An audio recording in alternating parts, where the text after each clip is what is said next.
Imagine if Dolly was working 4 to 5. She simply wouldn't have a leg to stand on.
What a shame.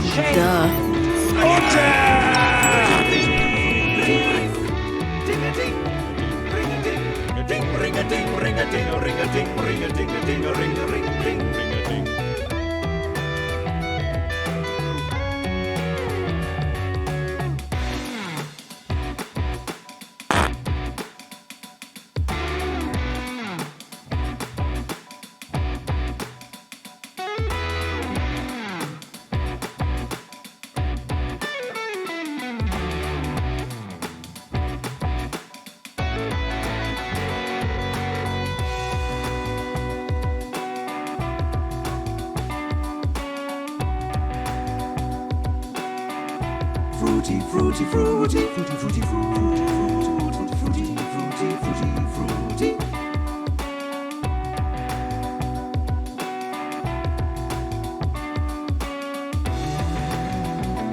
Duh.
Apparently the intro video isn't working. What's all that about, I say? What's all that about, I say? Where is it? Stream Overlay Recordings Intro Season 6. Working. I will sing it if I need to. You don't know who this is. Who is this talking to you? This is the voice of the Game Night theme introduction as we search for the correct file, which has somehow come unstuck.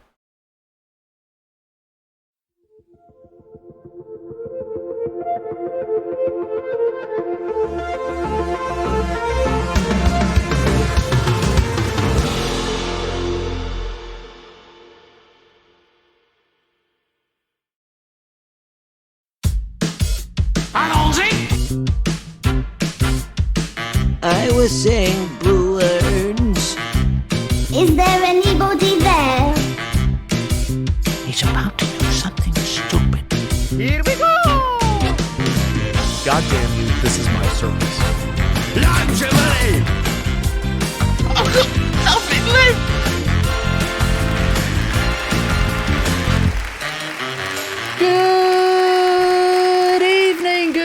Good evening, and welcome to the Buzz Off Studio Theatre here from Sussex, where it's season finale time, but not before we've had a message from our sponsor, Samster. I'm just here for the penny prize draw.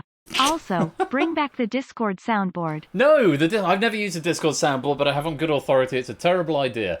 And a message from our sponsor, Zeusless, as well. Wow. Happy birthday, Ben. Hope you've had a lovely day. I've heard Vit Hit is a great drink with which to celebrate your birthday. Happy 50th X.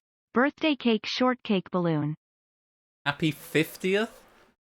Do I really look that old? So on my actual birthday stream, the majority of the stream thought I was older than Ash. So there's that, I suppose. Which I'm not, by the way. Hi, Ash, by the way. Zeus, thank you very much for the 31-month subscription. Samson for the 40 months. Clive earlier on for the 45 months. I moved my webcam. It's here now. And a message from our sponsor. Now cut that out. Warning. Do not drink the Vit Hit. Do not drink the Vit Hit. It is season finale time. Toot, thank you very much for the 22 months. Season finale time. Season 11 is coming to an end this evening. And we'll all miss it terribly, but we've got lots of quiz to get through tonight, including 2 games of Buzz Off, one by Inca, one by Quizzle, the third place playoff and the grand final. We've got distinction from Topper. We've already had Plinko from Riff. Thank you very much to Riff for a nice Cody puzzly pack. And to wrap up the season, we've got Google That from Lewis a bit later on. Very, very many things to look forward to. I've also increased the inflation meter on the bonus, and a message from our sponsor, Shapes. Celebrate with a nice baton of malt fudge by Mr. Stanley's. Not my birthday, but thank you very much for the 33-month subscription there, Shapes. Most grateful to you. And a message from our sponsor, G. Isons. I see goose. I must honk. Fiend honk. You see goose, you must honk.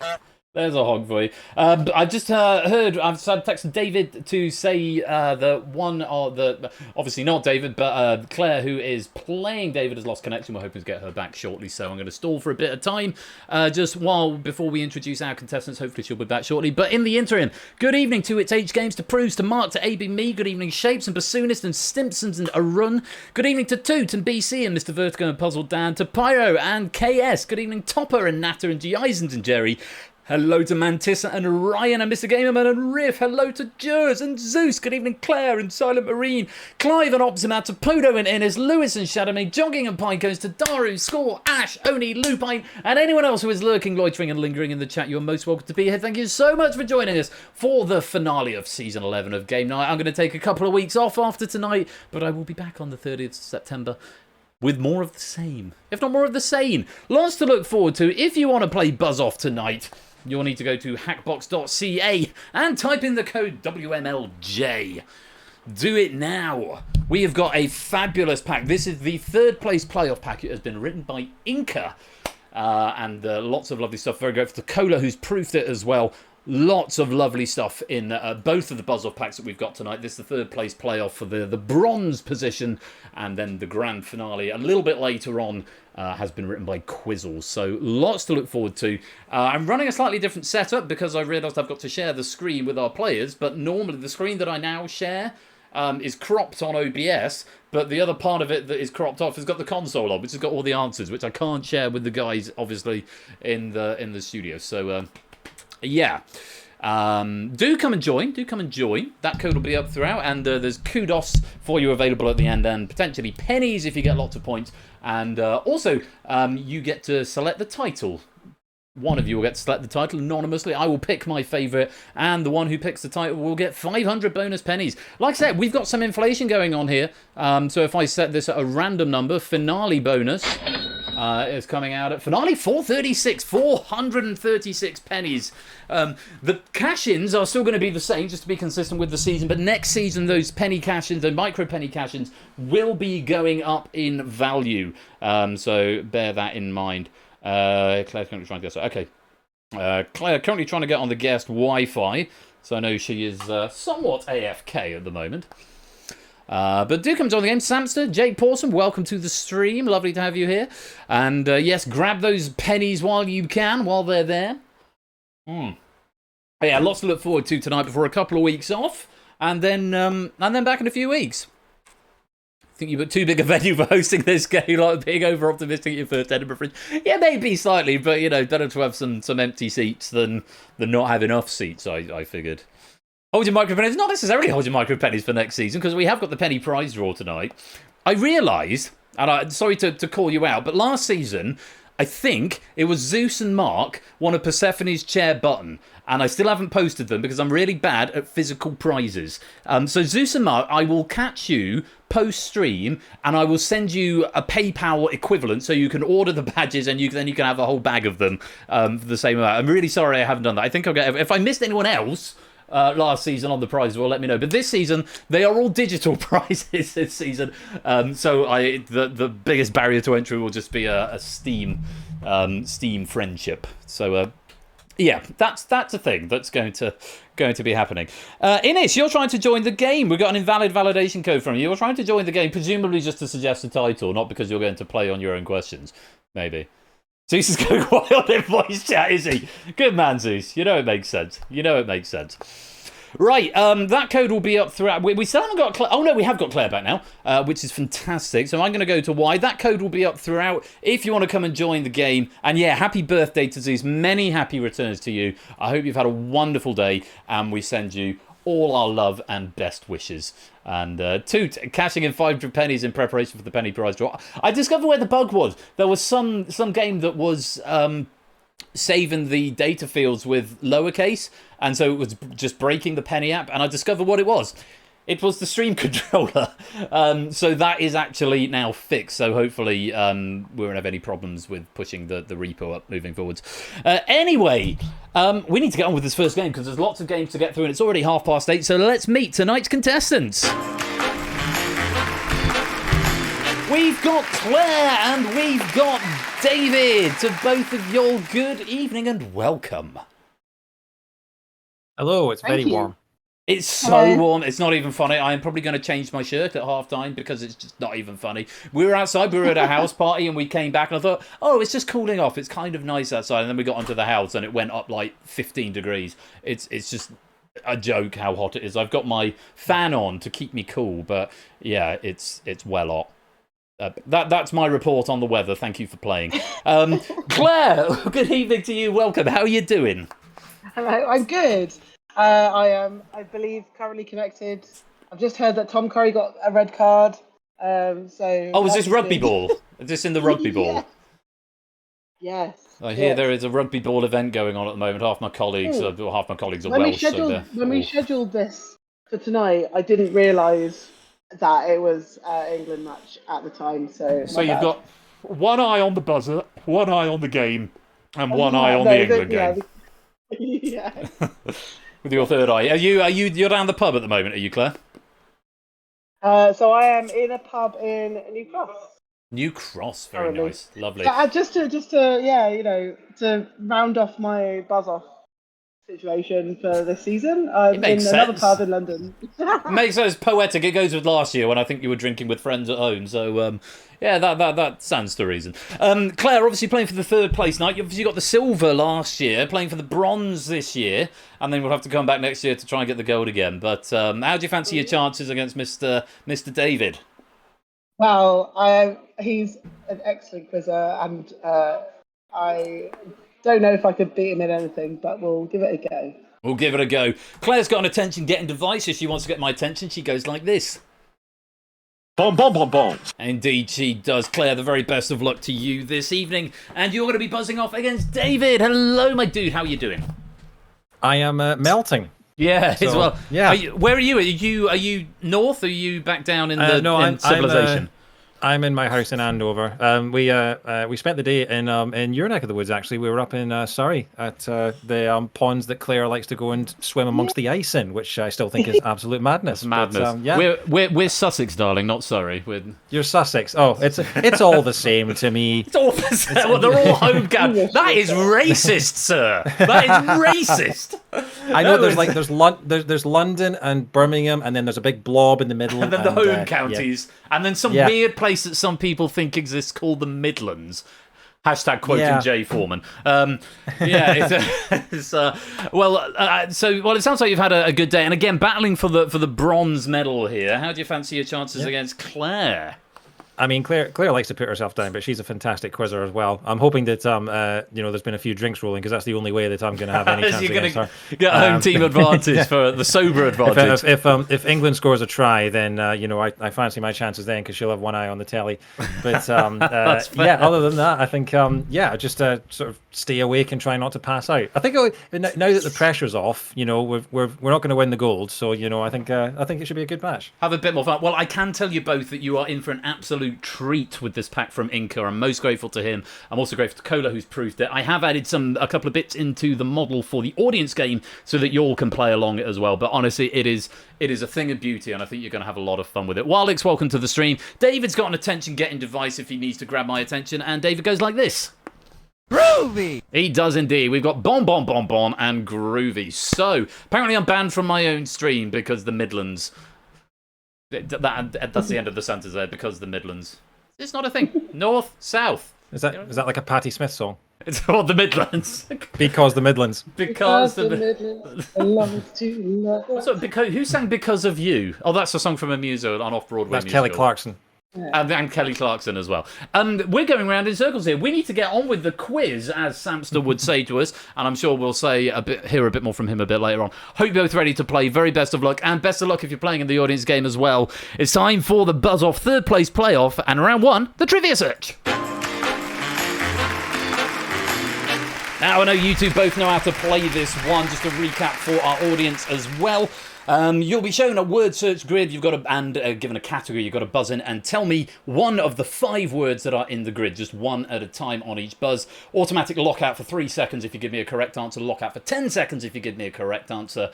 The letters will gradually be removed from the grid, such as to make it easier to see what they are, increasing in speed as we go. The first one to find 3 will win the point, and the first to 2 points wins the round of the chevron. If you go ahead of your opponent at any point, you set a global clock on them. If they run out of time, they default and lose the point automatically.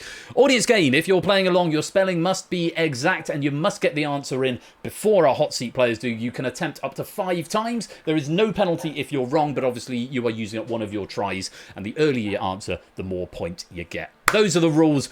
It's the trivia search. Fingers on buzzers, everybody. Here is the first puzzle. We are looking for things seen in the original blockbusters title sequence. Claire, before I finish reading the question. Beethoven. Yes, good start. Beethoven is in the original blockbusters title sequence. David, your clock is on. I don't think I've ever seen it. Claire. Train. One more time. Train. A train. A train, as in a choo-choo. Yeah, you're good. Trainer, sir. Groovy! David, to try and pull one back. Armadillo. Yeah, you're good. Armadillo. Still need one more to equalise, though. Boom, boom, boom, boom. Claire, to take the point. Armour. Armour, yes, Armour is there. Very well played, well spotted on that backwards diagonal. And Claire taking that first point, making short work of that. Not many answers coming in from the audience game, has to be said. A handful in there, but not many. Anyone seeing the missing answer? Q. Q? No, it's Mona Lisa. Or rather, Mona Space Lisa, which is interesting. There may have been a space on that grid there at that point, which is interesting. Seems a bit strange. I probably should have caught that. There shouldn't have been a space in that answer. Are there any other spaces? No, there aren't. Fortunately, it didn't crash. Claire, you've got the first point. On to the next grid, which is featured artists on Calvin Harris hit singles. Boom, boom, boom, boom. Yes, Claire. Rihanna. Say it one more time.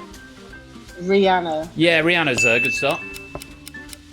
I tell a lie, there might be some more spaces.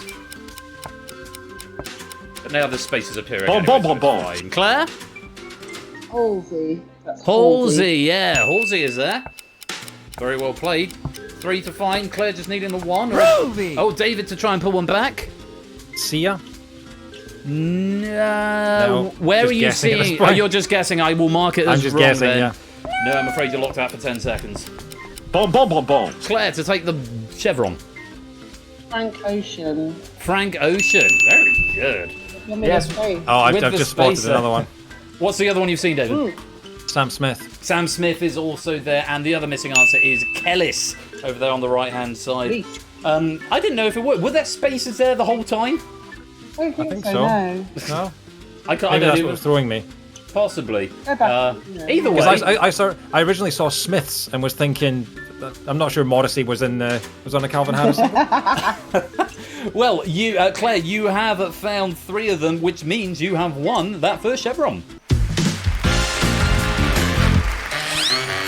Blimey, it's one of the fastest trivia searches we've had. Claire making short work of that. Very well played. You take that first chevron, but plenty of quiz left to go. If you want to suggest a title for this episode in the audience, now is an opportunity to do it. But remember, you can only give me 1 over the course of the game. Once you give me 1, you won't be able to give me another. So maybe wait for something more meme-worthy or funny that you think I'm going to like if you want a chance at winning those 500 pennies. Claire with an early lead, but like I said, plenty of quiz to go as we move to round 2, the auction house. In this round, you'll be given a category. You need to bid how many things on that category you can name. So, for example, you might be given Oscar-winning actors since the year 2000. You need to bid 1, 2, or 3 on how many you can name. It goes back and forth and back and forth and back and forth, adding 1, 2, or 3 each time until somebody challenges their opponent, at which point they need to name 1 per 10 seconds. All of the ones that they have bid. If they manage it, they win the point. If they fail, the opponent gets the point. Simple as that.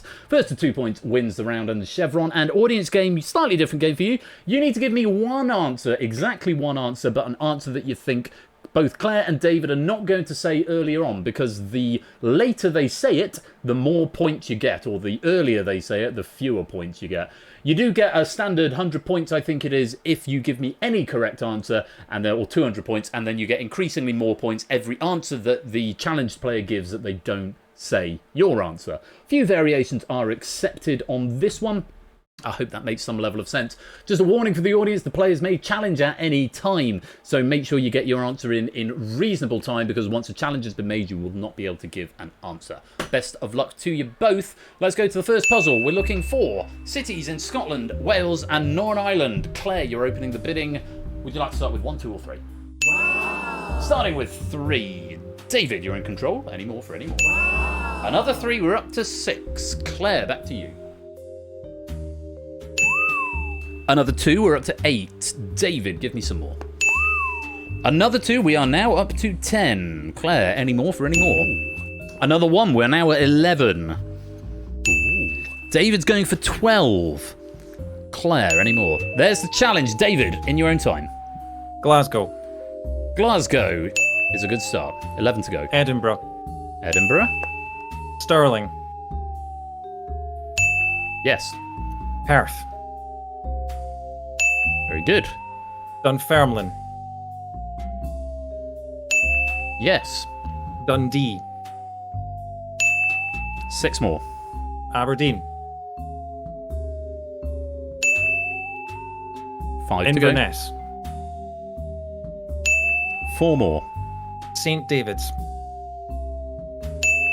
3 more. Bangor. 2 left. Belfast. And 1 more for the point. And Cardiff. That is unbelievable. That's the most I think we've seen and succeeded. David, I had to stop and clap there. Unbelievable techers on that, going for 12. Kind of in my wheelhouse. I thought it was slightly a wheelhouse, but even still, unbelievable. This is the first time that the podium has actually covered the answers given. Could you have kept going, David? I'll come to you since you've cleared the board. Where would you have gone next? I mean, I thought 12 was maybe my limit, but maybe Swansea, Newport, possibly Armagh. I wasn't sure if Armagh was a city or not. All 3 are there. Armagh, Newport and Swansea all there. Claire, could you get any more from that? The other Bangor. No, there is... 2 cities called Bangor. No, Welsh Bangor's not a city as far as I know. Welsh Bangor's not a city.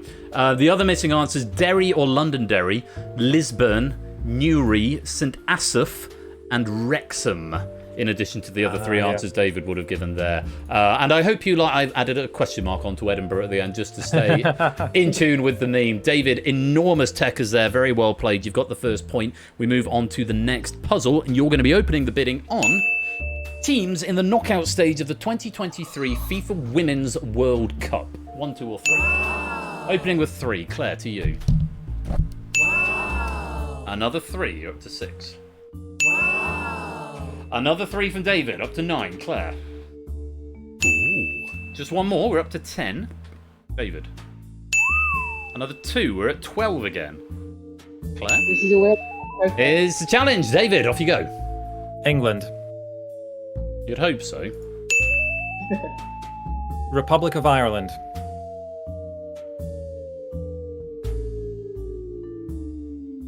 Republic of Ireland. No, I heard what you said. It's not on my list. So I'm going to... Ireland are. Ireland, yeah. I can override, but it appears to not be on my list. So I'm going to refer to... They were definitely in the World Cup. All right, hang on just a second. Because I can add them in, at least for you guys, not if anyone said them in the audience game, I'm afraid. We'll look for the knockout stage. Oh, the knockout stage. Oh, Oh. has that changed things? I thought that was the main World Cup bit. Yeah, I thought it was the group stage, so that's my bad. Advanced. Yeah, I've just done a search for Republic of Ireland. They finished bottom of their group, along with Canada in 3rd, Nigeria and Australia winning Group B, and it says in big letters, "Advanced to knockout stage." Yeah, that's an RTFQ situation. I didn't read the question. There, David, as well. Yeah, we are looking for the knockout by my own stage. hubris. Absolutely. I can say that, I mean, you've got another 11 to name. 2, 3, 4, 5, 6, 7, 8, 9, 10, 11, 12, 13, 14. There are another 15 answers up there. So you could have done it, but Ireland isn't one of them, I'm afraid. Yeah, I didn't read the question, sorry. I probably could have done it. Go on then, David. For kudos points, I'll pass it to Claire as soon as you get one wrong. Okay, France. Yes. Spain. Yes. Japan. Yes. The USA. Yes. The Netherlands. Yes. Sweden. Yes. Morocco. Yes. South Africa. Yes. Now it's getting tricky. Portugal. No, it goes over to Claire. I think there's 3 to go, Claire, but any more for any more. South Korea get through? Who? South Korea. No South Korea. I will go through the list of the other answers. Australia, Colombia, Denmark, France, Jamaica, Japan, Morocco, Netherlands, Nigeria, Norway, South Africa, Spain, Sweden, Switzerland, and the USA. The bloody host nation, I forgot that. Yeah, that's one to get, but never mind. 1 point apiece. We go to the 3rd puzzle, and Claire's opening the bidding on sweets currently included in UK celebrations and heroes. Claire, straight in with a 3. David. Wow. Another 3, and we are at 6. Wow. Another 3. And Claire, 9 to go. Twix. Again? Twix. A Twix. Oh, a Twix. I got you that time. Twix. Yes, Twix is there. Sorry. Cream egg. Yes, Cream egg. Cream egg twisted is there. A Galaxy caramel. Very good. Yes. Galaxy normal. Galaxy, no, just Galaxy on its own is good. 5 to go. Dairy milk. Dairy milk is good. Maltesers. Yes, the Maltesers teasers are there. 3 more. Bounty. Bounty. Yuck. Oh, Snickers. Snickers. 1 more to take the chevron. Or Twirl. Twirl. Yeah. Very well played. Well done. Getting the 9 there. Claire, could you have gone on? Probably if I had more time. But I'm done. Can I give a couple? David will name a couple for us. Mars and Milky Way. Mars and Milky Way both there, along with They're the good ones. Whisper Fudge Eclair Double Decker, Dairy Milk Caramel, and Crunchy. I've just got to refer to some notes here. Apparently I can accept Dinky Decker as Double Decker, and I need to prompt you for more specific answer if Caramel alone is offered, but you did go the Galaxy Caramel. You went for Galaxy Caramel before Galaxy Regular. And I've got a spoiler alert. Apparently there are 2 bangers placed in Scotland, Wales and Northern Ireland that have official city status. If multiple cities should happen to have the same name, they will count together as one answer. So that didn't apply to us. But I just remembered Colo. That's rude. I just remember, well, I probably should have checked that because Colo did say to me, read the notes before giving the question because it will be useless afterwards. So I just remembered that now, and hopefully I will remember that going forward. Claire, you've taken the 2nd point. Very well done. You've won that 2nd chevron. So Claire pressing her advantage 6 plays David's 3, but we've got another round before the final round. And I'm going to keep an eye on my notes this time to make sure I don't miss anything. As we move on to round 3, I'm going to give a couple of seconds. We'll have a bit of a chat just in case anyone is suggesting a title. Claire, positive start. I completely unexpectedly. I'm glad because the next round is the one I'm famously shit at. So, so maybe the pub vibes coming in and doing you a favour here. so, yeah.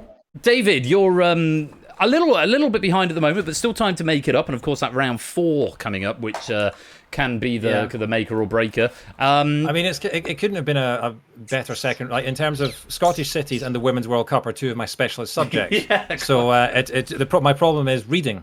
Yes, that's not one of my specialist subjects. Not one of your specialist subjects. And I have to say, it's a town in Berkshire. You've given us one of the performances of the tournament there with that 12 answer in the cities round. So can I have 3 chevrons for that? No, but you can have this honk. There you go. But so I don't think anyone could accuse you of shirking here. But don't worry, still plenty of time. I think that's enough time for people to suggest the title. So we're going to go on to the next round, the Time Warp. Okay, simple as you've got to hit the buzzer when you think the arrow is pointing to the correct number. Whoever is closest wins the half point, and if someone can have a clear lead at the end of 2, then they will win the full point. First to 2 points wins the round and the chevron. It will take 15 seconds for the slider to go from start to finish. Audience game, you're playing exactly the same game, except if you don't press the slider before the end, you will automatically get nothing, whereas our players in the hot seat must be forced to press it before the end. Simple as that. The differences between the 2 targets will be the same in each half of the puzzle. So if it's 1900 to 2000 in the first, it'll be 2000 to 2100 in the second. Hopefully that makes sense. Good luck to you both as we go to the first half of the first puzzle. We are looking for sometime between 1200 and 1600, the year in which Dante Alighieri completes his epic poem, The Divine Comedy, Dante's Inferno, as it's colloquially known, somewhere between 1200 and 1600, and the sliders start now.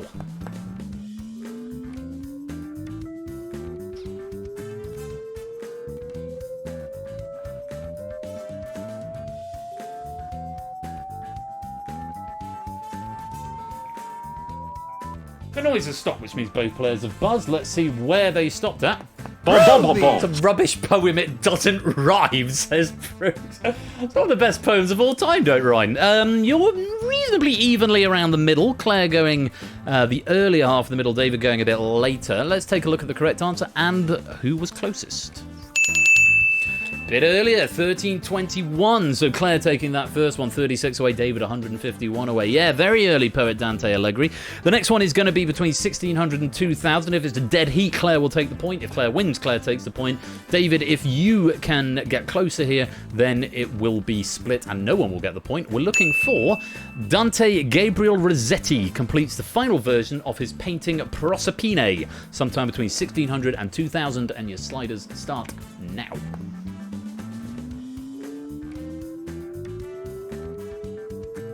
I wrote this poem thus to sell. I find myself in a circle of hell. I love poetry jokes. And the noise has stopped, which means both players have buzzed. Let's see where they stopped at. Boom, boom, boom, boom. David going almost dead in the middle. Claire just over a quarter of the way over. Rossetti, when were they about? Let's see who was closest and what the correct answer was. Later, much later, Rossetti, yes, 1882 was the answer there. David, 69 away, very nice. And Claire, 157 away, which means you've split that board and no points are awarded. We start on the same scores we were at the beginning of the round. Well played, let's clear the timelines and move on to the next puzzle. Sometime between 1920 and 1960, much tighter margin this time, Elizabeth Taylor makes her first feature film appearance in There's One Born Every Minute. Range rather of 40 years, and your sliders start now.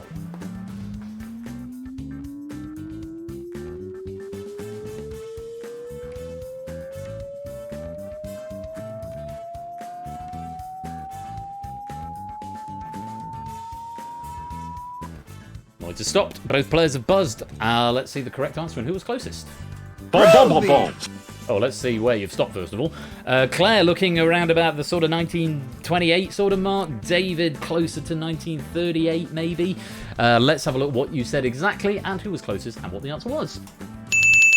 Much later, 1942. Claire stopping at 1924 there. David going for 1935, just 7 away. So it's David who takes the first half. Let's go to the next half of the puzzle. Sometime between 1960 and 2000, Elizabeth Taylor, no surprises for guessing where this question was going, makes her final film appearance in The Flintstones. Sometime between 1960 and 2000. And your sliders start now.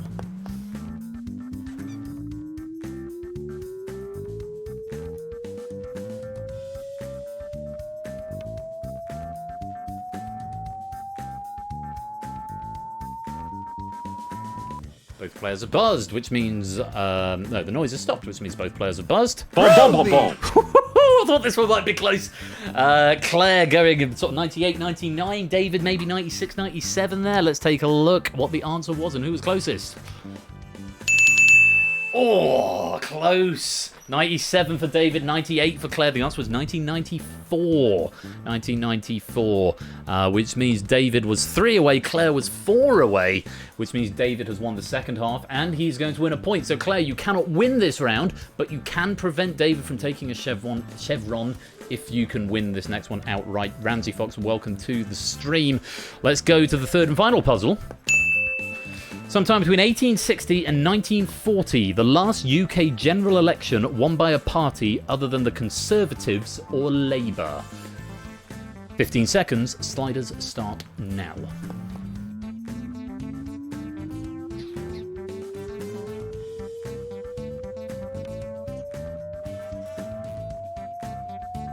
And to clarify, Ines, yes, 1 is most seats. I just spotted that in the notes. For the purpose of this question, winning an election is defined as winning the most seats. I will read the next one. Oh, no, I won't because it's a spoiler. Let's see where you start. Boom, boom, boom. Oh, goodness me, that's close. Very, very close. Who was closer, though? And what was the correct answer? Oh. Claire was 2 away, David was 4 away. It was 1911, and it was the Liberals led by Herbert Asquith. They won 272 seats. Last party other than the Tory party or Labour. Good guesses from both of you, but Claire, you were closer. If you can win this one, or if you get a dead heat, then you prevent David from getting that chevron. David, if you can force a tie, then you're going to win the chevron. Second half. sometime between 1940 and 2020, the last US presidential election in which any state was won by anyone other than the Democratic or Republican candidate. So any state, not the whole map. I've only got a note on a spoiler here, which I won't give you for now. Best of luck, 15 seconds. Sliders start now.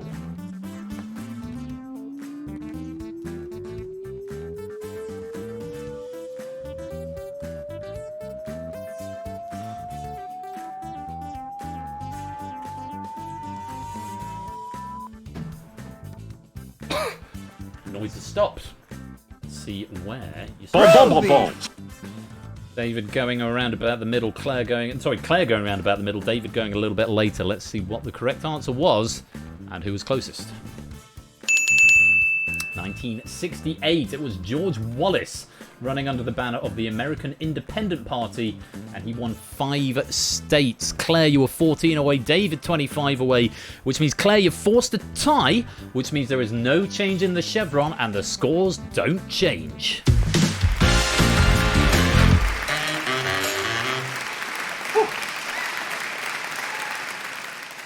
I felt an immense, I don't know if it's because Claire muted and David wasn't talking, but I felt an immense amount of pressure on that round there. But no change to the overall scores. Claire still leads by 6-3. Last but one opportunity to suggest a title for this episode, friends, in the audience game. Claire, how are you feeling after that? That was like the best I could expect it. I'm generally rubbish at those things, so I'm very pleased to have kept it as it was. Kept the scores as was. I mean, David, you took the I think you took the first point there, and then it was a tie, and then another tie. So unable I won to, the second one. You won the second one, I beg your pardon. Unable to capitalise on the advantage on the second one there, but it is a tough game since we split it into 2 halves of the same question, effectively. How do you think you can pull this back in the final?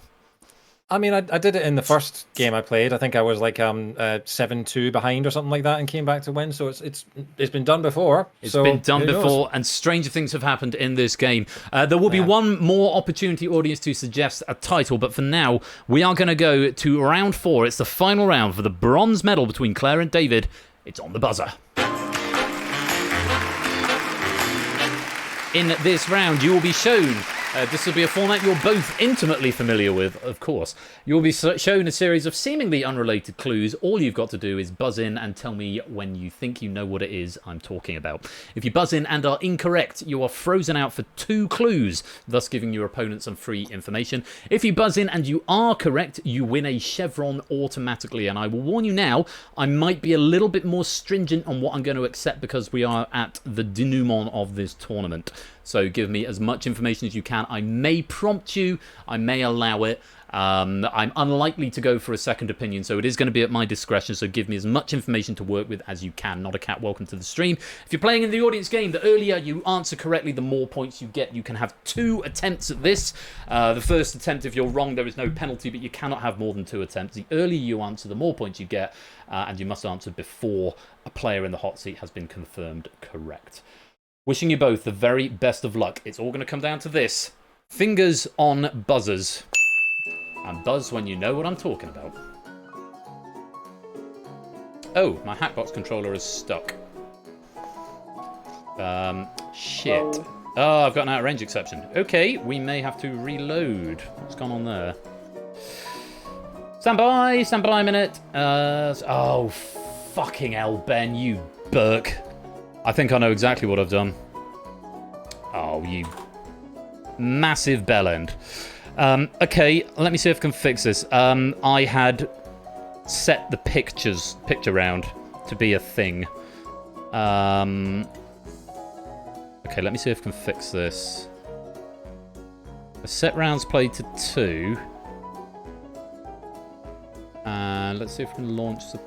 Let's see what happens. Yes, that's a picture. I don't know. This is not going to count. Yeah, we can see that. You can see that. Have you got the clue of what it should be, or have you got that picture? We've got words on our. Have a word on the screen as well. Right. I've just got the picture. You've got the picture. No, so on my buzz. Oh right, yeah. On the Hackbox, I've got the word, and on the screen, I've got the picture. Yeah. Right. Shit. How do I get around? Okay, bear with me a second. This one isn't going to count whatever happens.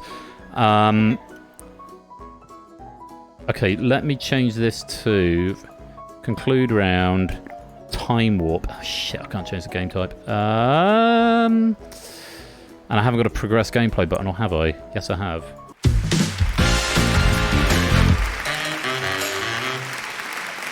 Okay. Right, I think I've gone back to where we were, and I've now cleared the picture. Apologies. So what had happened there is I had kept the picture array in from the last time, which is why it got confused, because there were obviously not as many pictures as there were clues. Scores are still the same.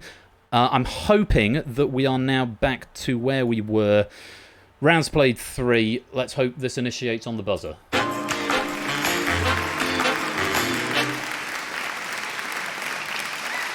Claire wins the match, which isn't right. And also, I've not got a board. No.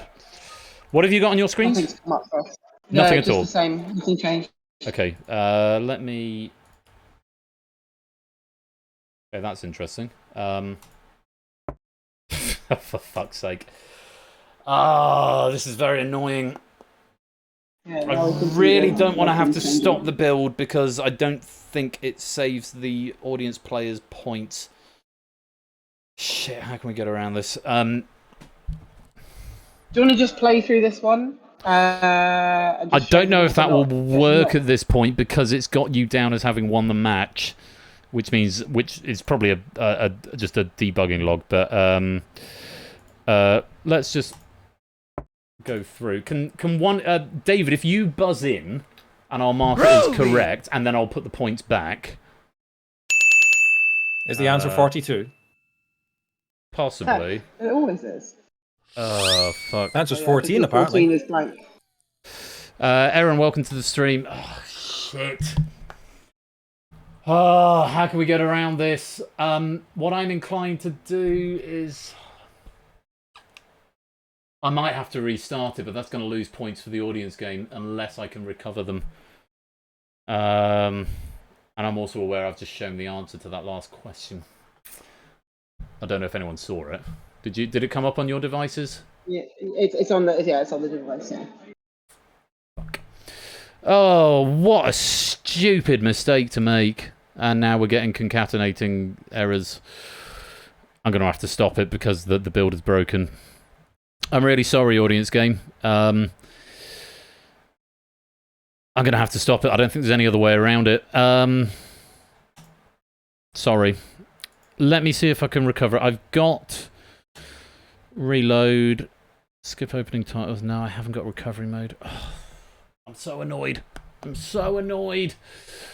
I don't mean spiraling errors, endless null reference exceptions. It's probably just calling something out of an update method. I'm going to reload Hackbox host, so you at least shouldn't have to rejoin. Let's see what happens.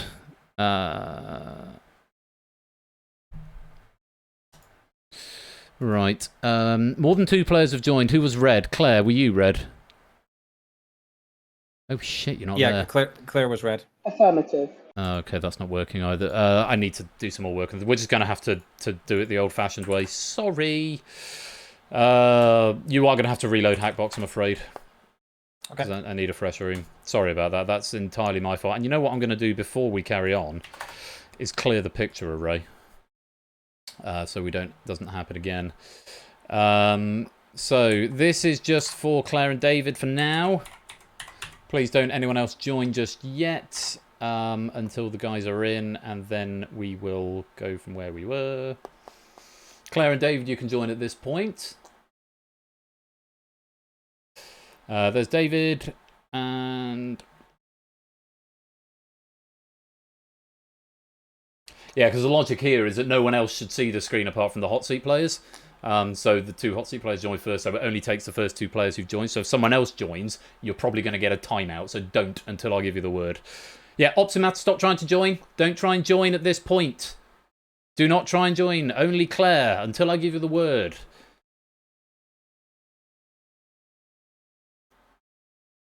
I've got an invalid validation code from Claire. I'm hoping that will get fixed in just a minute. There we go. Right. Now everyone else can join.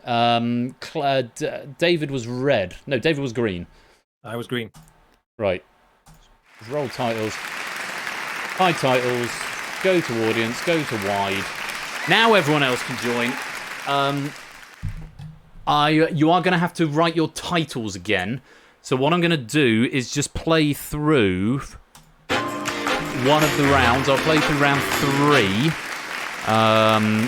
Set rounds played as 2. Claire, if you could buzz for me. Boom, boom, boom, boom. And David, if you could buzz for me. Groovy! And we'll do Time Warp. Go away, Oriental Trio. We're going to Time Warp. We'll just nip through this real quick and then I'll amend the scores afterwards. Okay, that's an interesting noise. Oh, could you buzz? Sorry. There we go. Boom, boom, boom, boom. Okay, this is going to be a tie there. 13-21. Yeah, very good. Next, buzz. Just buzz. Anyway, it doesn't matter. I'll fix the scores afterwards. Thank you. Boom, boom, boom, boom. It was. David won that one. So, David, maybe if you can win this one as well, that would be really useful, because then we can skip the last round.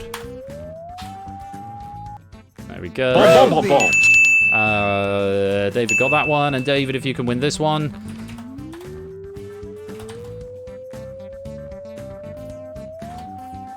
There we go. Boom, boom, boom, boom. That'll do. Right. Well done. Thank you. Right. That is not how it's going to be. Yeah.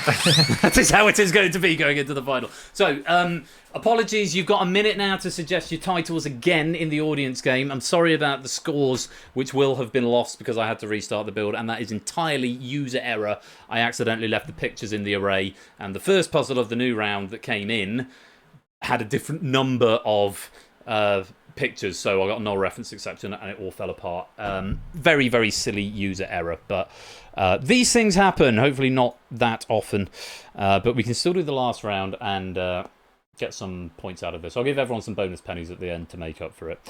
Now, did you both see the answer to the first puzzle?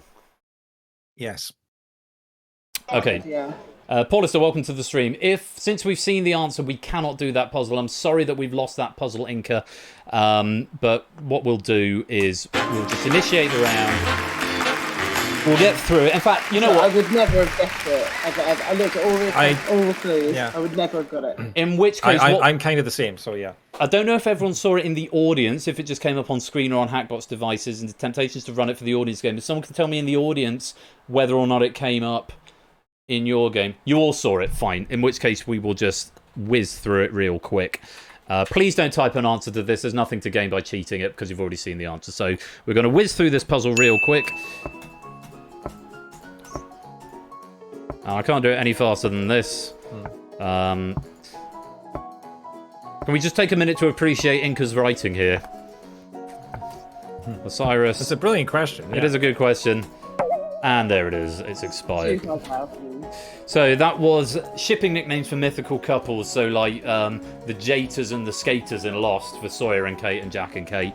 But for mythological couples, so Osiris and Isis. Orphidice would be Orpheus and Eurydice. Guinevere, Guinevere and Lancelot. So we're back to where we were. It's 6 plays 3. No change to the scores. As we come to the second puzzle. Buzz when you know what I'm talking about. Candle maker.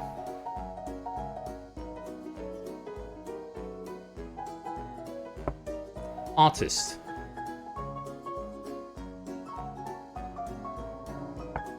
Singer.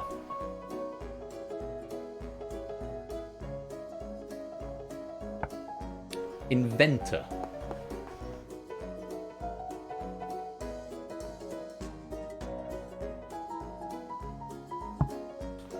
Blackjack dealer.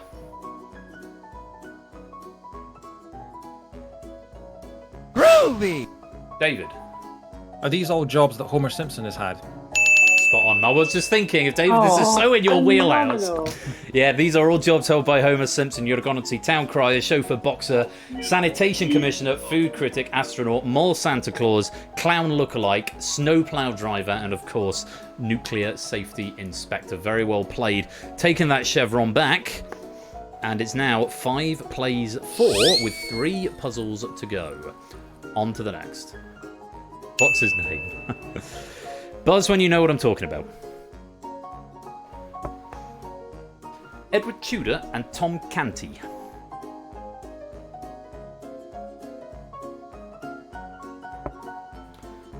Vargwenen's woman.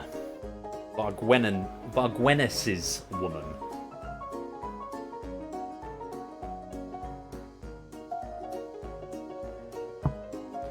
The Return of Klim.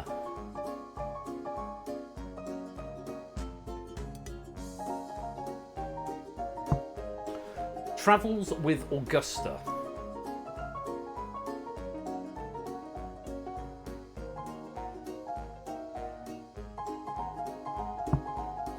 The Portrait of Isabel Archer.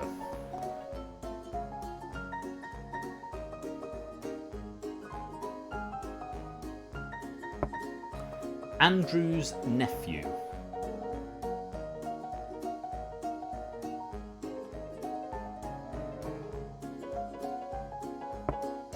Diary of Greg Heffley.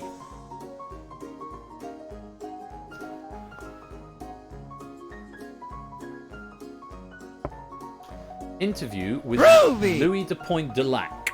David. Are these titles of novels where like a person's name has been put in place of like The Magician's Nephew or Interview with the Vampire or something? That's enough for me. Spot on. Yes, these are book titles with the titular characters named, the eponymous characters' names.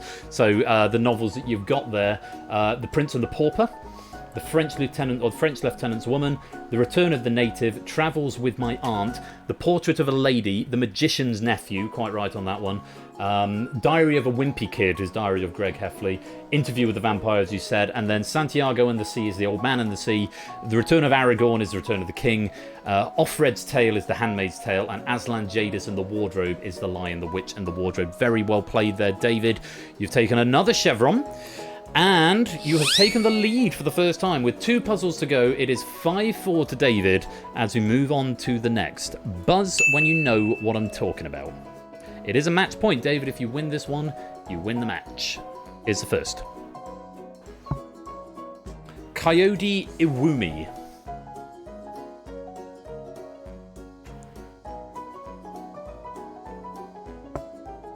Alex Leboeuf.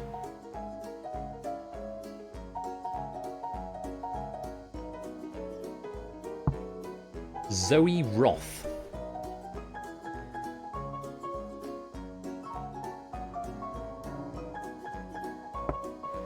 Edouard Keel.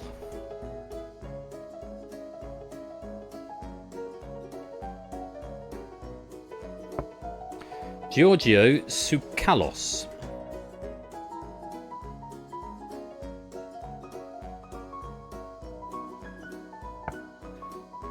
Andras Arato.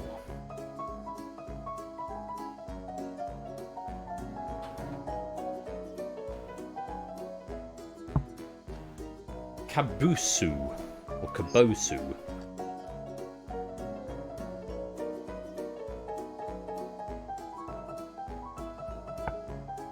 Nusret Goksi.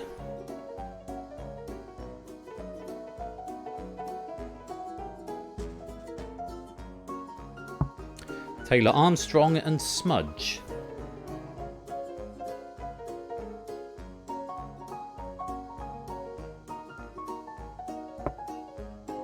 Boltzer.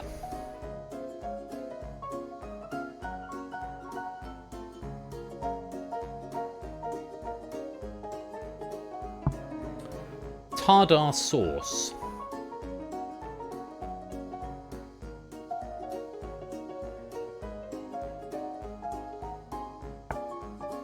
Chuck Norris.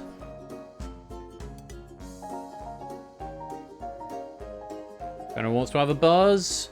If not, No, we will give it over then. These are people and animals depicted in internet memes. Oh, yeah.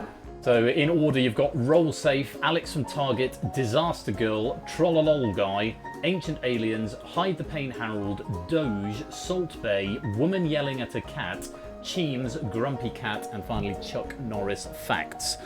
So, with no change to the scores after that board, it is still 5-4, and we go to the final puzzle. Whoever gets this wins the tournament. If neither of you wins third place.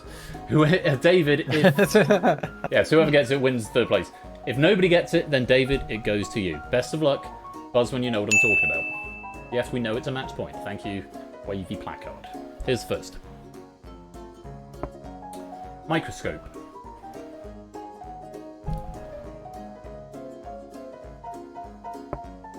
Shield.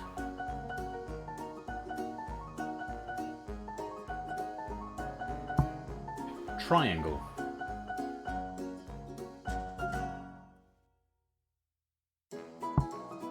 Cup.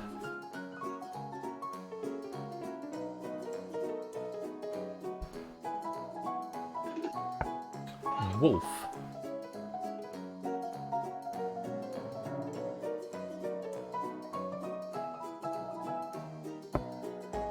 Water snake.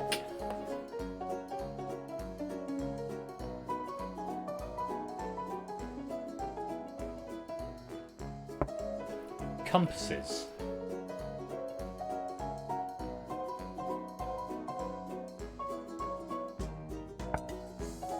Dragon.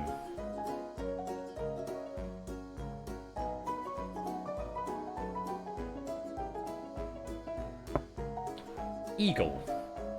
Boom, boom, boom, boom. Claire. Just gonna have a guess. I feel like you can have. Need an answer. Golden things is not the right answer, I'm afraid. You're frozen out for 2 clues. Can't let you stall too much. Golden things is not the right answer. Back in on clue 12. David, 2 free ones for you. Here's the next. Centaur.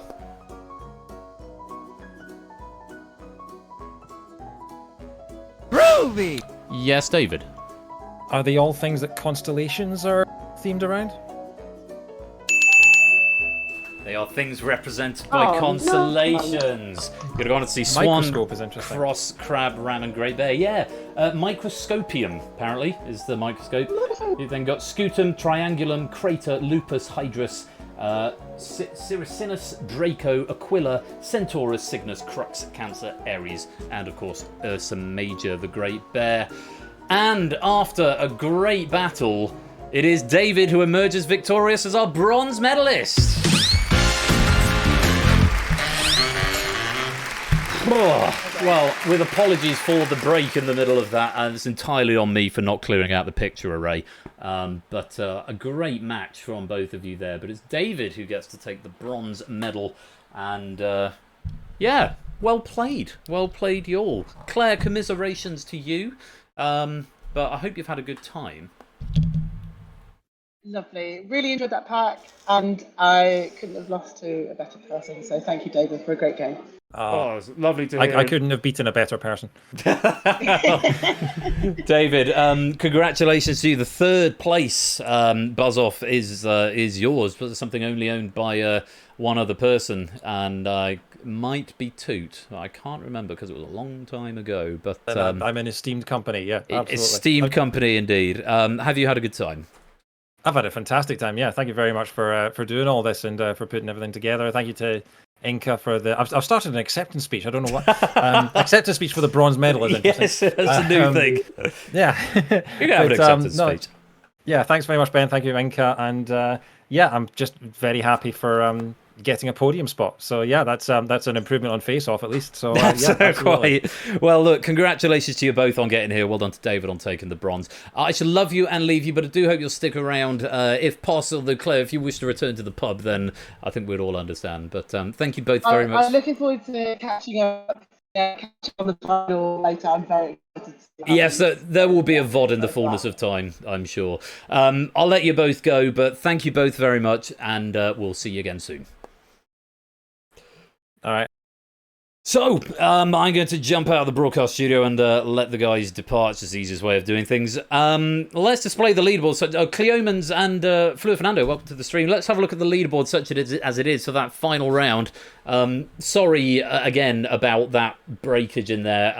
I should probably put a score recovery method in. And it was entirely my fault as well.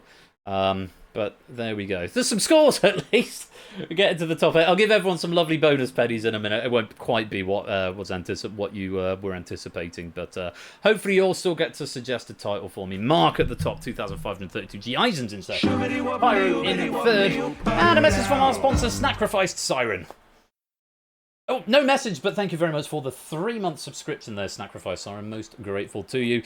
All that is left for me to do is to pick a title of the third place match. We have got more buzz-off coming up later on. The grand final between Jogging and Samster with a pack by Quizzle. That should be good fun.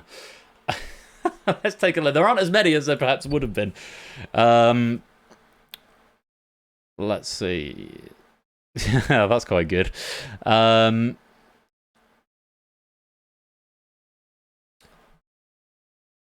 Someone's written, I can't have this as a title, it's way too long, but spaces in the trivia search, don't leave yourself in the lurch. When you misread questions, screw it up. Something the World Cup. US voting, UK votes Lizzie Taylor. No further notes, Dante's poem doesn't rhyme. All the questions were sublime. Time Warp lied, what a pain, but we can't play the round again. So what are chocolates? What's a city? The game has crashed. Oh, what a pity. I've no idea who that is, but that is a beautiful thing. It was never going to win because it's entirely too long. No, I can't pick it. It's way too long.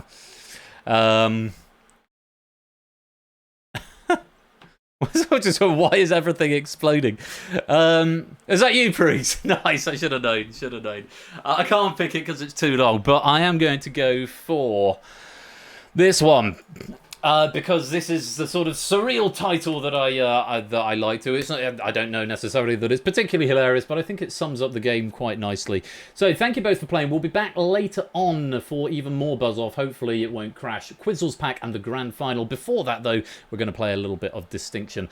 But thanks again to Claire and David. Congratulations on David on the bronze medal, and thank you to Inca for writing a splendid pack. And you have been watching There Are No More Spaces.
And we're going to take a very short break at this time, but don't go away, because when we come back, we have got our first community game in the shape of Distinction tonight, as written by Topper.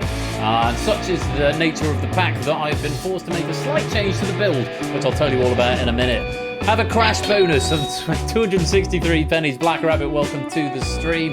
Great to have you here. Go get yourselves another drink. I'll play some adverts, but we won't start the next game without you. Don't touch that dial. We'll be right back.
Distinction! Welcome back to the second part of this evening's Season 11 finale. XQUO to Persephone's Twitch spot if you want to come and play this game.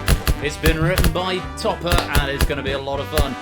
In and out with Distinction, we're meant to be starting the next Buzz-Off game about now, so we're a bit behind, which is largely down to the crash and me just generally being late. Matt the Ref, random UK name, Cola, Naked Grandma, welcome to the stream. Lovely to have you here for this finale. Do come join the game. You can join in between rounds, but not mid-round, so get in as early as you can.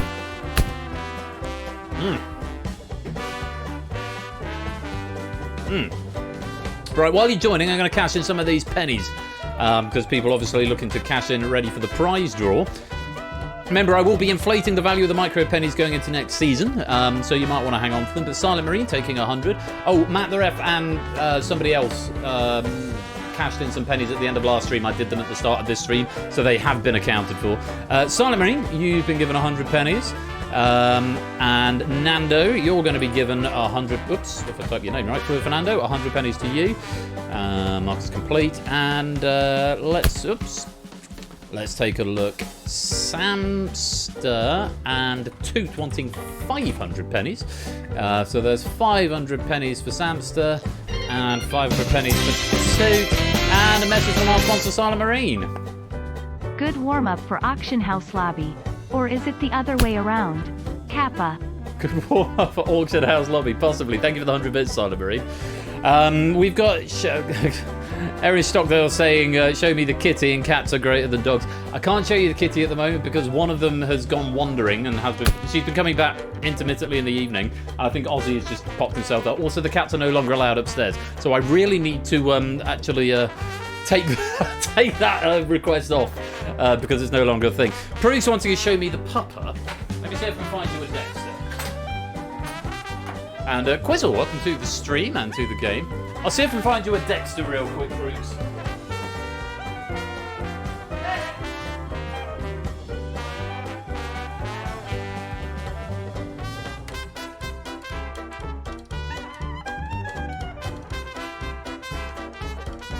You want to go and see Uncle Brooks? Do you want to come and see Uncle Brooks, Dexter? Yes, I bet you do.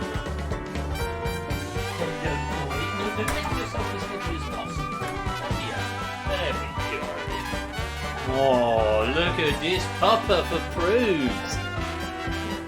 Oh, he doesn't sound very happy. He's all hot and bothered at the moment. Aren't you? You want to wave? Say hello, stream. Hello, stream. This is Dexter, for anyone who isn't well versed on the animals of Shea Flush. Casa Shea Flush. Oh, what a good boy. You gonna give me kisses? No, I don't want kisses. You've got fetid, horrible breath. Right, we're rolling around. Okay. There you go. I think that's what you get tonight, Bruce. Too hot up here for a dog. There we go, there's a show you the pupper. He's a good dog. Right, Where were we? Oh yeah, we were about to play Distinction, weren't we? Let's go back to Game with Cam. We've had a couple of rounds to loop. We've got quite a few people in. This is a pack written by Topper. Now, let me tell you real quick about the thing that Topper has made me implement. Such is the question. In round 1, hello BC, welcome to the game. In round 1, the third board, that's the one on the right as you look at the stream. Tell us what the skull's name. I can't tell if you're taking the piss, Clive, because I'm about 95% sure I have. But that's Yorick, is the skull. This is what happened to the last question writer who didn't fact check. Maybe. I think that's a bodycom joke there, but yeah, that's Yorick. He's there for my birthday? No, he's not. He's there because there's nowhere else for him to go. Anyway, round 1, board 3, the one on the right. Yes, alas, poor Yorick indeed. That board requires exact spelling for reasons that will become very, very clear in a minute. So it's a new feature that this has got in rounds 1 and round 3. I can now have a toggle for the boards that means you have to spell it exactly, because the 80% tolerance has led us to a little bit of trickiness in the past where answers were being brought in as something that they weren't, if that makes sense. So on this one on the right, your spelling must be exact in this first round, so just something to make you aware of. So, what is the penny payout for this game? I hear you all asking. It is 3 times your final score, so whatever number is on your brick at the end of it, those are the pennies you will get. And of course, the more pennies you have, the more chance you have of winning in the penny prize draw, which is coming up at the end of this stream. Oh no, please don't apologise. Never apologise for making me make changes to the code, because that keeps things fresh. And a message from our sponsor Shadowmane in the same key. I can't think of a sub-message. Please help me. I cannot help you, I'm afraid, sir. But thank you very much for the 30-month subscription there, Shadowmane. Most grateful to you. Yeah, Topper making positive changes in the world. Although it's all slightly accurate, it was very much a bodge change, because this is going to get the full retreatment at some point in the next few weeks. Right, I'm going to let this riff play out as I go to the new command. This one uses the generic button press of F1, because I'll have to redo my stream deck. So we'll wait for the loop to finish, and then we'll play Distinction, and won't it be fun? As written by Topper. Hope you're ready to play. Let's play Distinction!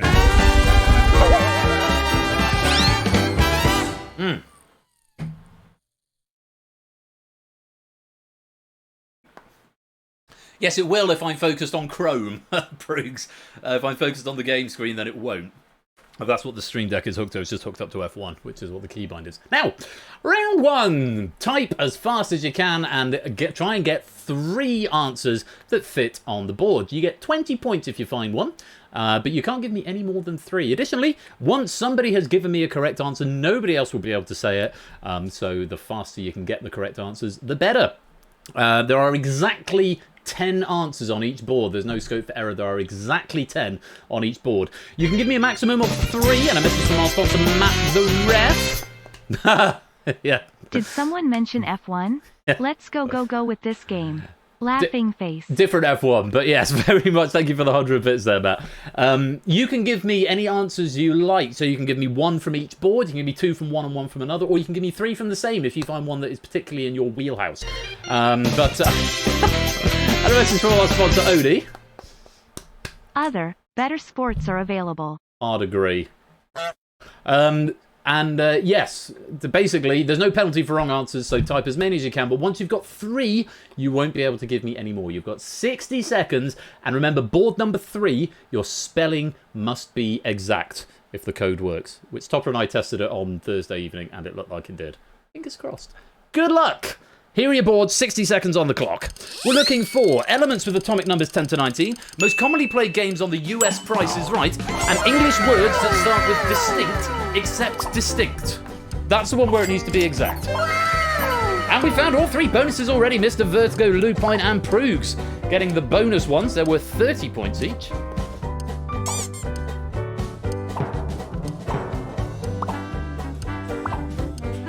Shapes and Proogs his board over on the right. Need a few more on the Price is Right in the middle. And that clears out the atomic elements. Or atomic numbers. 30 seconds to go. There's still a few answers to uncover. 2 over on the distinct board. And we've still got 6 in the middle one. Keep pressing and guessing.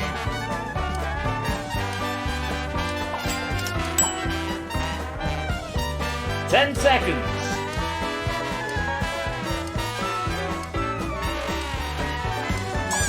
Oh, and we've cleared another board. Good going, gang. Just 4 answers uncovered there, all on the Price is Right. So very well played to you all. Ramsey and Shapes taking a fine 60 points. Each of them finding 3. Prugs, I think, finding 2, but one of the bonuses. Likewise, Lupine finding 2, but one of the bonuses. Mr. Vertigo just managing to find the 1, but it was a bonus and picking up 30 points. A smattering of other points are available as well. Let's have a look at the answers that you've got. Not in the order on the board because it shuffles them. But neon, from 10 to 19, neon, sodium, magnesium, aluminium, silicon, phosphorus, sulfur, chlorine, argon, and potassium. On the distinct board, which you also cleared, distinctor, and this is why we had to disable the spell check, because we realised if you typed any of them, it would just flag the first one, and then you won't be able to get any of the others. So a little tweak for that. This is the only board it applies to, but it's a nice feature, which is now in the game permanently. So for future question writers, there you go. Distinctor, distinctly, distinction, distinctive, distinctus, distinctions, distinctness, distinctively, distinctnesses, and distinctiveness. Thank you, Topper, for making me say that. Let's have a look at the missing answers that we didn't find. Bargain game, most expensive, range game, and squeeze play were the answers. In order, double prices is at the top with 1717 times. Most expensive, 1693. Any number, 1647 times. Money game, 1613 times. That's been played. Range game, 1577. Lucky 7, 1551. Squeeze play, 1514 times. One right price, 1354. Clock game, 1344. And bargain game, or Barker's Bargain Bar, 1,252 times. Note that Plinko is 11th at 1,190. So there you go. That's the end of round 1. So those are the scores on the doors, and just under half the players, in fact, almost exactly half the players managing to pick up some points there. Don't worry if you haven't yet, there's still plenty of time to go. Ramsey and Shapes are in the lead with 60 apiece. Prugs and Lupine have 50. AB Me, Stimpson's Angle, and Zeus all on 40. If anyone wants to join the game, now is the time to do it. Before we move on to the next round, there are 3 puzzles in the next round, and this is where the much of the substance of the game comes from. The first and the third round are a bit of a sort of a whistle-stop tour, and the last round is very different. But this is where the points can be won. So if you're ready, let's play round 2.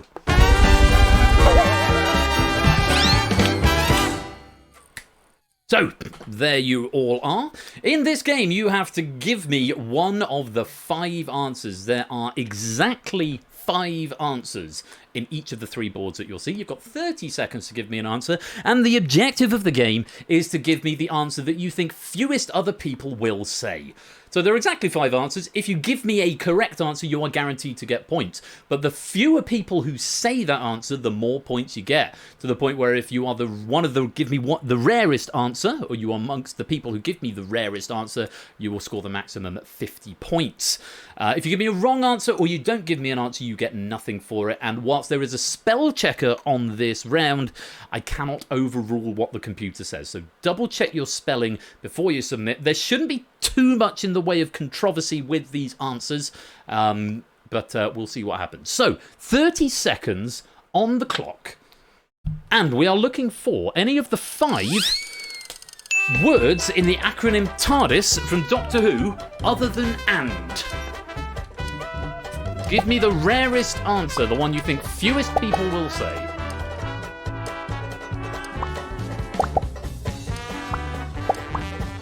"15 seconds, just under. Aaron, stop trying to answer more than once. You can only give me one answer. And that's an answer from everybody. And there's time. So I see Aaron Stockdale trying to answer 5 times. Random UK name trying to answer 3 times. I should have said, you can only give me one answer. You're looking for the rarest answer, but you only give me one of the 5, even if you know all 5. I can say that all of the answers have been accounted for. Let's see if anyone gave me any wrong answers.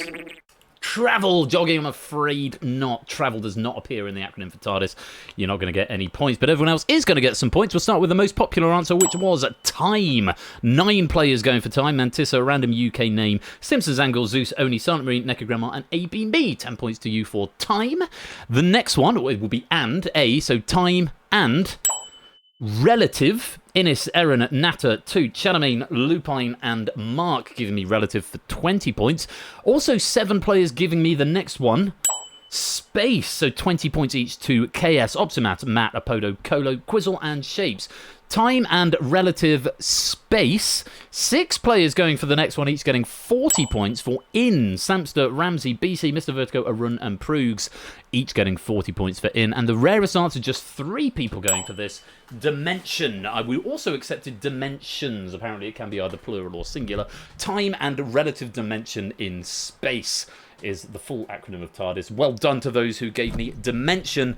Pyro, Porlister, and Clive, 50 points each to you. Very well played. Let's clear that board. And go on to the next one. Once again, just give me one answer, but the rarest answer. Don't try and give me all 5, even if you know them. Think of the answer that you think fewest other people are going to say. 30 seconds, fingers on keyboards, and we're looking for the first names of the 5 title characters in Enid Blyton's The Famous 5.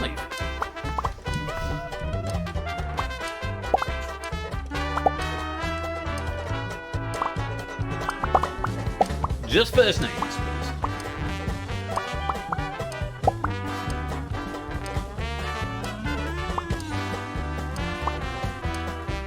Quick, quick, quick, quick, quick! And KS Silent Marine and Nekogram are just out of time there. I can once again say that all 5 answers have been covered. Let's take a look and see any wrong answers you gave me. Jack, Billy, Tom, Fred, Tito, Fred, Susan, Billy, Ben, Bob, and a few blanks. And oh god, I don't know. I have the books, but I haven't read them. Wonder what this long text will do. It will compensate for it up to a point. I think that's Erin there. Apologies if it's not. Yes, those are all wrong answers or no answers. So the other answers were all covered. There is a tie in second and third, which is nice. But first of all, 6 players, each getting 10 points for George, the tomboy. George or Georgina, Ramsey, Innes, Jogging, Quizzle, Lupine, and Mark all giving me George for 10 points. 5 players each going for Anne. I accepted either spelling with or without the E. I also accepted Annie because I was feeling quite generous. Samson, Mantissa, Arun, Toot, and Nando each picking up 20 points. Well done there. 2 answers have both got 3 players saying them, so we're all going to get 30 points. Dick, first of all, also accepted Richard. Richard is the joker of the group and, incidentally, is the youngest and dislikes the youngest human and dislikes the adventures. Dick is the joker of the group, allegedly, and 30 points each for Zeus, Pyro, and Shapes. Also 30 points going out for Tinny, the dog. I think his breed is undefined, if memory serves. But BC, Clive, and Oni each getting 30 points for Tinny. The one missing answer, just 2 players going for this, so 50 points each. Very well played to Proogs and Mr. Vertigo for Julian, the eldest and the natural leader. Very well played for getting some points there. Let's clear that board. And we'll go on to the final board of this round. Now, this one changed from what it was originally. We've changed it to something different. And I thought this one, when Topper suggested, we were chatting about this earlier on today, and Topper said, how about this? And I tried to name all 5 and got 1 out of 5. All of them were correct answers, but not that didn't fit with the criteria. So think carefully on this one. Once played Dick and a play of the Famous 5 at school. My drama teacher told me Genuine was the best Dick he'd ever worked with. Pain. I don't think he works there anymore. I think that was worthy of a shame. One of those, possibly. On your teacher, not on you, Nando. Anyway, board number 3, same rules apply. Think carefully. 30 seconds to give me one answer to the following criteria. UK #1 singles that feature David Bowie as an artist.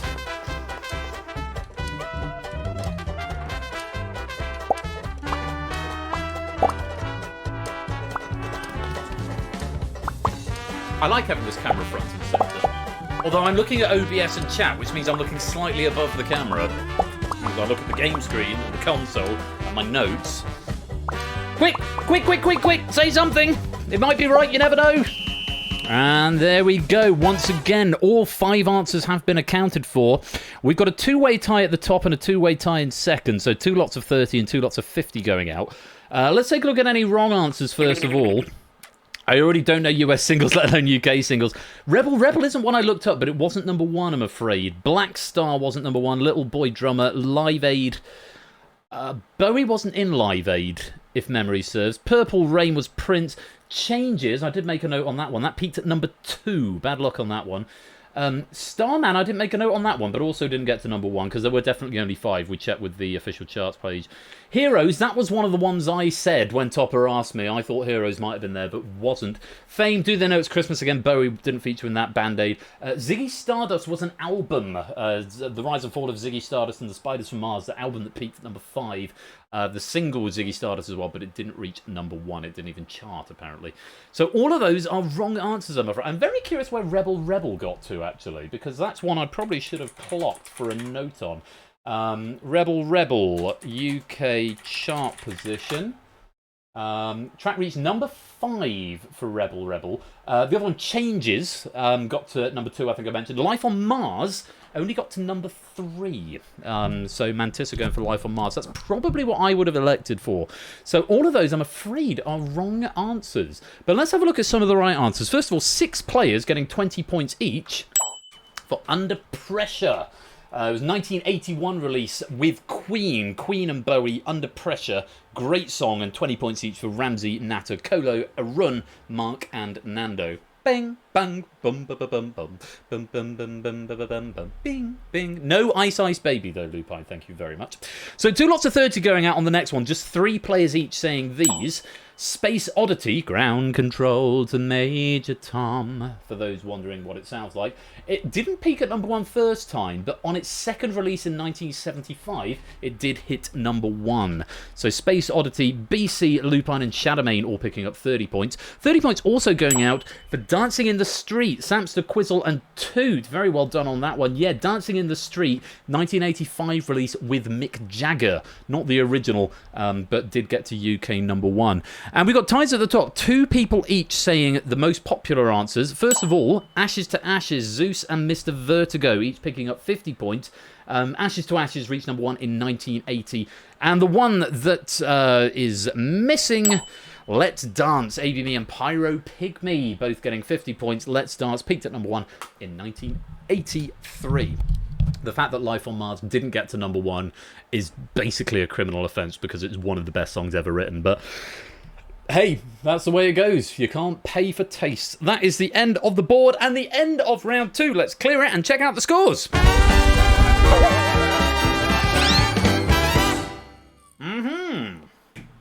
Everybody has got some points. Hooray and hooray.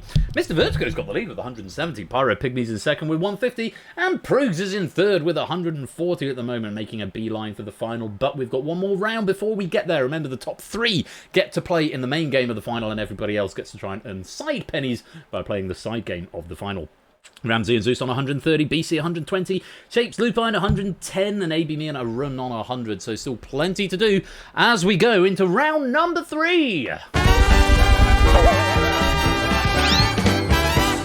Round 3 is the same as round 1, except with doubling the points. 40 points if you can find a correct answer. And once again, there are 3 bonus answers, 1 on each board, which will be worth 60, and they are chosen at random, which theoretically means there are 180 points available in this round.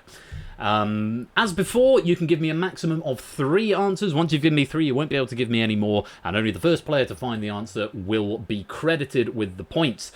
No penalties for wrong answers, so give me as many as you can. The one other difference on this round is that it is not finite lists. There may be more than 10 correct answers, but you've got to find the 10 that Topper has picked to feature on his boards. Exact spelling doesn't feature on these in these rounds.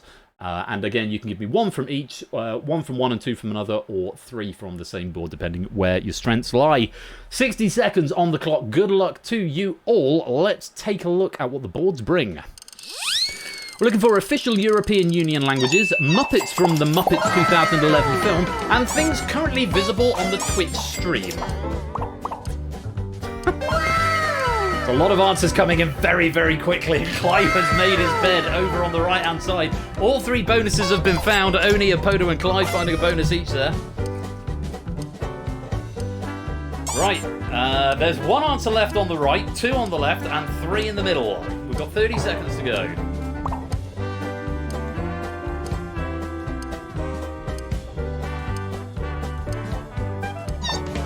And there's the languages done. Come on, can we sort the Muppets out? One more thing, just literally say what you see. There we go, he's got the microphone. I was very conscious of it being on screen because I've changed the camera. Can we get a perfect board? Come on, there's one answer to find. Someone find it. Find the missing Muppet. Please, somebody. No! Oh, we were so close. We were so close to having a cleared board. We've never had it. No, Kermit wasn't there. Oh, Statler wasn't there either. It's the thing you've got to get inside Topper's head because it's not finite lists. Oh, that's the fun of it. Oh, but seriously, well played. Getting 29 out of 30 answers inside 60 seconds. Clive with 140 and Oni with 140 as well. Nando and Toot getting 120. ABME, Lupine and Zeus all getting 80. Massive scores. Multi-Scooter and Answers are the bonus rounds there. Bonus answers there.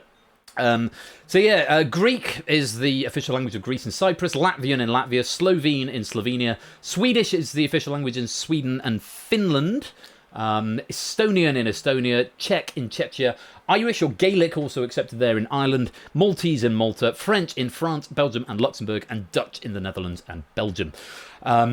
Things you can see on stream. Timer. Well, I'll go through. Questions. Yes, the questions are at the top of the...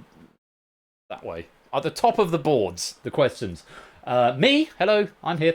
There's quite a lot of variety on what was accepted. Ben, Royal Flush with a Royal Flu $8. Ben Lathbury, Benjamin Lathbury. Yeah, all accepted.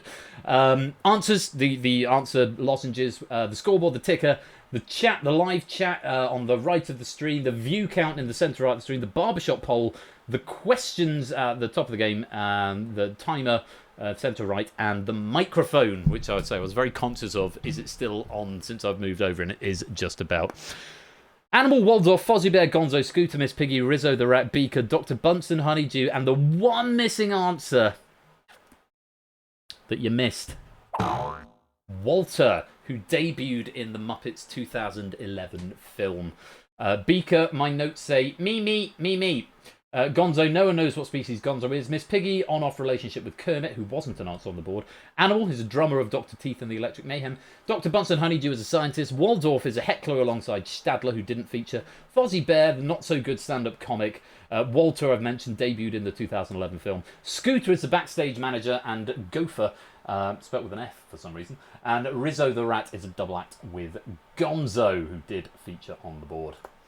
Whew. What a rush. Oh, we've never had a perfect 30 in this game. I don't think I've ever seen it, but it'll happen. I'm sure it will. That's the end of the round. Let's clear the board and check out the scores.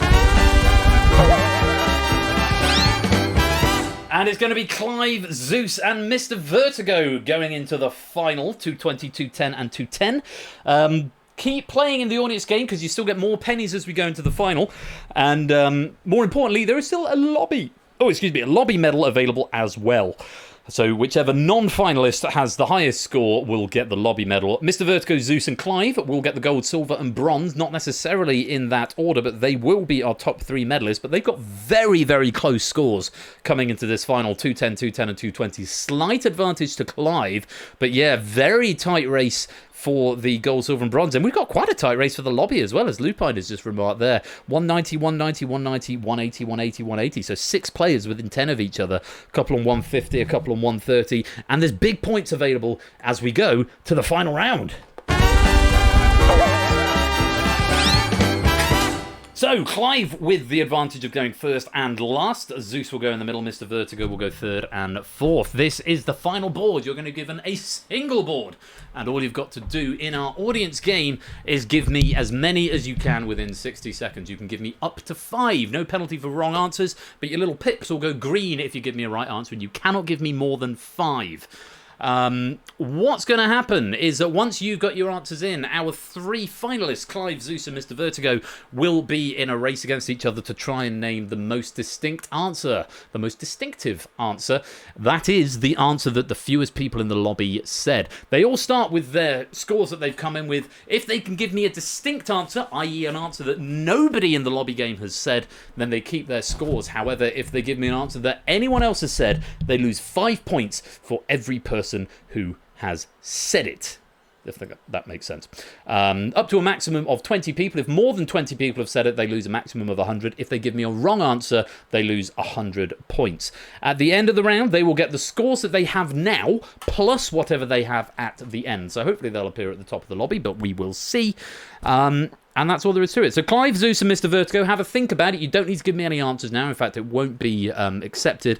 And I can tell you, there are 19 answers on this final board. So 60 seconds audience game to give me up to 5. Here is the question. Roald Dahl novels. Go.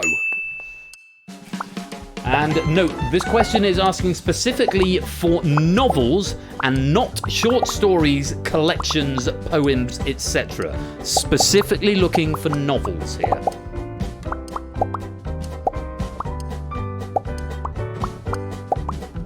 So Clive, Zeus, Mr. Vertigo, be having a think. And remember, in the audience, the rarer the answers you give, the more points they are worth. So give me rarer answers at the beginning, but as time starts to run out, you might want to start giving me some more common ones, because even if you get fewer points, you still get points for them. But the rarer the answers you give, even in the audience game, the more points they are worth. 15 seconds.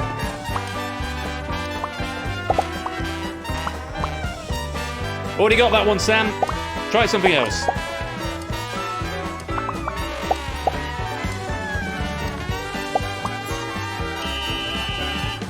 And there is time. And I can tell our finalists that all answers have been covered except one. There is one distinct answer on the board. If you can find it, you can keep your score. Otherwise, you have to go for the ones that fewest people have said. I would be very interested to see if any of our 3 finalists can find the distinct answer in either of their 2 attempts. We start with Clive, we work to the right, and then we go back to the left. A word of warning, hot seat finalists, check your spelling before you submit, because I can't override. Topper has been very generous and put in a lot of variations on spelling and syntax, but I can't override it, so do double check. Were there any qualifiers here? No short stories, Clive. Yeah, no short stories or collections or treasuries or specifically for novels, not short stories, collections or poems. I don't know if you can still hear me or not. I'll just add that into the chat. Or poems or collections. And check your spelling. As per. There we go, for the benefit of Clive, who is not got audio. So, here we go. Clive, your first answer, please. Oh, they've left. You can hear me now. Good stuff. First answer, please, then, Clive.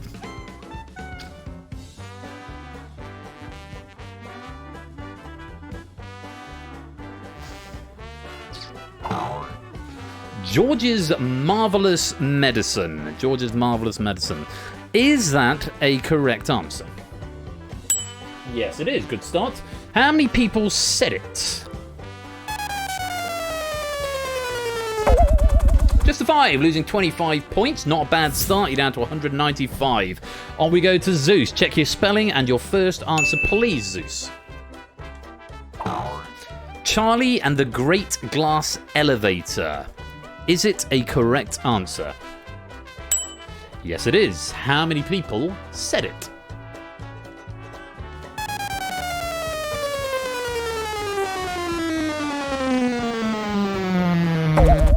12. Quite a good number going for Charlie and the Great Glass Elevator.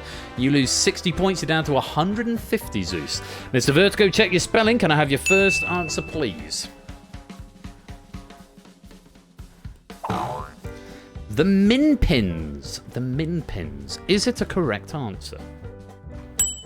Yes, it is. How many people said it? Just the 3. Well done if you gave me Min Pins. That's going to be worth big points. And Mr. Vertigo only losing 15 there. He's tied with Clive. Zeus with the groundwork to make up, but we now go reverse order. Mr. Vertigo, can I please have your second answer? Not miniature pincher. Need your next answer, Mr. Vertigo? The Giraffe and the Pelly and Me. Is that a correct answer? Yes, it is. How many people said the giraffe and the Pelly and me?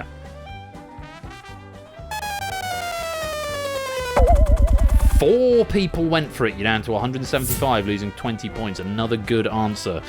Zeus, we come back to you. You cannot get the gold, but you might be able to get the silver depending how you do here and how Clive does. Can I have your second answer, please?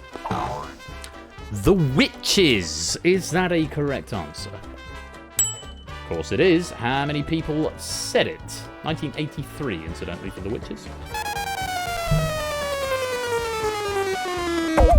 7 people said it. You lose 35 points. You're down to 115.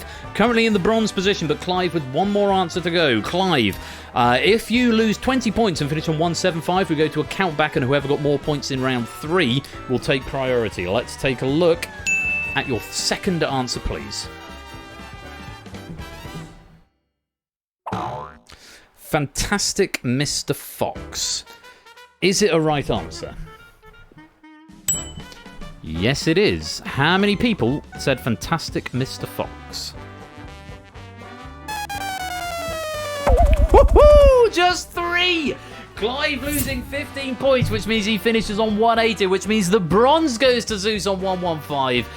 The silver goes to Mr. Vertigo on 175, but the gold medalist is Clive! Good game, Clive. Good answer. Only 3 people going for Fantastic Mr. Fox, but nobody finding that distinct answer, which I will reveal in just a moment. Let's go through all the answers. Remember, the rarer the answer, the more points you get for it. So Matilda, very popular answer. 11 people going for Matilda, published in 1988, the year I was born. The Twits, 9 people going for that, 1980. Fantastic Mr. Fox, just the 3. Well done, Ramsey, Optimat, and Fluid Fernando. I would have thought more people would have said that, but 1970 for that one. James and the Giant Peach, one of the most popular answers up there. In fact, the most popular, apart from Charlie and the Great Glass Elevator, which 12 people also said. James and Giant Peach was 1961. The BFG, 6 people going for that, published in 1982. SEO Trot, 7 people going for SEO Trot. 1990, that one was published. The Witches, 7 people saying that in 1983. The Giraffe, Pelly and Me, 4. Lupine Samster, a Run and 2. Good answer there. Just 4 people going for that one. That was published in 1985. Danny the Champion of the World. 10 players going for Danny the Champion of the World. And that was published in 1975. Note, the title contains a comma, which has been left out due to comma separation. So, yes, there were a few variations on that, but there should be a comma in that title. But because of how I make the game, it didn't work. Second answer on the Google Sheet is the one not picked. You would be absolutely right, Topper. Yes, you would. Charlie and the Chocolate Factory. Now, this is curious. Only 10 people went for Charlie and the Chocolate Factory, which is 2 fewer than said Charlie and the Great Glass Elevator. I would have thought Chocolate Factory. Topper also allowed Willy Wonka and the Chocolate Factory because generous. Topper is generous because it's a common nomenclature and that was the name of the film. But yes, Charlie and the Chocolate Factory, 10 going for that.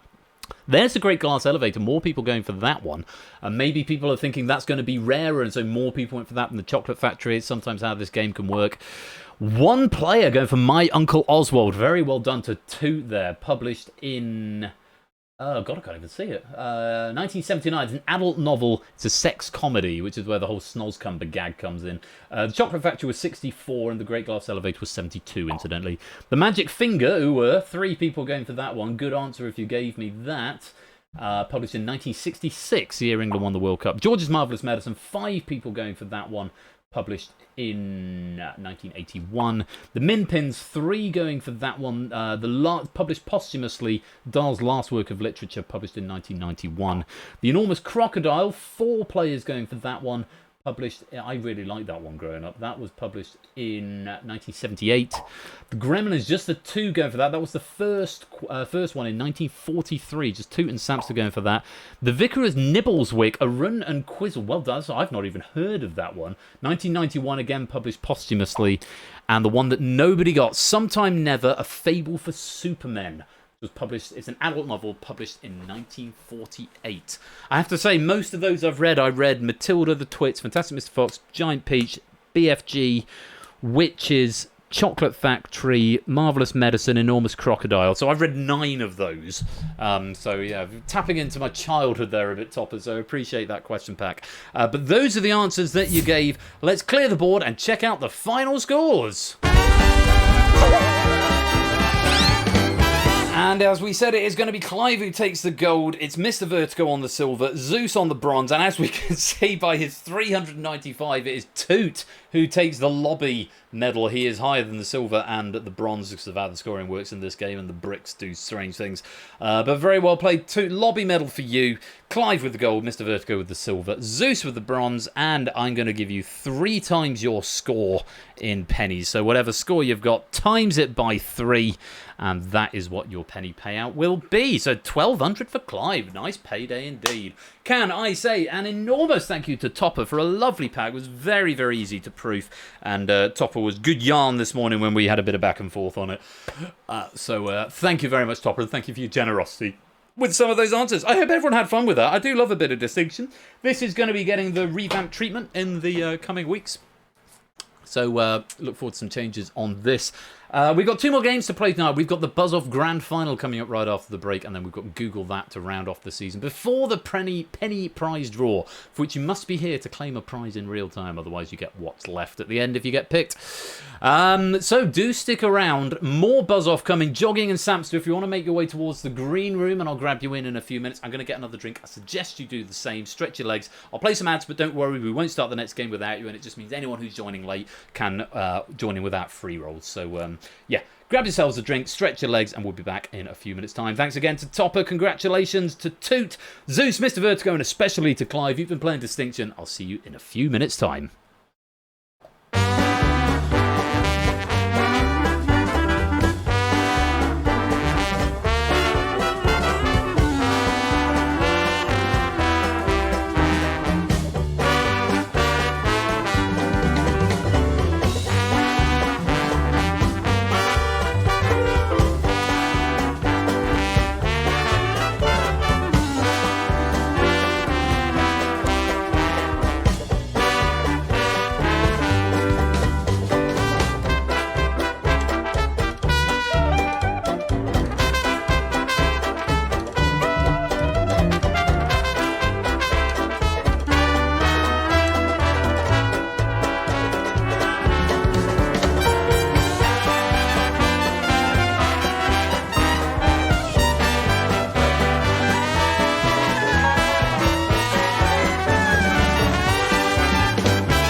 I've just looked at the OBS chat, and when Aaron pointed out the stream, or someone, I think it was Aaron, pointed out the stream chat was frozen earlier on. I didn't know what he meant, and I've just looked at it, and it kind of sort of is. So I'm going to see if I can fix that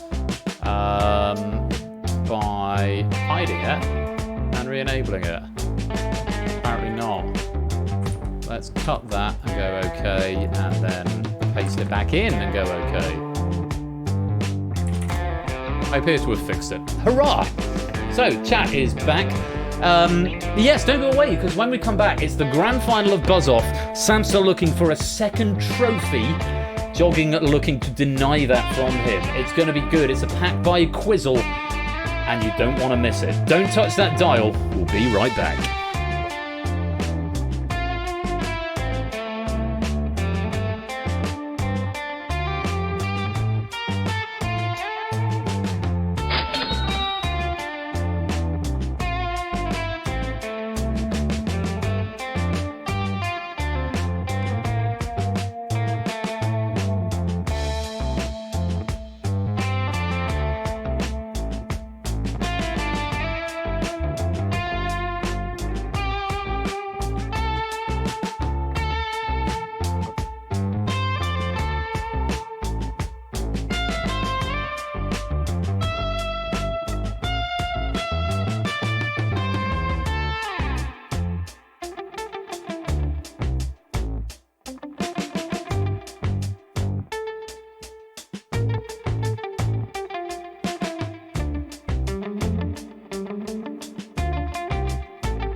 out, and away we go. What are birds? We just don't know. Loads of money. Here we go. Buzz. I'm Derek Livingston. Better to my friends. He's lovingly rubbed with Lewis Hamilton. Welcome back to the third part of this evening's game night, and a return to the Buzz Off Studio Theatre live from Sussex. I'm not going to go through all the rigmarole because I know you want to get down to the nitty gritty. This is it, the grand final of the second Buzz Off tournament. And it's been written by Quizzle, and my goodness gracious me, are you in for a treat. Maxio, Bod, Raspberry Floof, welcome to the stream. Lovely to have you here.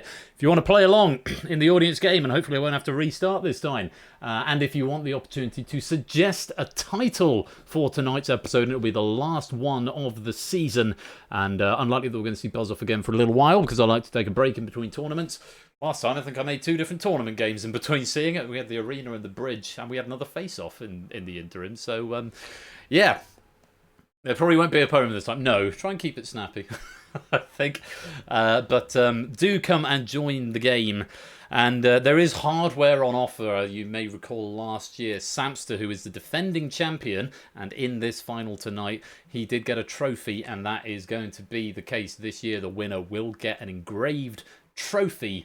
Sam's looking for a second, and he's going to need a bigger shelf, but Jogging may very well want to deny him that opportunity and take the trophy for himself. So, big stakes here, and do come and join the game if you would like to play along with this excellent pack written by Quizzle83, to whom we're most grateful, as well as to Colo as well for proofing it. That code will be on display for the remainder of the game, so if you've not gone in yet, you've still got an opportunity to join. The code is there. But in the interim, let's meet tonight's finalists. It's Sam versus Jogging. Good evening to you both. I hope you're keeping well. Samster, how are you doing? Hello. I'm good. Yeah, not bad. Glad to have the weekend because first week back at work this week. So I was going to say you've been back at school. How's it been? Has it been terrible? Yeah, not too bad. The kids weren't in on Monday and Tuesday, so that was all right. So it was a nice sort of like ease into the week, and we're getting there. But yeah, getting home, being knackered every day is something I've got to get used to again. Yes, it is. It does sort of it's part of the course. I do recall my teaching days and having the training days at the top of the year. Now, Samster, I've rather foolishly and not very professionally not opened up the challenge bracket, so I can't say how you got to this point. Can you remind us? I beat Claire last. I remember that.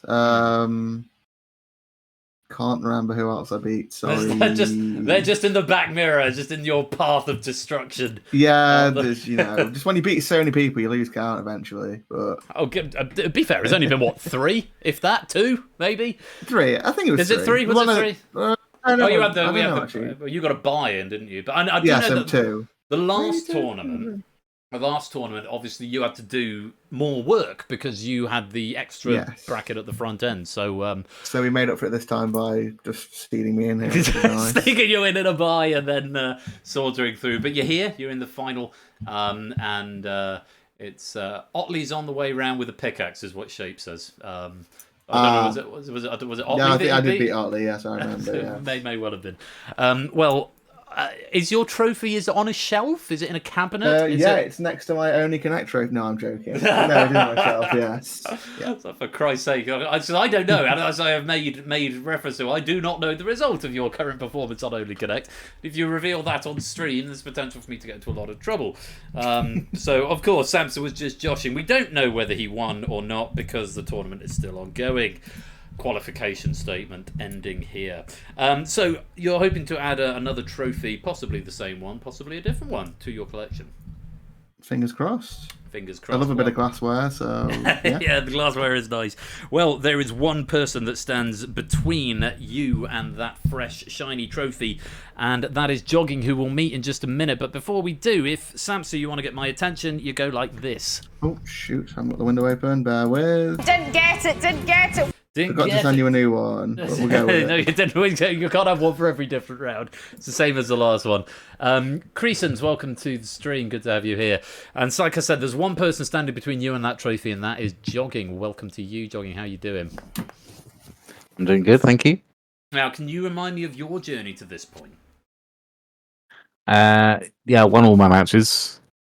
Well, quite. Sorry, my first match single was, knockout tournament. Yeah. Yeah, my first match, I think it was Matt the Ref. Matt the Ref. And the second match was against David. And then David. And pretty close matches, I think. Yes, I think they were, as memory serves. And I think with David, it went sort of went quite one-sided and then came back the other way, I think. Yeah. That sounds about right. So, as you've seen, anything can happen in this game. David, of course, took the bronze medal earlier on, taking it from Claire on the very last question. How do you fancy your chances against the incumbent champion? So the thing about those two games that I've already played is that I was in a horrifically terrible mood for both of them. But that seems to bring good luck quiz-wise for me, so I've intentionally tried to make my day as horrendous as possible. So you quiz better when you're miserable. Is this the conjecture? Yeah, it's a very Morrissey way of quizzing. It's like the sultry Innis gift. Yeah. Well, far be it from me to dispute that. I know you'd love some glassware to add to your collection, but only one of you can win the trophy, and there is just Samster and arguably Quizzle standing in the way of you and that trophy. Jogging, you've got an attention-getting device, and if you want me, you go like this. I'm going for a hole-in-one. So those are the buzzers. It's Sam versus Jogging, and I hope you are ready to play along in the audience game and potentially suggest a title for us at the end. It's a pack by Quizzle. Good luck to you both. Let's go to round one. Rules haven't changed from the last two games or the game we played earlier on, so if you're playing in the audience game, you get a maximum of 5 attempts. The earlier you answer, the more points you get. Spelling must be exact, and you must give me the answer before either of the hot seat players have given it. Hot seat players, first one to find 3 wins the board. Wins the point. First to 2 points wins the board and the chevron. If you buzz and are wrong, you are frozen out for 10 seconds, and the letters will gradually be removed as it goes on. Additionally, you've got a default clock. If your opponent goes ahead, you start a global clock. If that runs out, you default on the point. You all know these rules, though. Good luck to you both. Here is the first board, and we are looking for characters in Alice's Adventures in Wonderland. Didn't get it. Sam. March Hare. Good start.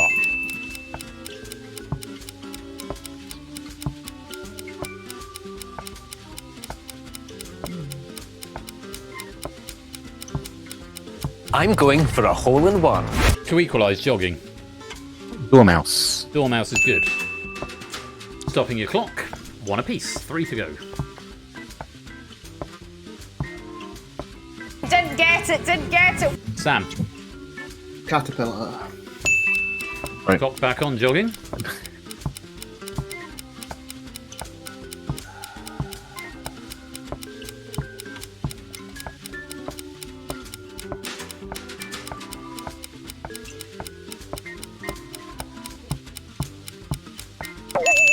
That's time in the default from Jogging. Samson winning that first point. Very well played. 2 other answers to reveal there. They were the Duchess and the Hatter. The 2 missing answers there in yellow. Backwards diagonals always tricky to find. Sam getting that first point. Potentially 2 more boards, but at least 1. Here is the second. Fingers on buzzers. We're looking for surnames of winners of Laureus World Sports Award for Sportswoman of the Year. Didn't get it. Sam. Biles. Good start.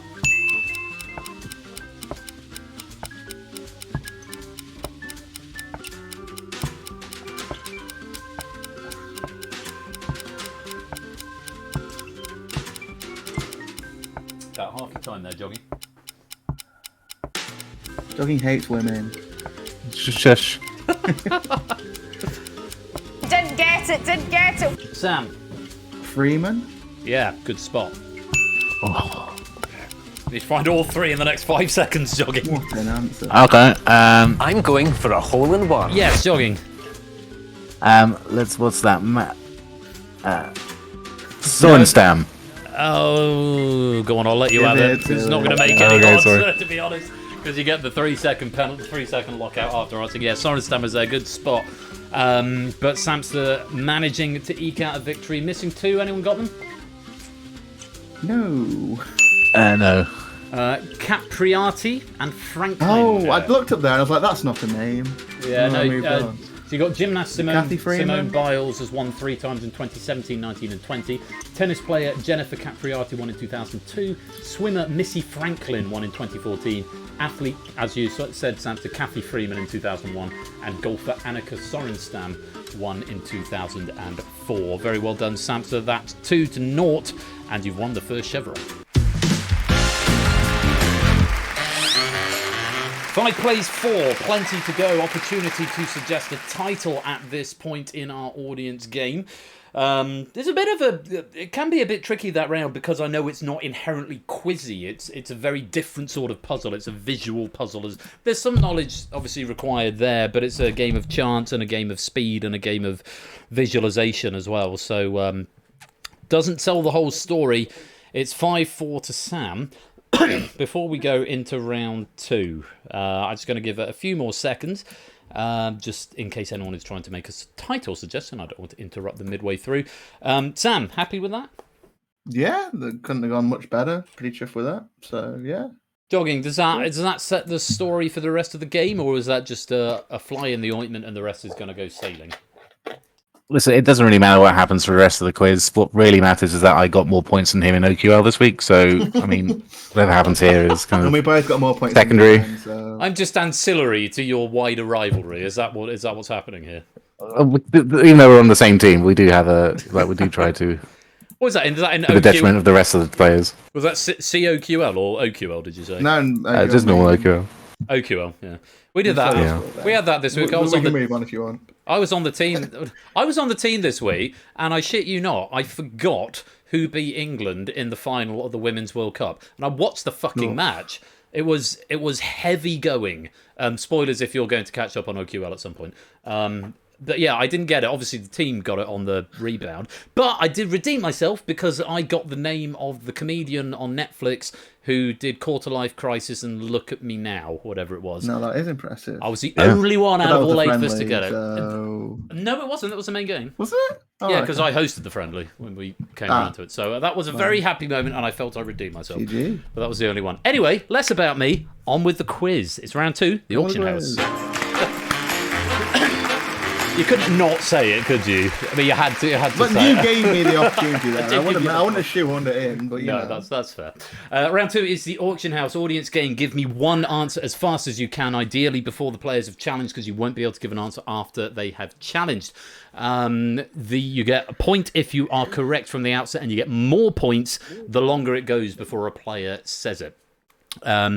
Players in the hot seat, you'll be bidding back and forth, +1, +2, +3. This first one is going to be a very, very interesting one, and it's going to be a game of chicken, I think. But we'll see what happens. When one of you challenges by pressing the challenge button, your opponent must name what they have bid. If they manage it, they get the point. If not, then you will get the point. Simple as that. Best of luck to you both, and fingers on buzzers. Sam, I believe you're going to be opening the bidding, and the category is words in the NATO phonetic alphabet of 5 or fewer letters.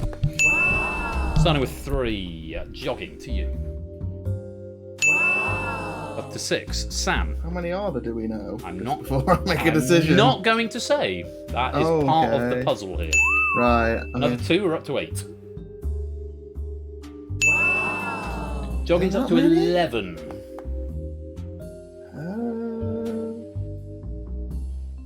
Any more, Sam? There's that many. Oh, go on. I don't think there's that many. Jogging, off you go. Alpha. Bravo. Delta. Echo. Golf. Hotel. India. Kilo. Mike. Papa. And let's go Tango. Well played. Well played. Yeah, there were 16. I couldn't do the maths. That was what that round. That one wasn't about do you know them, because I'm fairly sure you both know the phonetic alphabet. That was, do you know how many have 5 or fewer letters? So a lovely question from Quizzle there. The missing ones is really interesting. The ones you omitted, and I had to move my mouse slightly. Lima and Oscar. Both 5 or fewer. Lima, Lima, Oscar, Romeo, X-Ray, and Zulu were the missing ones there. But great start there, Jogging. You've got the first point. I did have a brief, is it Julia or Juliet moment. That is very much a thing. I believe it's Juliet rather than Yes. Julia. But there were enough that if in doubt, you can leave it out. Good start. You're opening the bidding on the next puzzle, Jogging, and the category is named SI-derived units. These are SI units that are named for a person. Ooh. Sam's up to 4 now. Jogging, back to you. And just to clarify, we are after the name of the unit, not necessarily. We don't need the name of the person. We just need the name of the unit. Jogging's up to 6. Sam's pushing it to 7. Jogging any more? Ooh. We're going for 8. Sam, back to you. Doesn't want to step down from a science question, does he? Yeah. He's gone for 9. Jogging any more? Sam, all yours. Start with an ohm. Ohm. Yes. Good start. Joule.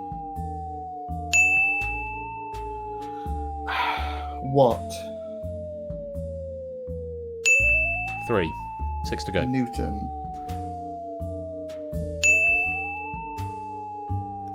Gray. Four more. Celsius. 3 left. Kelvin. Kelvin. Yeah. Does that not count? Not an SI unit, I'm afraid. Oh, shoot. Yes, because you've already said Celsius, which is the one for temperatures. So yeah, stupid. So missing. Jogging. Do you want to attempt any of the missing answers? I was going to say stuff like Coulomb, Hertz, Volt, Coulomb, Becquerel. Hertz, Volt, Becquerel are all there. The missing answers: Becquerel, Coulomb, Farad, Henry, Hertz, Catal, Lumen, Lux, Pascal, Radian, Siemens, Sievert, Steradian, Tesla, Volt, and Weber. Yes, the Radian is solid angle, apparently, according to my notes. No, it is. I just didn't know it was named after a person. I didn't know what it is, so let me have my moment, Sam, please. Sorry. Becquerel radioactivity, Celsius temperature, Coulomb electric charge. I won't go through them all. Tesla magnetic induction or magnetic flux density. I quite like. Weber is one I didn't know is magnetic flux. Newton force or weight. Pascal pressure or stress, etc., etc. Very well played. Right challenge at that point because we've fallen slightly short. And Sam, I'm sure your Year 10 chemistry class will never let you let this down. I just always forget what's an SI unit and what isn't, but that's totally fair. Well played, Jogging. On that Well one. played indeed to Jogging. That's 2-0, and Jogging, you've taken a chevron. 5 plays 4, Rampant Sloth. Welcome to the stream, and it's all getting very exciting. I'm being all well a bit serious. Read the note.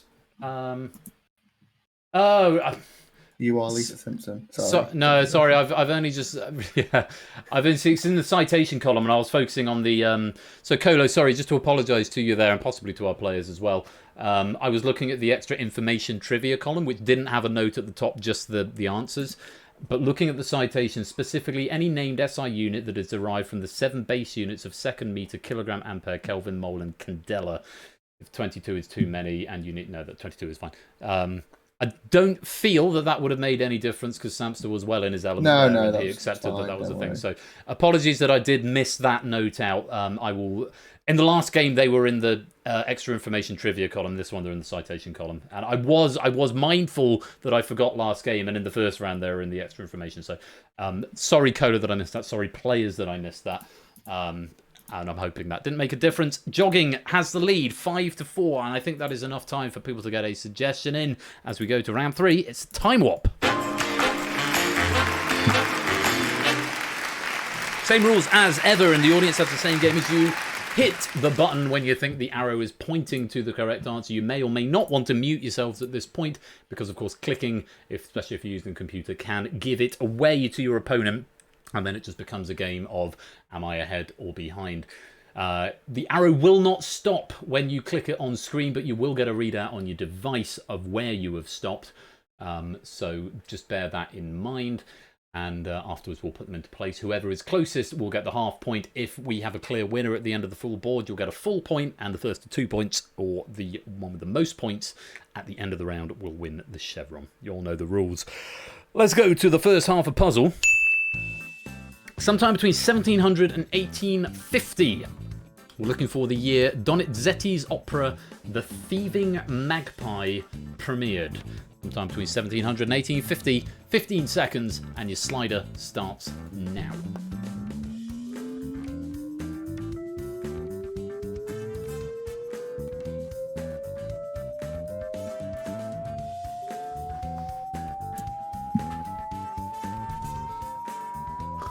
I'm just going to add a clarification here, because this is something that I didn't proof this, so I just went with the data that was here. But looking at the citation and looking at the question, I knew The Thieving Magpie as by Rossini, not Donizetti.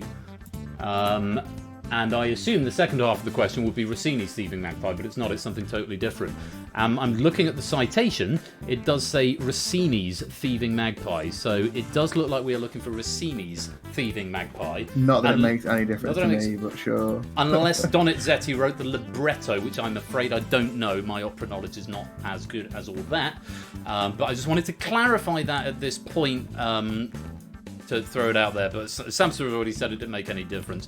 Let's set the arrows. I'm going for a hole-in-one.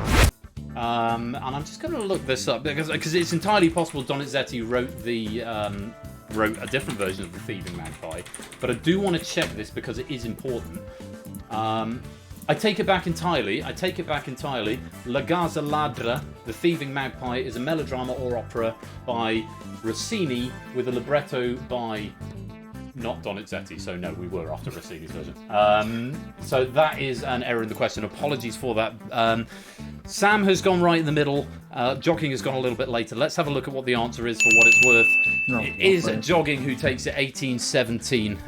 But yeah, that's one of those little oversights that happens in this industry. Well, I'm reading the notes now after it's too late. I've got my things the wrong way around. Yeah, Thieving Magpie premiered in 1817. So Sam 49 away, Jogging 16 away. Rossini, one of those middling Italian romantic composers.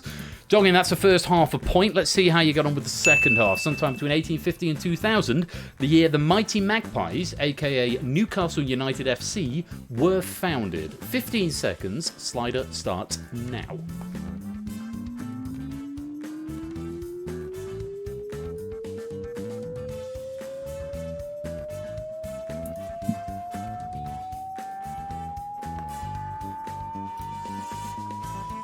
Slightly different, going for the football angle here. Let's take a look and see where you've stopped. I'm going for a hole-in-one. Holy cow! Bloody Nora. I'm looking at the answer as well, and I can't call this. Are you both sports ball fans? Not really, but I know like No, the FA Cup was around then, so... Yeah, a lot of teams were founded sort of late 19th centuries. Well, let's take a look what exactly you've said and what the correct answer was and who was closest. Me. Good God, it doesn't get much. So this is why it's in the final. 1892 was the answer. And yeah, you're quite right. A lot of modern Premiership teams were founded at the tail end of the 19th century. Sam going for 1886, 6 away. Jogging for 1888, 4 away. Both very, very close. But it is going to be Jogging who takes that first point with 2 green lights. Very well played. We go on to the next puzzle. Jogging with the advantage, sometime between 0 and 300. It's not a time, it's a number. Some number between 0 and 300. The number of episodes of Modern Family listed on IMDb. 15 seconds, slider starts now.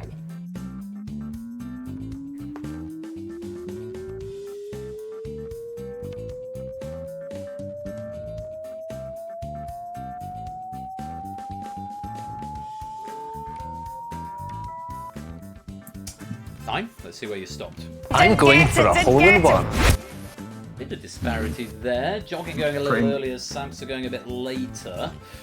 Let's have a look. What is the correct answer? Nah. 250, exactly 250. Samster closest there, 29 away, Jogging 62 away. Samster getting that first half of a point. We've got another half a board to go though. Sometime between 300 and 600. Or some number between 300 and 600. The number of episodes of Family Guy listed on IMDb. 15 seconds. Sliders start now.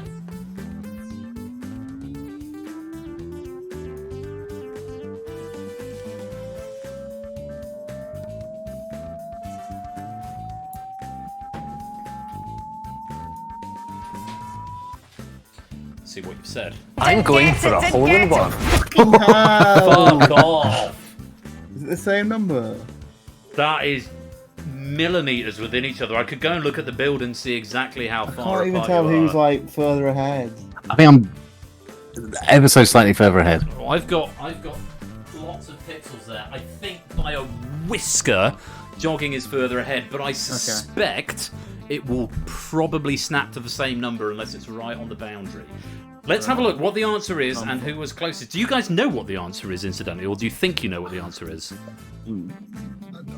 I despise Family Guy with every About fibre of 20 my being, so series, I've no idea. and we're going maybe 20 episodes a series, and I took a bit off. I know the earlier series had like less episodes, but fewer. I know The Simpsons is Fewer, sure. vaguely recently past 600, hasn't yes, it? So and Family Guy's probably got about half.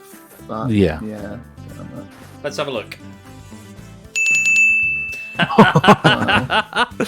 You have gone for exactly the same number, 360. It's a little bit more than that, 411. Season 22 is due to begin on the 1st of October this year. Not very many ties that we get on the same timeline, especially with that much of a disparity. But because Samster won the first half and it's a dead heat on the second, Samster, you do win the point for the round, and it is one apiece. So, it all comes down to this one. Sometime between 1600 and 1800, the year that the War of Jenkins' Ear began. Anyone been watching Oversimplified will find out. 15 seconds, sliders start now.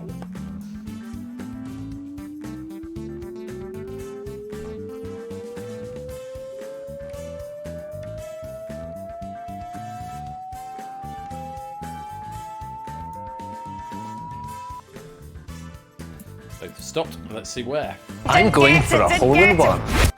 Not a lot between you, but certainly more disparity than the last one. Jogging going a little bit later there. Let's take a look at the correct answer, which is... 1739. The conflict lasted until 1748. So Jogging 19 away there, Sam 35 away. Jogging getting the first half. So, Sam, you can't win the chevron here, but you can prevent Jogging from getting it if you can win, or... no, you must win. Forcing a tie here will give it to Jogging. So, if you can win this half, then you can prevent Jogging from getting the chevron. No pressure. Sometime between 1800 and 2000, sticking with ears, the year that Vincent van Gogh cut off part of his own ear. Between 1800 and 2000, 15 seconds, sliders start now.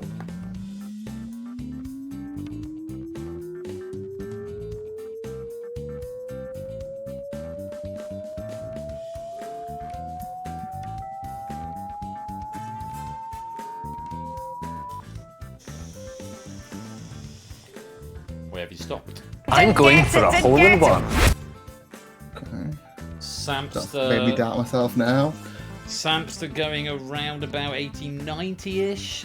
Jogging around 1850. Looking at that. I actually have no idea when Van Gogh was I about. felt So. like it was like 1870s, 80s, but I could be wrong. Take a look. Oh, well done. That's pretty close, Sam. 1888, just 3 away. Yeah, 1888, tail end of the 19th century there. Just 3 off. Jogging 45 away, going a bit early there, which does mean that we have forced a tie on that one, and with 1 point apiece, that means going into the final, there is no change to the scores. I am going to change my shirt before Google that, because I am perspiring something awful here. My God. Jogging, you have got the advantage going into the finals. A 5 plays 4, but it is the slimmest of advantages, as we know this game can turn around very, very quickly in round 4. And Samster has been known to play hardball in this final round. And we also know, Samster, don't we, that you're not afraid of being vocal in this final round. You've got to sort of play the game, haven't you? Absolutely. What was the need for the last 4 words of that sentence? Message from our sponsor, Oni. Take your shirt off, coward. Take my shirt off, coward. I would do, except I'm hazy on the rules of what Twitch are allowed, and I don't want to get If it helps, banned. only mine's off. I don't want to get banned. It doesn't help because there's no camera on you dying. But going into season 12, I don't want to find my account has been banned for lewdness. So I will change into a different shirt going into the next game. I've also had to turn the fan off because I need to charge my pipe. The future is stupid. I can't run my book because I need to charge my cigarette. Bruh. Yeah, I know, right. Anyway, opportunity to suggest a title. Don't do a Tyson. Tyson is just presenting on camera with the shirt off, Proogs. Nothing major. But it is all going to come down to this. We've got up to 5 questions in this final round. And it is going to determine who takes home the glassware.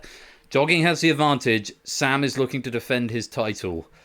Let's go to the final round on the buzzer. Funny you should say that random UK name. I've actually got 2, but one of them is burning through the coils rather faster than I would like. I'm back up to 41%, which will probably do me the rest of the night.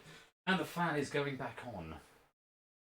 Because I'm going to need a light breeze to cope with the pressure of this. I've cleared the pictures out.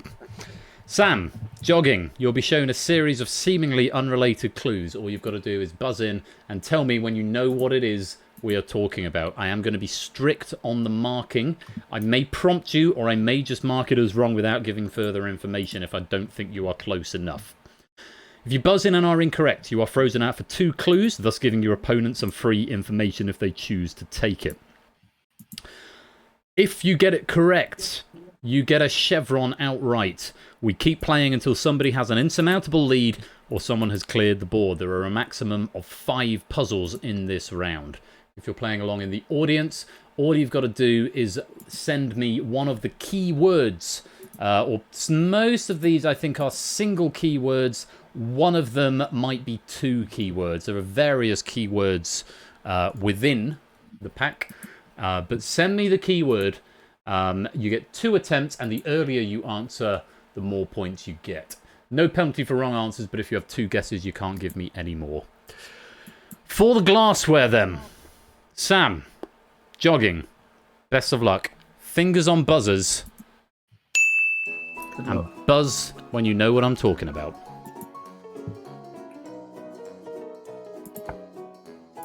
Oh, okay. It's not going to do this again, for Christ's sake. It's broken again. What's happened now? Are they all errors that have happened during buzz-offs? Very amusing. What's happened? Coroutine couldn't start because the game object clue object is inactive. Give me a minute. Why is this suddenly going wrong here?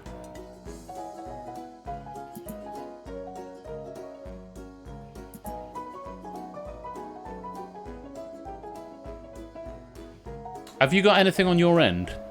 Yeah, there's a buzzing button. Yeah. Have you got any clues? No. No.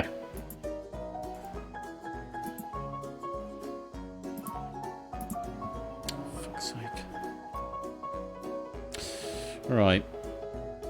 What is happening? Where the fuck's my console gone?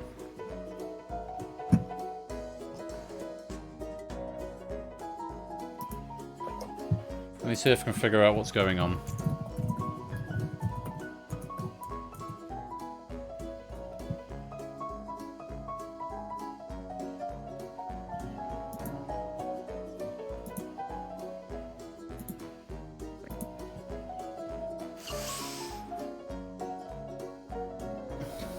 Couldn't start because the game object clue object is inactive. Why is it inactive? It's not inactive anymore.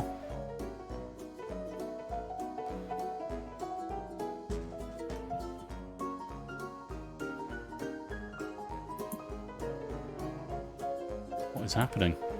I cleared the pictures. That was the whole point.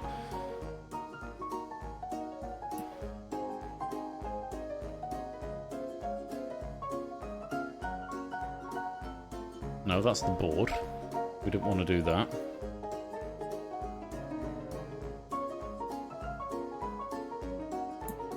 It comes up and down. Board. It'll be a board, won't it? No, it won't be a board. It'll be in round. Clue grid, clue object. Why is there not an animator on that? An animator on that.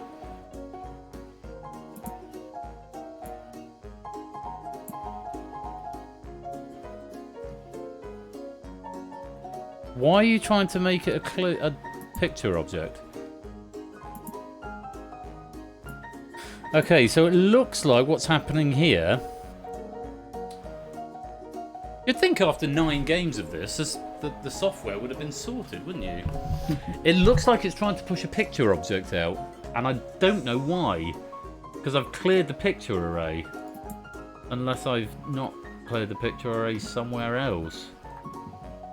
I fear for the second time I might have to kill the game and resurrect it. That's empty, that's empty. It's full screen. Not two-way. Oh, Lord. I genuinely don't know what's happened here. And this has never happened before. Move strap. Why did the straps not come to life when we first launched it?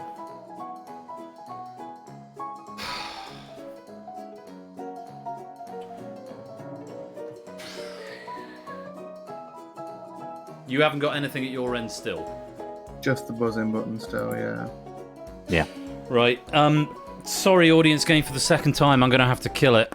Because it's really important that I don't lose any of the puzzles coming into this final round. I'm going to go to the BRB screen. Guys, you can still see it. If you can join with the same refresh your Hackbox device. I have got the log, which should show you pennies, and I can maybe do something about retroactively adding them on. But I'm apoplectic that has broken. So don't join just yet, guys. Let me join first. And then you can join. It's Q. Or G. Right. Message from our sponsor, Paulister and Random Zombie. Welcome to the stream. Please stand by. Yeah, please stand by. Thank you for the bits there, Paulister. Sam, Jogging, if you want to come join with that code now. Sam, you were red, weren't you?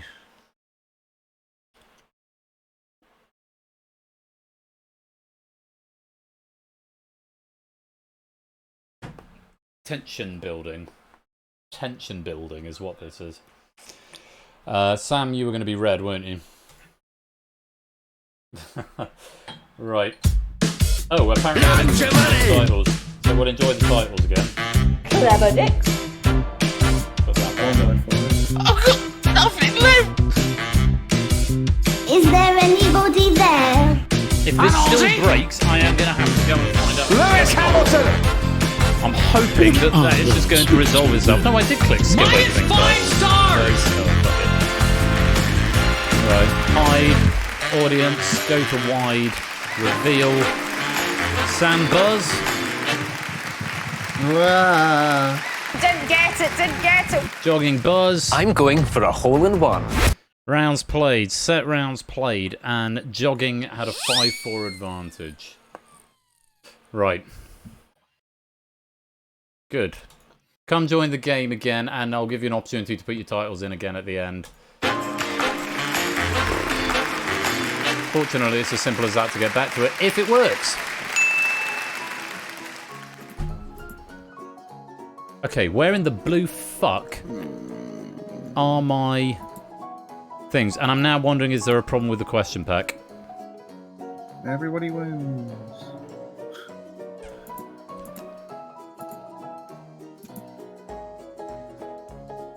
I'm going to need to take a brief pause because I need to look at the question pack because it's doing the same thing. Because, yeah, we're getting the same thing there. This is important. Guys in the Discord, I'm just going to drop the stream a minute just while I investigate what's happening with the question packs. Please do stand by. I will be back with you as soon as I can. But it looks like there is some discrepancy in the question pack. That's the only thing I can surmise at this point. So I'm going to sit them side by side and manually... Oh, fuck off, pop-up. Go away, pop-up. No, I don't care. Yes, I've got an ad blocker. Come to peace with it. Fine. Okay. Let's just sit that side by side with Incas and see where the... Because I did this all earlier on and everything was fine. What the fuck is that? Trivia. Quizzle. I just want to stress this is not Quizzle's fault that this has happened. This is in the export of the pack where it looks like something might have gone wrong because it's looking at the build and it's saying there are no clues, which is why. And it's entirely on me.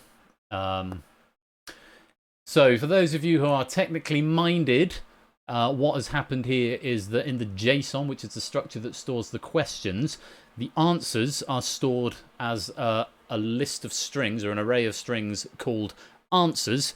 And on this one from Quizzle, they are stored as an array of string called clues. And despite spending a good hour doing these packs this morning, I managed to miss that. That is not on Quizzle. That is entirely on me for not updating the pack and then missing it when we came to it later on. It is a very quick change, which I have now done, and we should be back to where we were as soon as I update the pack. This is the weird thing, because the build has actually got a protection in it that says, is this a valid pack? And if it detects that it's not a valid pack, then it will not allow the game to run. So I obviously need to check that out. Oh, this is deeply upsetting, and I'm very sorry to both the hot seat players in a moment of extreme tension and to our players playing in the audience. This should not have happened. This should have been caught a long time ago, or I should have updated the template so that it didn't require it. Oh, Paulister, you're very kind. We'll enjoy the sting while I click skip opening titles. Go back to stream view.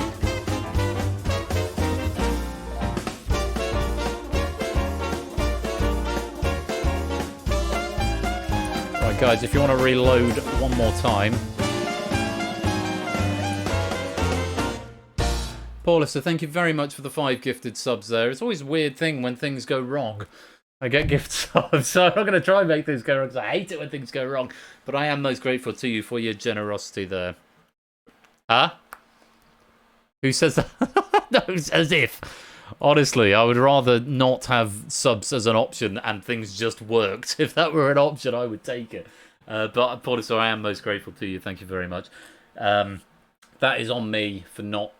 despite... I had 3 different eyes on the question pack and it's still gotten through.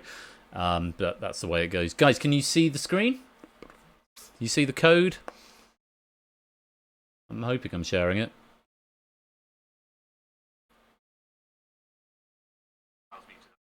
You went mute, didn't you? And a message from our sponsor, Paulister. I'm awaiting players still. Just taking a moment to support all this hard work. I'm sure it's not easy to run all this. So massive respect on putting up these streams for us. Nico, Hart, Jeff Love. Paulister, thank you very much for the kind words. Sam, you're in. And there you go, Joggington now. Sam, you're playing red, aren't you? Paulister, I do very much appreciate the kind words. I know that this sort of stuff, it shouldn't go wrong, and there's a part of me that thinks I'm more frustrated when I get blue screen to death because that's sort of out of my hands. So when things are in my hands and I can see what the problem is and fix it quickly, on the one hand it's like, Yes, okay, good. At least I can sort that problem out. But on the other hand, it's like, shit, that shouldn't have happened. You're better than this. So I do appreciate the words, especially at such a pinch moment in the game. But thank you, everyone, for sticking around. What's the fucking PC B-sod now?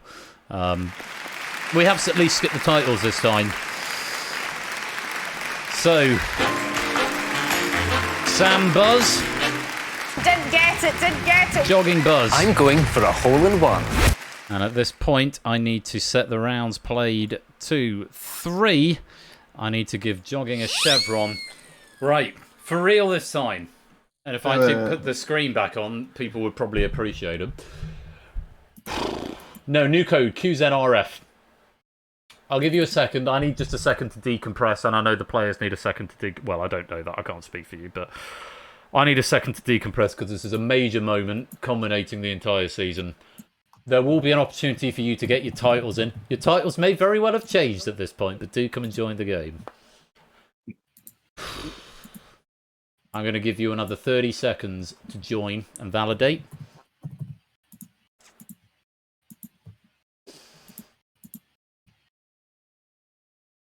Okay, I am decompressed. Guys, you ready? I think so. Yep. Good luck. Good luck. Good luck, Ben. Thank you. On the buzzer, you know the drill. Let's play. 15 clues in this puzzle. Buzz when you know what I'm talking about. Yeah, he's working. St. Petersburg equals palace.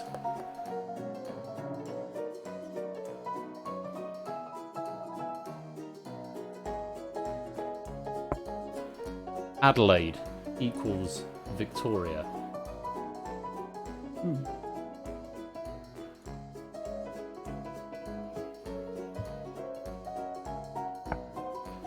Accra equals Black Star.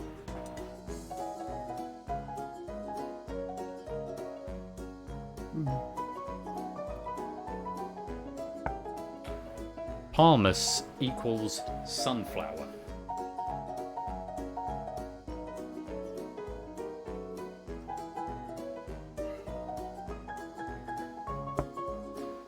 Warsaw equals parade.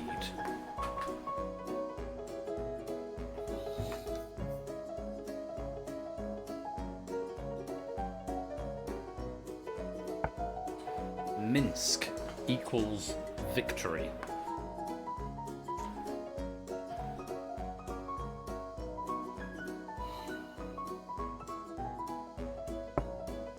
Baghdad equals liberation.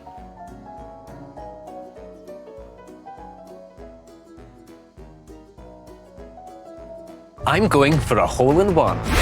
Jogging. I don't think it is. Is this what these places mean in the respective language of the country they're in?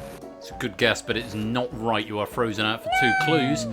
Back in on clue 10. Samster 2 free clues for you. Here's the next. Istanbul equals Taksim. What the hell is that?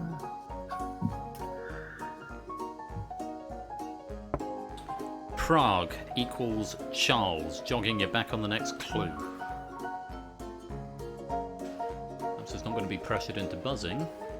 Well, it seemed too much like geography to me, so... I'm going for a hole-in-one. And jogging's right there on Cairo equals Tahrir. Jogging. Are these the bridges in these cities? They are not. You're frozen out for 2 clues. Okay. Back in on clue 13. Samsa 2 free pieces of information. Here's the next. Athens equals syntagma. And for 12. I'm sure everyone has it at this point, but I'm not seeing anything. Moscow Didn't get it. red. Samster. Are there all squares in these places? Major city squares. You were very close with Bridge. You were very much in the right area there, Jogging.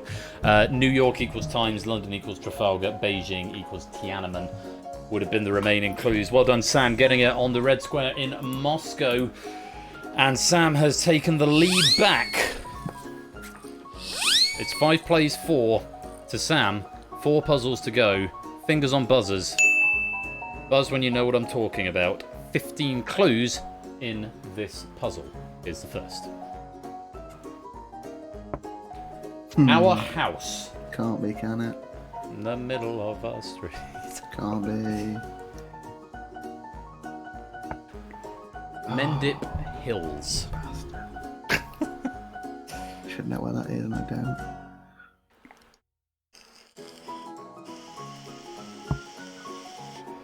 Riot Act.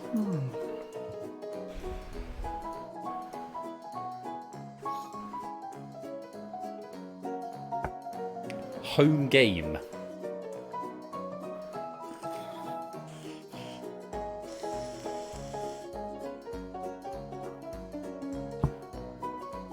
Gauze tape.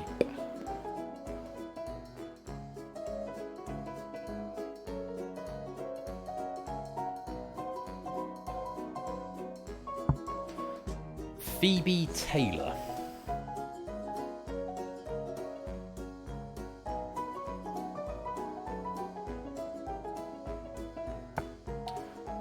Del Tarrapt.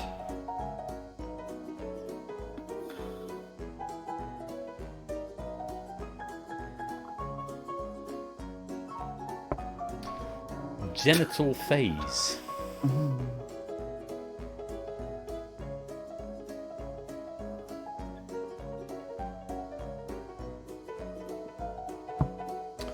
Comic Ronnie.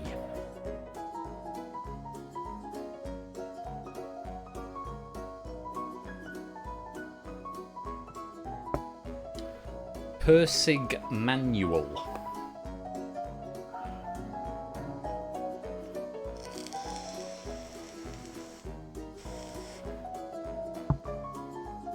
Amalgam Machine.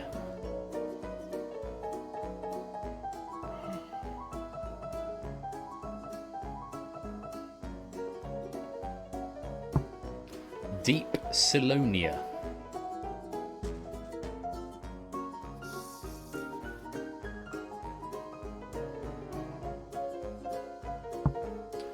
Group Silonia. No idea what this is. I had an Honestly, idea and it's just all gone now. When I told you Jesus. this, I'm not going to say anything. I'm not going to say anything. For 14. Okay. Gallamb Day. I know I'm going to kick myself with this.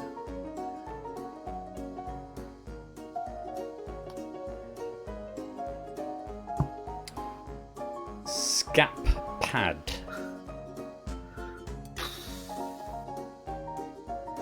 That is, yeah. It's no. definitely a word thing, but I don't know. And I'm going to buzz you out of time. Yeah. Oh, I thought that. I saw Iota and I actually saw that. Hidden honestly, because I didn't proof this, so I'm seeing these words as they come up for the first time. And I just look at it when I saw Comic Roddy and Persig Manual. I know with Deep Silonia and Group Silonia, and I'm just like, that is so clever. And you look at it, and it's so obvious.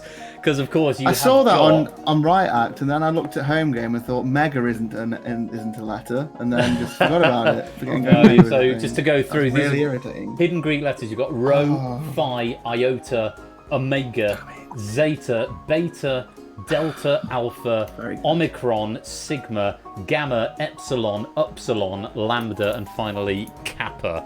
Oh, it's just. I'm blaming it on being hot and tired. That's my excuse. I am just. I'm just great to be basking in the presence of glory of Quizzle's questions here, because that was just beautiful. Calliope, welcome to the stream. No winners on that one, so Samps retains his lead 5-4. 3 more puzzles. Here's the next. Buzz when you know what I'm talking about. 15 clues. Here's the first. First, George Houston, 1940.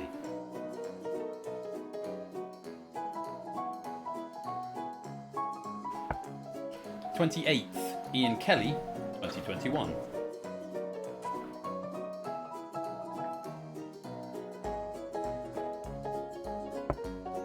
3rd, Grandin Rhodes, 1946. Janvier TV, welcome to the stream.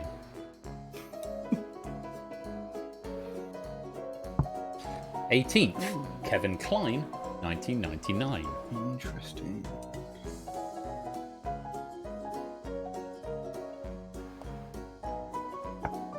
Seventh, Lionel Barrymore, 1936 and 1952.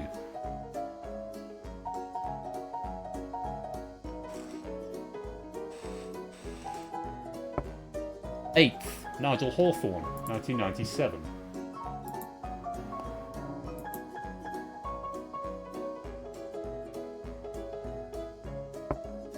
36th, Woody Harrelson, 2017.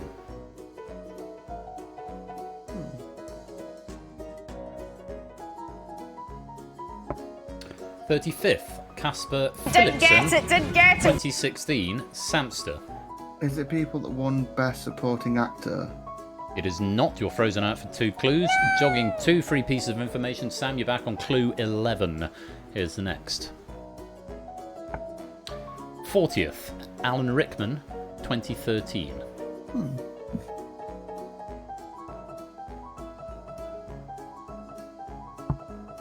32nd, John Voight, 2001. Sam, you are back on the next clue.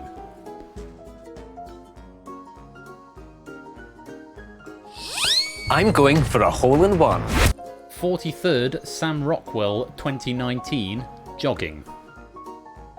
Is it people who got their first Oscar nomination and the film that they were in, like, so it would be the 43rd film that they received their first nomination? It's not the correct answer. You're frozen out for 2 clues. That'll be, yeah, Sam Rockwell is way too young for that. You are back in on clue 14 if we get that far. Sam, 2 free pieces of information, starting with this one.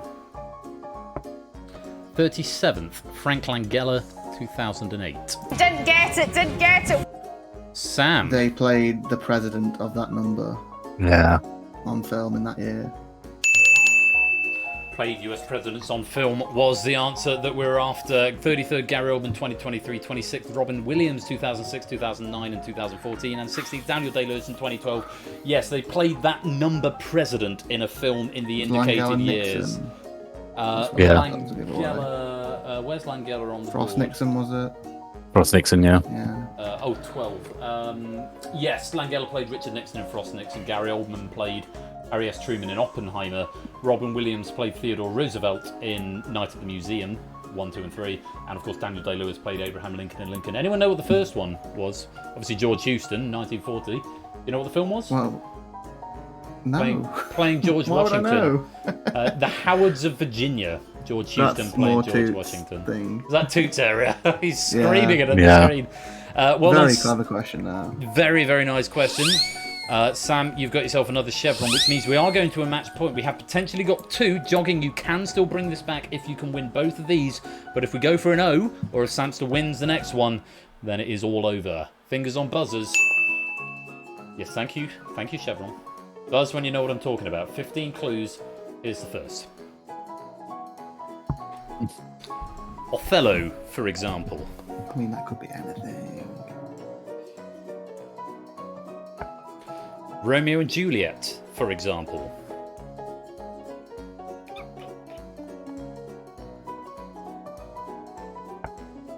Romeo or Juliet, for example.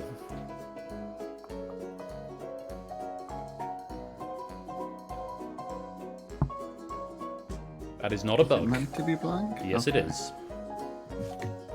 Cool. Which is why I'm not saying anything. Right. And for 5? Shaft.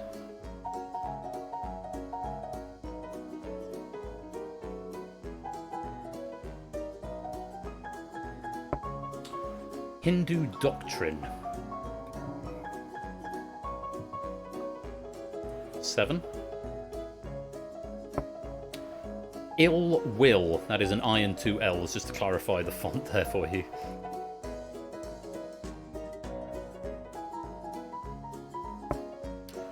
Very attractive.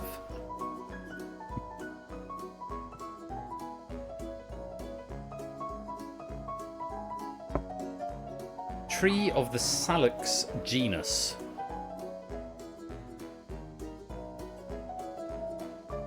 10. Knitted garment. I'm going for a hole-in-one. Jogging. No, I've done a silly. No, my guess is ridiculous. You're frozen out for 2 clues. Back on clue 13, Samson, 2 free pieces of information. Here is the next. Crimson.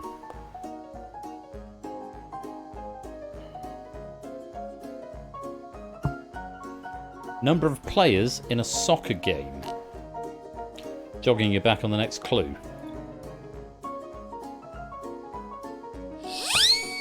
Take a chill pill.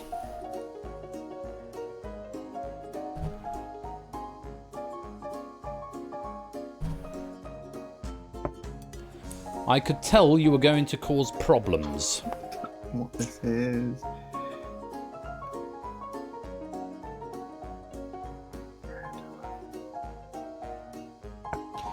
We're not a couple now, and will not be a couple again at any point in the future. Didn't get it, didn't get it. Sam. I don't know. Were they things that were mentioned in, I don't know, the conscious uncoupling of Chris Martin and Gwyneth Paltrow? I'm afraid that is not the right answer. But Jogging, you know if you don't get this one, the game is over. So do you want to buzz and have a guess? You do need to buzz. I'm going for a hole-in-one. Yeah. Go on, guess something. Go on, Jogging. All things that are 3 letters long. I would love to say it's not you. Honestly, you guys, I know it's not necessarily your wheelhouse, but they are Taylor Swift songs in other words.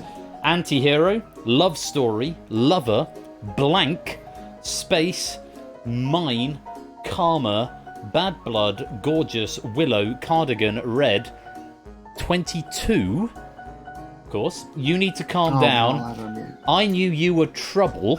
And of course, on number 15, we are never ever getting back together.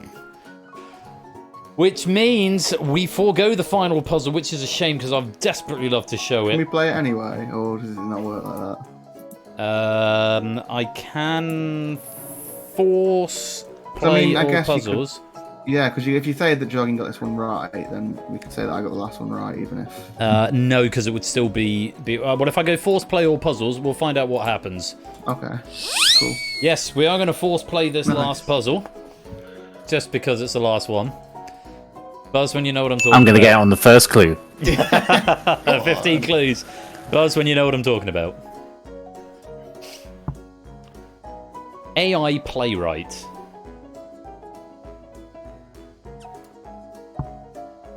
Ton writer. I'm really glad this has worked, but everything else hasn't worked tonight. Wildest African animal. Well, that's subjective, surely. Line direct route.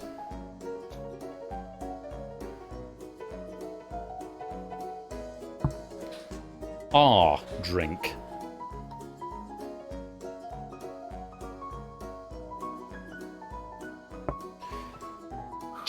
Tree.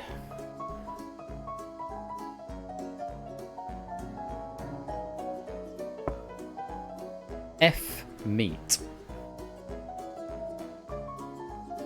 It's a slogan of vegans everywhere.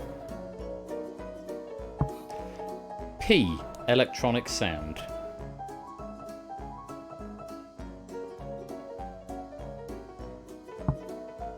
S actress.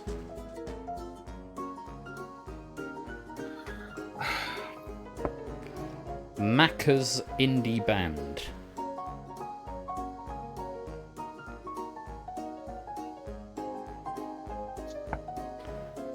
Cham conductor.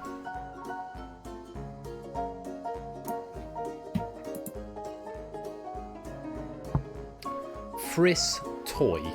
I'm going for a hole-in-one. Jogging. You can put B into all of these. It's literally a buzz off. You buzzed just before me on that one. Well done. We'd have a Truth Vegetable, Thoven Composer, and Ulzibub Devil. Yes, you could put B into them to make the definition on the right. David had it on 3. We played it out just because I thought that was such a splendid puzzle at the end, and it does encapsulate the game. The answer was buzz off. And at the end of it all, Samster, you've done it again. Buzz off champion. Okay.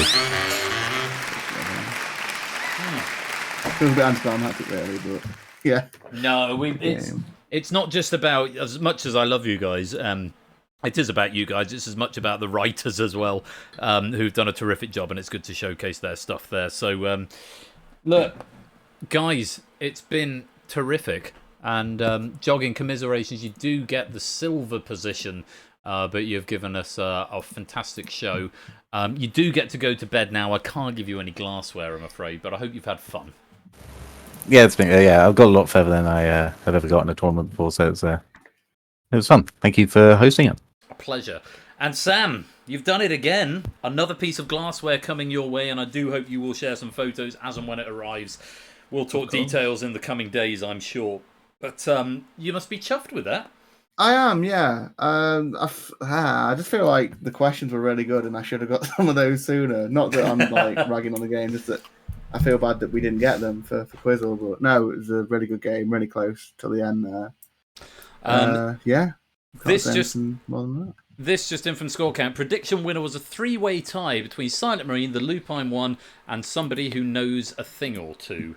Who we're not sure who that is. There may be some prizes available for you. But, guys, Samster, I'll be in touch to organise delivery of your prize, jogging commiserations, but you've given us a fantastic show.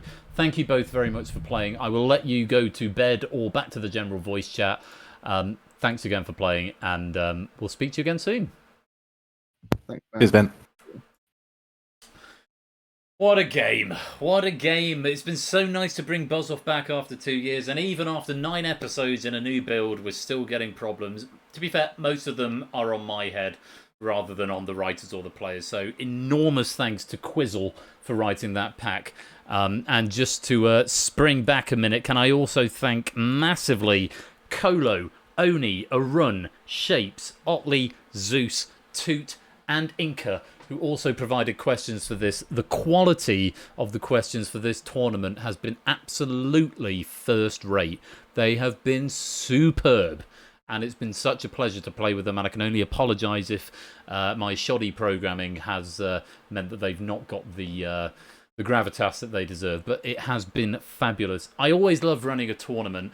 I always worry when I run a tournament that it's going to be at the detriment of all the other things you do at game night. Like face-off is always very, very absorbing because you have to do it every week to get through the number of games that are required. But this has been such a lovely tournament. Admittedly, it's been a limited tournament with only 16 players in. That's just sort of, but it's been sat in the background, and was it 16 or was it 8? It might have been 8 even. But it's been so fun. So thank you very much to all the writers, and thank you to everybody else for coming in weekend. 8, only confirm it was just 8 players who got through. But it's been fun to build it and fun to fight through the errors, and I'm sorry there's been more. Let's just take a look at the final scoreboard, and again, apologies for the reset. I have got the log, so I can go back and add extra pennies on, but it's just such a pity that happened there, and it's entirely on me, so I apologise profusely. But some points coming up here, and we'll times this by some number to give you some extra pennies. Still not bitter. Qualified in 9th. Sorry, Oni. Clive and Zeus getting 888, the number for subtitles on the BBC. And our top 8 of the final, Ask Donut, I believe, was Oni, Vertigo. There's your 8th, Oni. Vertigo, 2, Claire, Nando, Inco, Shapes, and Mark at the top of 1756 for what it is worth. And I need to pick a final title. I could... Oh, there's so many good ones. There's so many good ones. A hatter that isn't mad. Well, that's a first. A lot of swearing and sweating. That could win. Ben is hot and bothered. Any other that might win, but not for the finale. Blame it on being hot and tired. Did someone say the tournament? Erratic errors extract enraged, exasperated emotions. I don't believe it. That's quite good. It was Sam that won, not SI. Jogging, didn't get it. Still a keen golfer. It's going to be one of those two, I think. Samson knows a thing or two. Susan Calver's whipping out the golf bag. Oh, that's very good. That's very good. What is Buzz Off without some impromptu dev fixes anyway? Oh.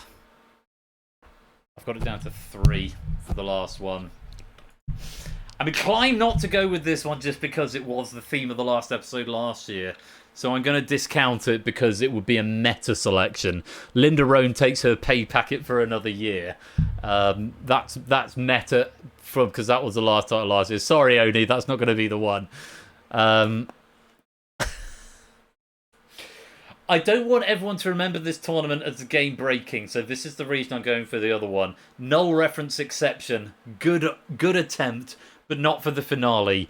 I'm going to go with something that is witty in the spirit of the game, punny, and has struck me as being a suitable title for the end. It's been a fabulous tournament, and do stick around because we've got Google That to wrap up the season and the penny prize draw coming up in just a few minutes' time. And just to echo Colo, can I just pay thanks to the Q Writers for this tournament? You did an amazing job. Really appreciate your efforts. Top notch throughout. Absolutely. The quality has been so high that it's been such a fun tournament. Congratulations to Samster. And that's it. Until the next time, you have been watching What is an SI Unit?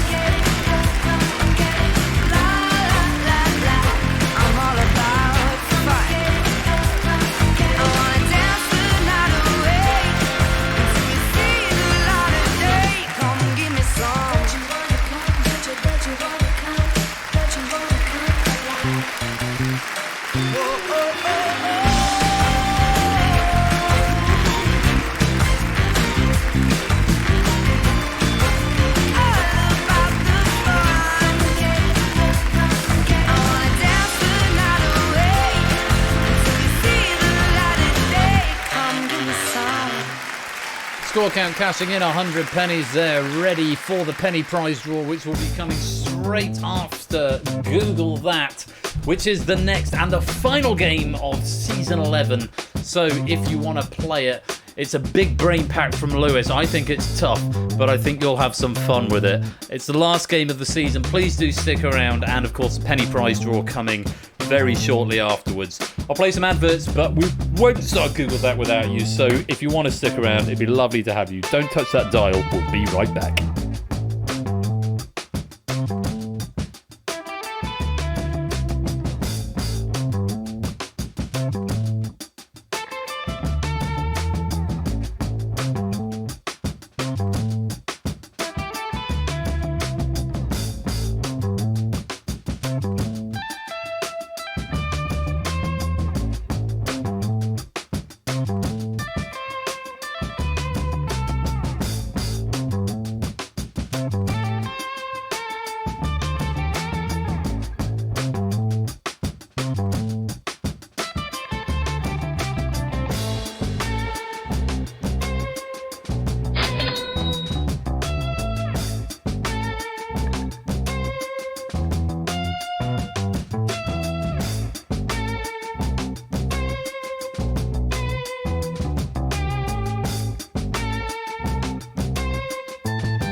moving towards some sort of universal device, aka the app, is the goal. However, I am not going to do that in a vacuum, and I am looking to hear feedback from people about what is and is not working for them. And I think in the fullness of time, you will find that the app is better in every way. It might not be at the moment, but it will get to that point, and that is the goal. I did a little test game with about a dozen people on Thursday this week and received some quite positive feedback about it, and I was able to sort of talk about specifics with it and so on. So I'm going to be continuing to do that during the off season between now and a couple of weeks from now. I'm back on the 30th of September. But during that time, I'm also going to be doing a couple of dev streams as I migrate some older builds, Red Herrings, Danger Zone, Distinction, The Purge. They're all at the top of the list to move over towards the logic of the game being rebuilt, but also the input method being from the app. So there is a survey out if you are interested in feeding back to me on any issues you've had. And I appreciate it's been a limited test demo so far. We've only done a handful of games, and a couple of those were quite late on stream. So I appreciate you may not have had much of an opportunity to get to grips with it. Also, on a happier note, we're also looking for new writers for Season 12. So if you fancy yourself a question writer and you haven't signed up for anything, head on over to the Discord. Get yourself the question writer role, and there's a survey that you can fill out for what games you think you might like to write for in Season 12. I've only had a handful of replies so far, although I only put it out a couple of days ago, but packs are going to be assigned probably the week after next. The deadline is next Saturday to get your request back, so if you fancy writing for game night, any of the games that we've seen or any of the games we indeed haven't seen this evening, do send in a form, and the proofing team and I will put together a schedule. So if you fancy writing something, even if you've never written before, but you fancy giving it a go, there's lots of people around who are there to help out and point you in the right direction. So if you've never done it before, but you maybe fancy giving it a try, now is a great opportunity to do that. So put yourself forward, and someone will be there to help out if you've not written before. It'd be lovely to have you on board, and maybe we could see your questions on Game Night Season 12. So that survey is there. Do head over to the Discord for more information. Cool. I'm going to catch up on chat. We'll finish the end of this loop, and then we'll pick some players. That is roughly in line with what I said, Scott. Yes, that's about fair.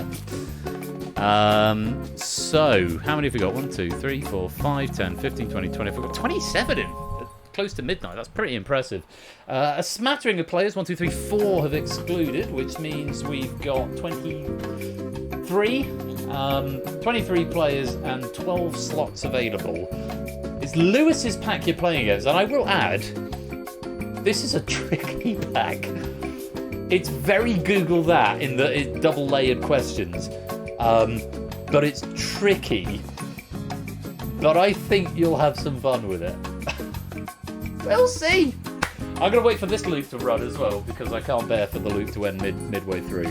It's tricky, but you'll have some fun. Next is for our sponsor, Matt the Ref.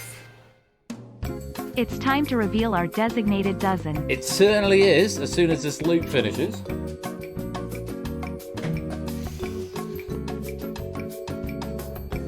Is Zeus in chat, but not in the game? What's going on with that?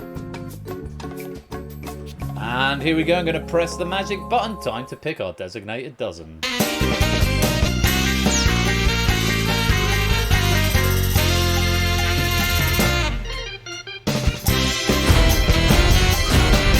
All the noises. Kilo Cloud V11, thank you for the follow. Hello from the Catane community. Goodness me, that's a blast from the past. Yeah, Catane community is what I cut my teeth on in programming, and now here I am making game shows. Welcome, Kilo Cloud VII. If you want to join in with the quiz, details are at the bottom of the screen.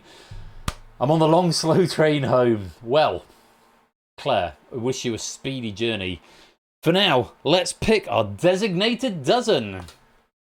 If I can focus on the right window. That's fine. You very well can say hello, Kilo Cloud. Kilo, welcome to the stream. Lovely to have you here. Let's pick some players. Starting over there in the middle row, Stimson's Angle. Welcome on in. 11 more to go. Let's find some more players. Gliding over all, it's Aaron with his pigeon. Welcome, Aaron. Nice to have you here. Back to the middle row in red. There's ABB. Welcome to the game. Need a few more, though. Here's our next player. Pole position. Welcome to the stream, my dude. Lovely to have you. Round some more. On the front row, the first one there. Rampant Sloth. Welcome on in. First time playing Google that, I believe. Welcome to the game. Hope you're keeping well. Halfway there. On the far right, it's G. Eisens. Welcome on into the game. Nice to have you. A few more podiums that need filling. Another 6. Front and centre. There's Ralph. Welcome on in. 5 more podiums. Where are we going next?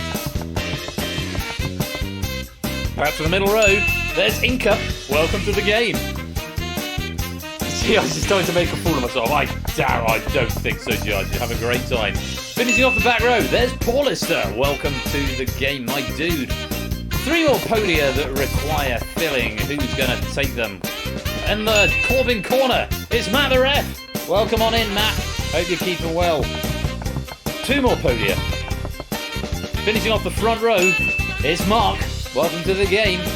And 1 final player over on the middle row on the right-hand side. Finishing off our dynamic does it, it's Colo. Welcome to the game, all 12 of you. I hope you're ready to play Google That tonight. So, the rules are simple, the questions are hard. That's about all there is to it. And there's 5 rounds of mayhem. Yes, His Holiness, the last player to be picked for the season. The rules are simple, the game is hard, the questions are hard. And there's 5 rounds of madness for you to make your way through. If you didn't get picked as one of our 12 players tonight, you can still play along in the lobby game where there is a medal available and, of course, pennies, which will all go into the penny prize draw, which will be coming up in about 45 minutes' time. Let's go to round 1. We're starting with the early bird. Answer the multiple choice question as quickly as possible. Fastest correct answer gets 10 points. Subsequent correct answers get 2 points fewer than the previous scorer. And so on. After the 5th correct answer has been received, the remaining players will score no points whether they are right or wrong. So it's not just about being right, it's about being right fast. But these questions are tricky, and you've got 20 seconds for each of them, so take a minute to digest them. Let's begin the game. 20 seconds on the clock. Here's your first question. Which of these was painted between Picasso's Boy with a Pipe and Girl Before a Mirror? Man in a Bowler Hat by Magritte, Woman with a Cat by Renoir, Woman 1 by de Kooning, or Man with a Guitar by Braque?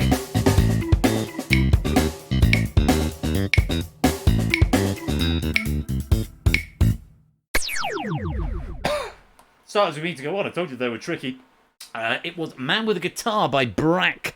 Nata getting 10, Erin getting 8. Inca getting 6 and Giansen's getting 4. Everyone else, no points, I'm afraid. Yeah, Boy with a Pipe was 1905. Girl Before a Mirror was 1932. Man with a Guitar, and so this is coming down to whether you know your artist years, really. Man with a Guitar was 1911. Man in a Bowler Hat, similar to The Son of Man, but with a pigeon instead of an apple, was 1964. And Woman 1 was 1950. And Woman with a Cat was 1875. Renoir much earlier. Well done if you got some points. Let's clear the reset the podiums and move on to question 2. When correctly spelled out in full, which of these disemboweled League of Legends champions comes first alphabetically? I'm not going to read the options.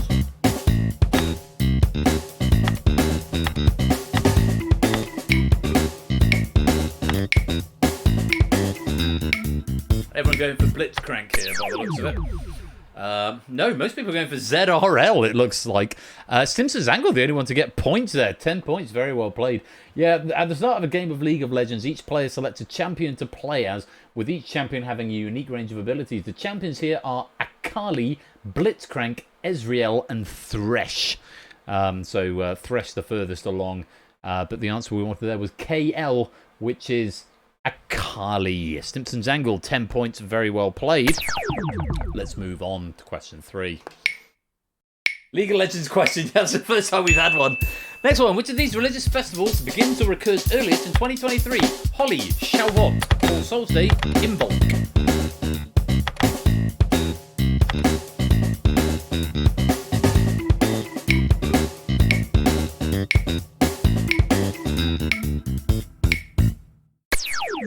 All of our hot seat players have locked in.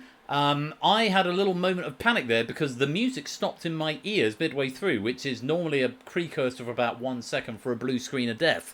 I think on this occasion it might just be my headset has died. Let's find out, because the stream looks to still be live. Are you still going, headset? Oh, I've got a flickering red light because I'm a numpty and haven't charged my headset. But I'm glad it didn't crash. That's one thing we like to avoid on the season finale. Hopefully I can plug it in and it will still work and I can still hear things, albeit I'll have a cable running across my face.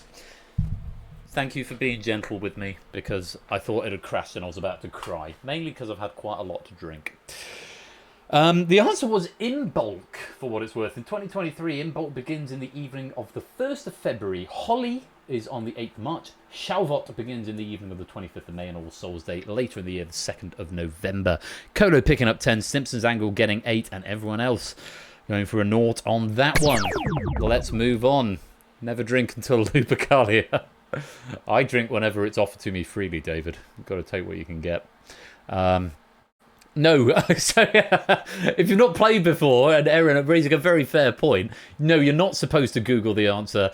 Fun fact, very quick 30-second anecdote. The name Google That came about because a lot of people were cheating on the games that we played on game night. This is way back when. So I came up with a game called Google That, where the questions are so double-layered that Googling them would be impossible. There's also other features in the round, but the idea is Google That with an exclamation mark is kind of like, yeah, Google That.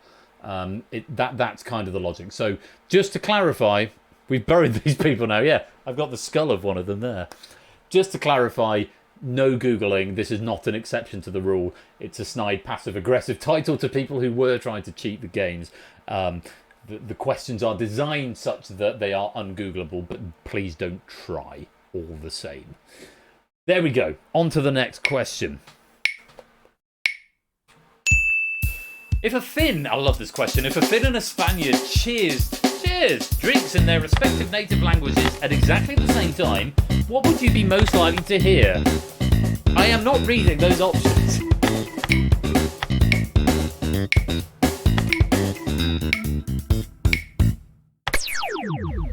Ooh, Rampant Sloth, you were correct, but you were just out of time, I'm afraid. Or too slow, because 5 other players have got there. Matt getting 10 points, Mark getting 8, Nata 6, Cola 4, Portis 2. Bit of a language question. It's that. Cassia Pluids. I'm going to read the notes. So, Kipis is cheers in Finnish, and it's interweaved with salud, which is cheers in Spanish. Sorry, I'm channeling Breaking Bad there. Which cheers in Spanish. The one starting NSAI, yes, NSAI is Czech Nastrovi, which is similar to the Polish Nastrowie, which I happen to know, and Irish, which is Slainte. The one starting PPRR is Latvian, Prika, and Dutch Prost, similar to the German, I believe. And the one starting SNAO, SNAO, is French, Sante, and Romanian, Norok. I know some salutations in other languages. Prost, Nastrovie, Salud. So well done if you've managed to parse your languages and separate them out there. And well done if you've got some points. 2 more questions. No, 1 more question in this round. This is a good question. Honestly, you're in good company with Lewis. These are POG questions. Question 5, take a look. Which of these crossword clues has a valid answer? New Testament Gospel 5, Rainbow Colour 7, Biblical Deadly Sin 8, Western Zodiac Sign 4.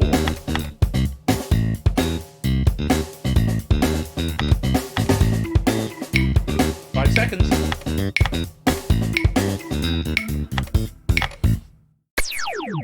I think that sort of decompresses to the perfect Google That question. There's no way that question on its own is Googleable, apart from the fact which of these.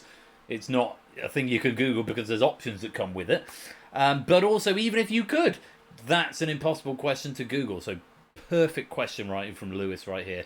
Biblical deadly sin 8 was the only valid answer. Gluttony is a deadly sin and has 8 letters. There's no rainbow colour that's 7 letters long. None of the 4 Gospels have a 5-letter name. Matthew, Mark, Luke and John, of course. And there's no Western zodiac sign that's 4 letters long. The closest you get, I think, is Aries, which is 5. Very well done to Mark, picking up 10 points. Natta's grabbing 8. Inca getting 6. Colo 4. AB Me getting 2. Ralph was correct, but a little bit too slow and unable to get points. That is the end of question 5 and the end of round 1. Let's reset the podiums and check out the scores. Talent manager. Yeah, true. True that.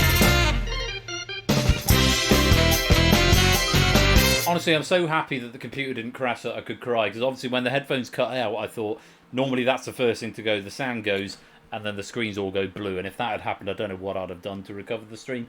I'm so happy it's still alive. So yeah, thank you for sticking with me for season 11.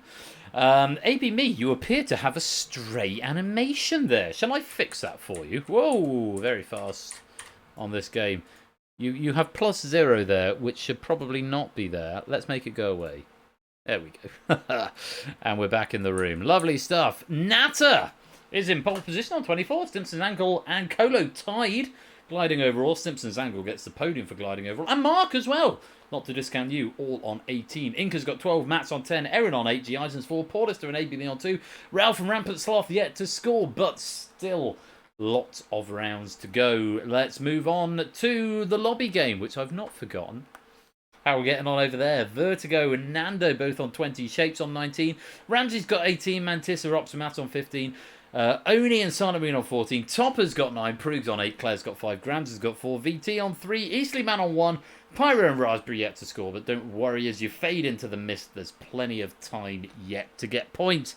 Round 2. Round 2. Round 2 is chicken. Bid from 1 to 10 based on the category. This is the amount of points you are risking on the question. Only the 6 highest bidders of our hot seat players plus tied lowest bids will be eligible to answer the question, so bid high if you definitely want to play. Low bidders will get 1 point for each abstention or incorrect answers given by an eligible player up to a maximum of their bid. The Luigi strategy. So if you think, I'm not going to know, bid low, because you could get points for players who don't know who are in. But bid a sensible low, because if you bid really low, it's only going to get 1 point, whereas a higher low bid could get you more. Game of tactics. For eligible players, correct players are awarded their bid, incorrect players will lose their bid, and abstaining players will lose half of their bid rounded up. Very important point. If you don't know the answer and you're in the question, sometimes it's better to abstain, because you lose fewer points for abstaining than if you just type dunno. If you type dunno as the answer, you're going to lose your bid. If you just leave it blank, then you're going to lose half of your bid. So you can do some damage limitation if you've got in over your head. Bear that in mind. Abstention is a very valid tactic in this game. So 10 seconds to bid from 1 to 10 on each category, and then 20 seconds to answer each question. Good luck to you all. Here is the first category. Colour me surprised. Bid from 1 to 10, please.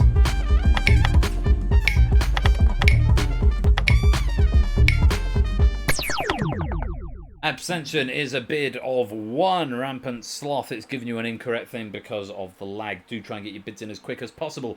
Natta for 4, Colo for 4, Mark for 4, Inca for 4, Matt for 6, Paulister for 5 and Ralph for 4.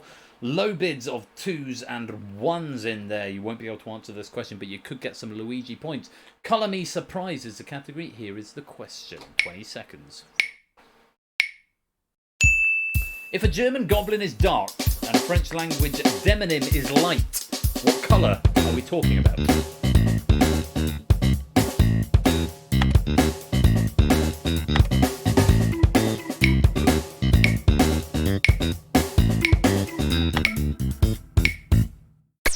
Oh, Paulister going for red and losing the full bid of 5, but Inca and Matt getting the right answer of blue and getting their 4 and their 6. Everyone else who was eligible abstaining and losing 2 points, and everyone else, apart from Erin and Rampant Sloth, getting 1 Luigi point. Everyone else who abstained getting 2. Yeah, so Cobalt and Turquoise, respectively, is what we're after Cobalt comes from the German word for goblin, and cobalt's a dark shade of blue. Turquoise comes from the old French name for someone from Turkey, and turquoise is a light shade of blue. Well done if you managed to fathom that one out. Let's reset the podiums as we go to the next category, bidding from 1 to 10. Here it is. Everyone forgot to play. Abstention is a valid tactic, don't worry. Floor fillers is next.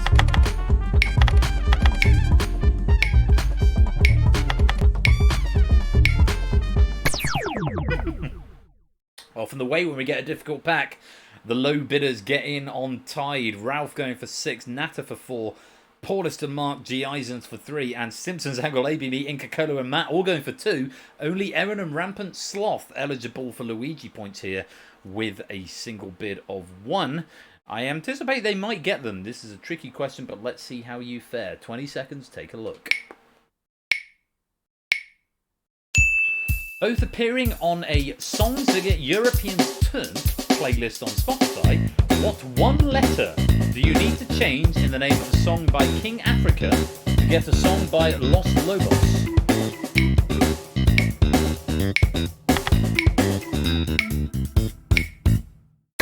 Everyone getting it? A few abstentions. Natter losing 4, Mark losing 3 for A&M. The answer is O. Rampant Sloth and Erin getting their 1 point. Tricky question here. Respectively, the songs are La Bomba, the one that goes Un Movimiento Muy Sexy, etc., etc., and La Bamba, the one that goes Yo no soy marinero, whatever the words are. You change the O for an A. There's an argument to make that I could change the O, but it does specifically say from King Africa to Los Lobos. Los Lobos to King Africa would be A, but King Africa to Los Lobos is O. Natter losing the 4 points. Got the Los Lobos song, didn't get the King Africa song. That's the part of the game. Compartmental questions, the Eisens. But don't worry, lots of points being lost there, particularly from Mark and Natter. But well done, Erin and Rampant Sloth. 1 Luigi point each. On we go. Get your bids in on the next category, which is Animals Assemble.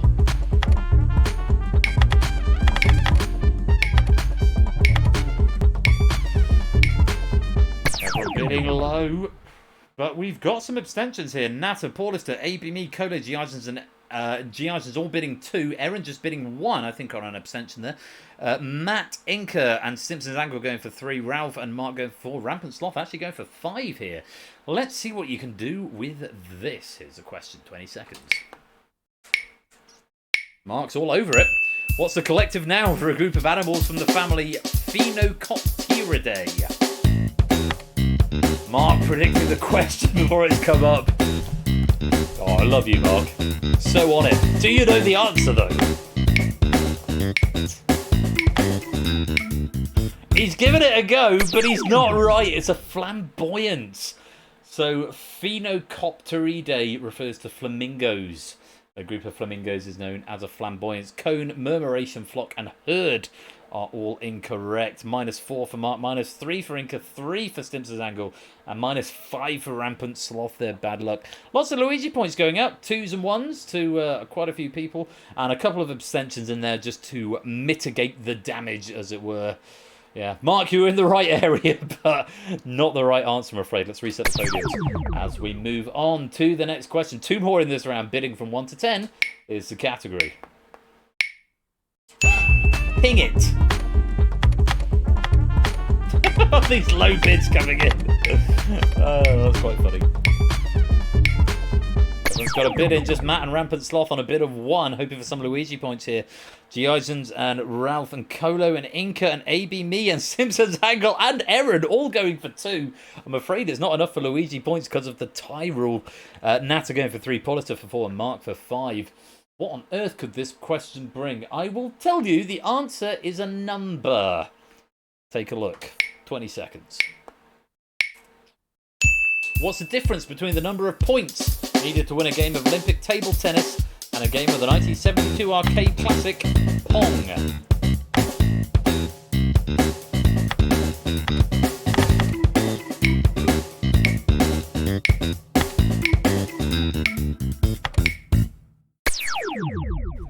Matt and Rampant Sloth getting their 1 Luigi point there.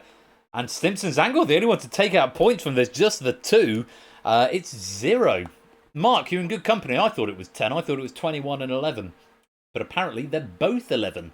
So the difference is 0. I thought it was 21 for Olympic table tennis, but I am assured... I was so angry at myself right now.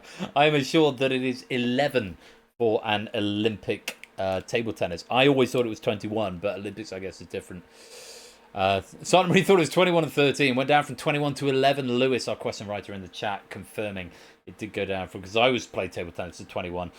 Pong, I knew was 11, but 0 was the answer. Also accepted 0, zip, or nil. Well, thank you to David Bodicum for those extra answers. So, mainly players losing points, but a couple of players getting one more question, bidding from 1 to 10. See what you think. Internal monologue, it is not a typo. It is supposed to be lowercase.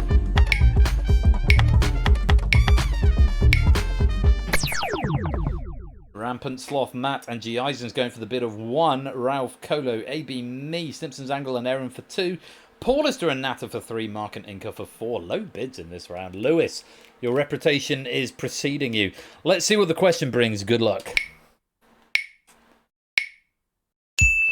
Who wrote the music and lyrics of the musical that shares its name with the popular podcast hosted by Emma Chamberlain that has its episode titles written entirely in lowercase, without punctuation or capital letters?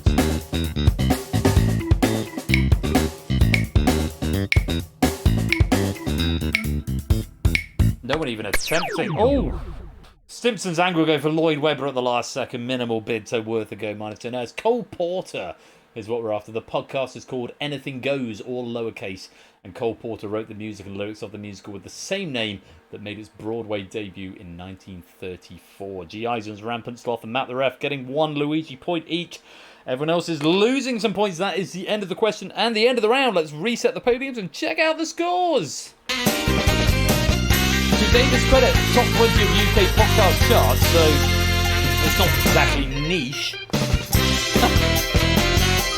Everyone on a lower score than what they started with, pretty much. Or certainly the scores are lower. Simpsons Angles in pole position with 16. Natter moves to gliding overall with 15. Sharing that position with Matt, also on 15. Kodo's got 14. Erin and Inca both on 8. G. Eisen's on 6. AB, me, and Mark on 2. Rampant Sloth, -1. Paulister, -9. And Ralph on -10. But don't worry, there's still lots of time to come back. I was going to slip the headphones off because my ear is hurting. It's been quite a long stream so far. How long have we been going at this point? What time did we start? 8. 4 hours. 4 hours in. Lots of quiz. But don't worry. 4 hours. It's fine. It's the season finale. And we've got, of course, the prize draw to come, where you could win some lovely bonus prizes, courtesy of all the lovely people who subscribe. And it's worth mentioning at this point that it's a sort of self-sustaining prize pool. People subscribe, and it gives money into the PayPal account, which is a sort of central pool of all the monies coming in, and then it goes back out on prizes and various other things that help make the stream run. So thank you once again, come at the end of the season, to everyone who does support here week in, week out, whether you're playing, subscribing, or whatever, writing questions, proofing questions. It's all very much appreciated, and I do hope that everyone continues to have fun. And looking forward to giving back at the end of the stream. But we've got 3 more rounds of Google That to go. Let's go to round number 3. It's chicken. Oh, no, it's not. It's lobby time, which I have forgotten. Ramsey with the lead of 24. Oni on 22. Nando's got 20. Vertigo on 19. Topper's got 14. Silent Read 11. Claire on 10. Optimaths and Shapes on 9. Mantissa's got 6. Prus has 3. VT on 2. Graham's breaking even. Raspberry -9. Arun -15. And Pyro -16. But don't worry. More points to come. It is taboo. It's not chicken. I've got to remember the round order. The round order, it goes the early bird, chicken, taboo, blind auction, the big finish. I'm sure that won't be a thing that comes up later on. What's next? I can untangle my hair. It's taboo. So you need to give a single answer to the list form question. I'm going to plug myself back in because otherwise I'm going to lose my foldback monitors. Come back. Where are you? There you are. The fewer people who say it. So if you played Distinction earlier on, you'll recognise this format. The fewer people who say any given correct answer, the more points are awarded. Unlike Distinction, though, if too many people say it, you can risk getting no points. Unique answers score 10 points. Answers shared by 2 players score 6 points. Subsequent shared answers score 2 points fewer than the previous shared answer. If 5 or more players give the same answer, then you get no point. For round 2's name I made years ago. What, Chicken? I think it was Colo who came up with the format, because it was a completely different format before, and then Colo came up with a completely new thing, and we ran with it, and yeah, Chicken sort of works for it. Players in the lobby game are awarded 5 points if their answer matches with any hot seat player, regardless of whether it's a correct answer or not. So if you're playing in the lobby, you're playing match game, try and say something that you think someone in the hot seat game, one of the 12 in the hot seat game, is going to say. Doesn't matter if they're right or wrong. If you match with them, you get 5 points. That's the rules. 20 seconds per question. And yeah, one single answer to the list form question. Good luck to y'all. This is Chicken as a new title of a Bit on the Buzzer. What's Bit on the Buzzer? Oh, that was round 2. That's the old round 2. Anyway, moving on. Have a look at this. Name a word that appears in any of the top 10 species of butterflies spotted in the 2022 UK Big Butterfly Count.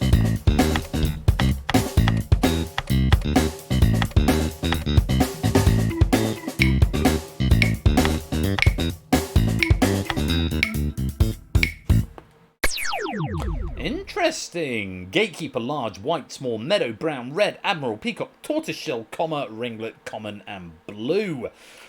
Colo getting 10 points there. Very well played for Common, the only player to say that. We've got a big split there. Admiral, 4 players go for Admiral there. Stinson's Angle, AB, me, Mark, and Ralph just getting 2 points. Everyone else was wrong, I'm afraid. Spotted, Golden, Spotted, Speckled, Lady, Speckled, and Queen are all incorrect answers on that one. Yeah, 58.6% more gatekeepers were spotted compared to the 2021 count, and the number of commas had almost doubled compared to the previous year. So yeah, gatekeeper, large, white, small, meadow, brown, red, admiral, peacock, tortoiseshell, comma, ringlet, common, and blue. Colo coming out well out of that one. A few players picking up a couple of points, but unfortunately a lot of players getting a wrong answer there. Let's move on. Another one.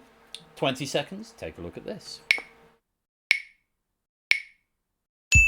Give the first name of a March sister in the Louisa May Alcott novel Little Women, or one of Ned and Catelyn Stark's trueborn children in George R.R. Martin's A Song of Ice and Fire series.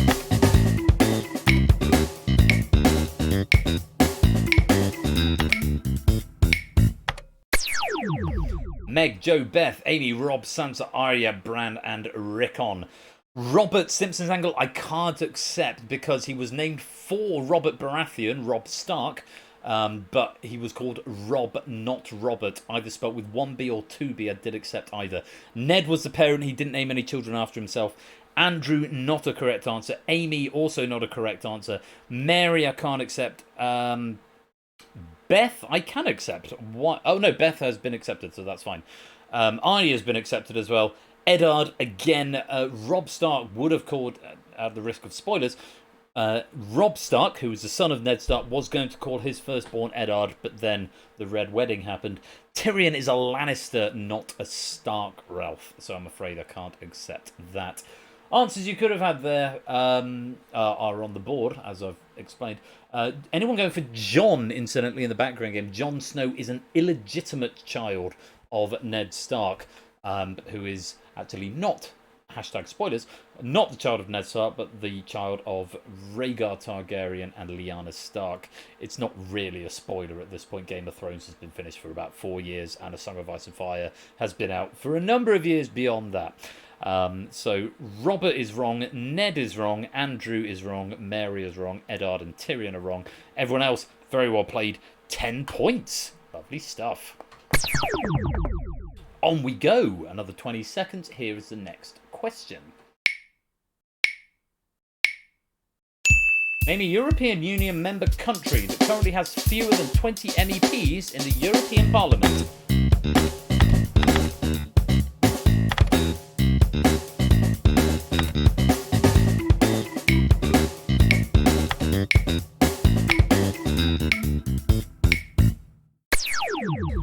Austria, Bulgaria, Denmark, Finland, Slovakia, Ireland, Croatia, Lithuania, Latvia, Slovenia, Estonia, Cyprus, Luxembourg, and Malta.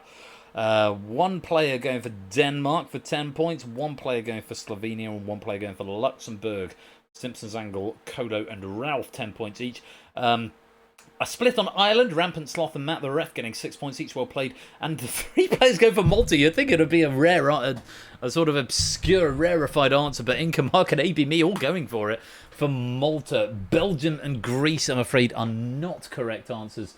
Austria, Bulgaria, Denmark, etc. is what we wanted. The seats are allocated broadly based on the population of each country, while ensuring the less populous countries have a fair level of representation. No country has fewer than 6 MEPs. Just FYI. Paulus, I see why you went for Greece, but unfortunately they've got more than 20. Let's move on. Jack Wilfred appears on the screen. That's most of them, I think. Jack, welcome to the stream. The finale stream. Hope you're keeping well, my dude. 2 more questions in this round. Take a look at the next one.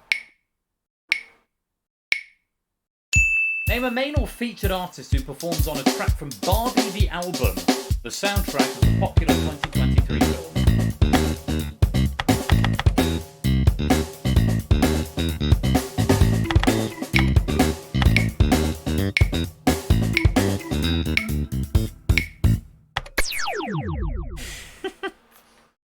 Aaron going for I'm so bad at this. Everyone else getting a right answer.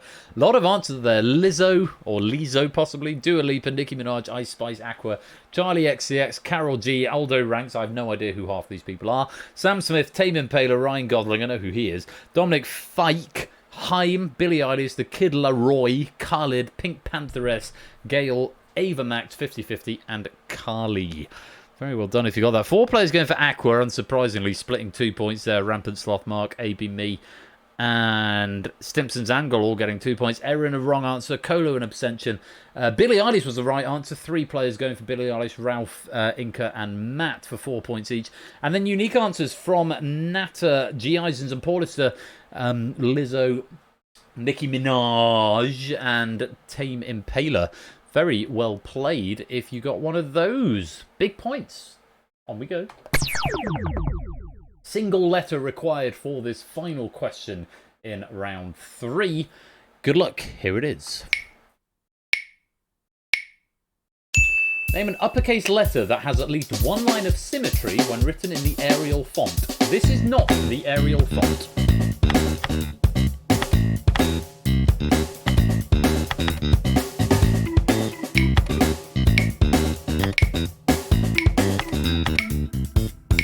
Everyone getting in, and everyone correct. We love to see it.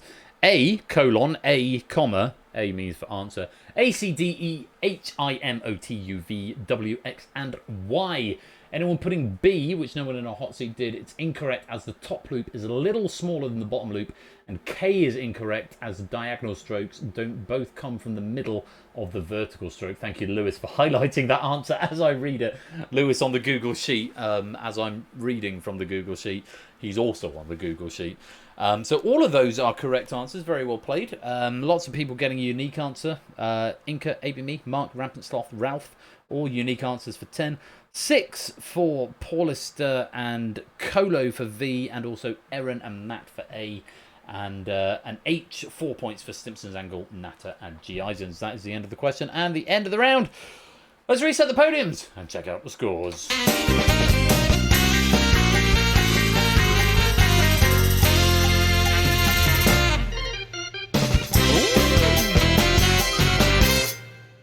Well, isn't it interesting? I finished the bottle of Prosecco and I finished the beer I brought up to compensate for the lack of not opening another bottle of Prosecco, which I could have done, but I've got to go to church tomorrow, so I'll probably go get another beer. But more interesting than that, Kolo is in pole position on 40. Inca gliding overall on 36. Simpson's Angle is in third on 34. Matt's got 31. Mark on 30. Natter on 29. Rampant Sloth 27. AB Me and G. Isons both on 20. Ralph on 16. Erin on 14. And Paulister on 7. Everyone in positive scores, which you love to see in Google that. But we've got the big round coming. 100 points available in round 4. And the big finish. And a message from our sponsor, Matt the Ref. Colo in Pope position. Yeah, Colo very much in Pope position on 100 right there. Can I leave you to read the instructions to round 4 while I go get another beer? I think that's going to be a good plan. I'll be right back. But before that, let's look at the lobby game. Oni taking the top. Ass Donut on 37. Nando's got 30. Ramsey 29. Vertigo 24. Optimat and Shake both on 19. Mantissa and Sonic Moon on 16. Topper's got 14. Prugs on 13. VT on 12. Grams and Claire on 10. Pyro on 4. Raspberry on 1. And Eastleigh Man got a Swan Centaur is breaking even. But no one on negative, which you love to see. Round 4.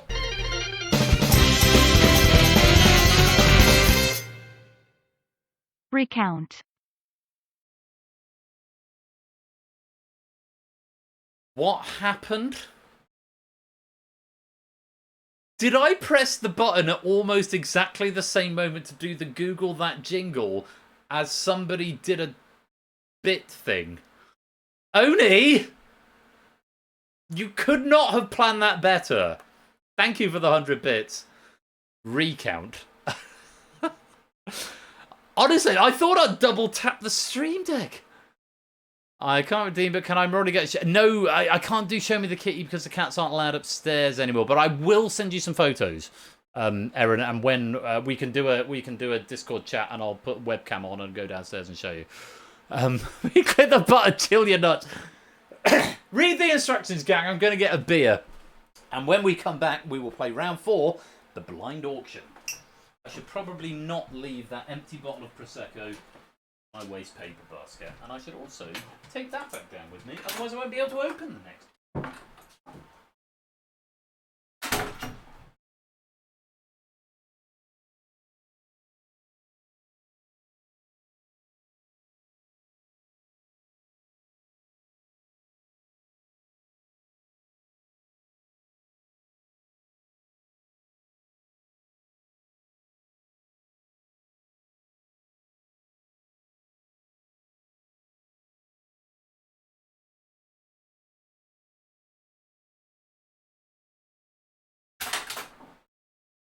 Well, the tabby cat has put herself to sleep on the hob. The white cat has gone out. The Labrador is on the sofa, and I don't know where the Spaniel is. Probably hiding somewhere else, or possibly in the bedroom with my wife, who has gone to bed. But yes, I'm not going to bring Penny Cat upstairs at this point. Hey, Lewis. Hi. So... when I do a flush stream, I bring my beer to arm length so I don't have to leave my seat. Ben could live for it. Yeah, it could do. I've got no room for a fridge. I don't have enough plugs or space for a fridge. I probably have got enough plugs, actually, but I certainly don't have enough space. Look, we've got a sofa cushion here. This is things you don't see on stream. There is a sofa cushion in front of my Bugsy Malone poster because the frame is broken and I need it to get reframed. This is from when I was teaching high school and I MD Bugsy Malone. It should be on the wall. But I need to get it reframed because the glass is all broken and the sofa cushion is there because there's nowhere else for it to go. Because when the dog chewed through one sofa cushion, we ordered 2 new ones because it was cheaper than ordering one. And so now we have a semi-chewed one and 1 in the bin and 2 on the sofa. And this is the place it now lives. So there's a sofa cushion in here. Incidentally, anyone want to buy a monitor? I've got 4 monitors down here from my old setup. That's a 1440p 28-inch. That is a 1080p 28-inch. I've got a 1080p slightly smaller 24, I think. And I've got a 32-inch 1440p there as well. Is it 1440? I think it's 1440. It might be 4K. No, I think it's 1440. Anyone want to buy some monitors? I will sign them if you want them. Because I now have new monitors. I have 2 ultra-wides and 2 4Ks, which is fun. But I would quite like to get these monitors out of my office at some point. Everyone read the rules? Good. Bid what you think you can win. The questions get harder. For what it's worth, I got to question 3 before I started slightly struggling. But I also got question 10 right. But it might be in my wheelhouse. That's all I'm going to give you for this one. Bid wisely. 10 seconds to get your bids in from 1 to 10. If you abstain, you will only get 1. And remember, you can increase your bid by deliberately getting it wrong if you like. Yeah, I'm a bit chatty. Do DM me, Aaron. Do. Oh, I see. You have. Good. These categories may have a familiar aroma. I've got that on my shortcut soundboard. Have a look. See what you think.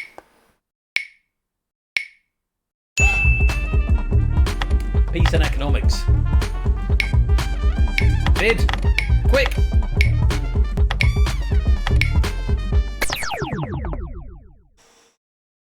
Rampant Sloth. Interesting to see what's happened there because you came in right on the buzzer. It says target 1. It might not be 1. It might update in a minute. But everyone else says going for reasonable bids. Everyone going for at least 2. Let's take a look at the first question. The questions start easy and get harder. Here's the first. On the subject of peace. How many fingers are typically held up in the common gesture that signifies peace? Remember, you don't have to play. If you want to save your questions for later.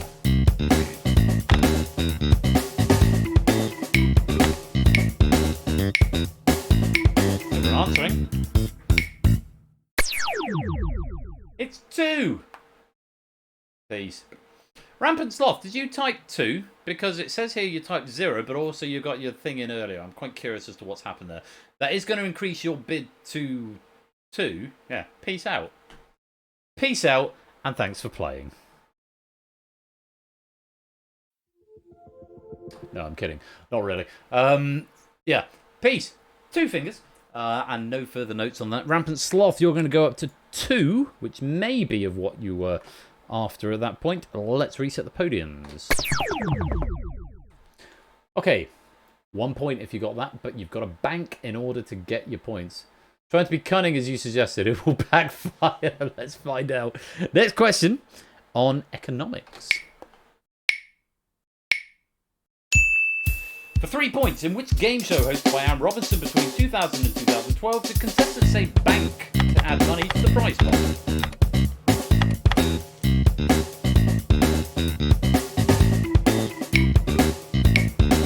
Aaron, Matt and Nata look like they're sitting this one out. Oh no, Nata's gone for it.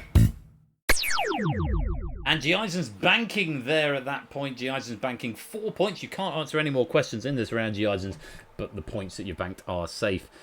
Oh, Nata, you're going to make me press the button, aren't you? Nata, come on. Yes, I will allow that, but be cool, homie, be cool. Let's find you. Denata Mol. There you are. Because I can't click on this game. I have to zoom. There you are. Weakest link. Yeah, you can have that. Make me zoom. Being cool is a bit hard. Yeah, it is. Yeah, it is very hard, to be fair. Yeah, I'm trying to live and kicking parody. Unsurprisingly, Lewis hadn't included that in his list of acceptable answers. Weakest link, though, of course, is the right answer. GI, since you can't answer any more questions, but your points are safe, let's move on.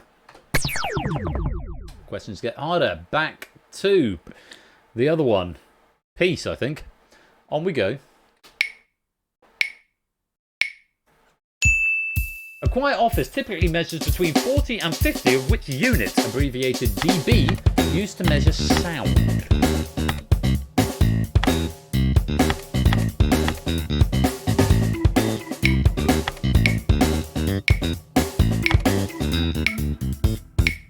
Everyone attempted this one. Decibels is the answer. Everyone correct as well.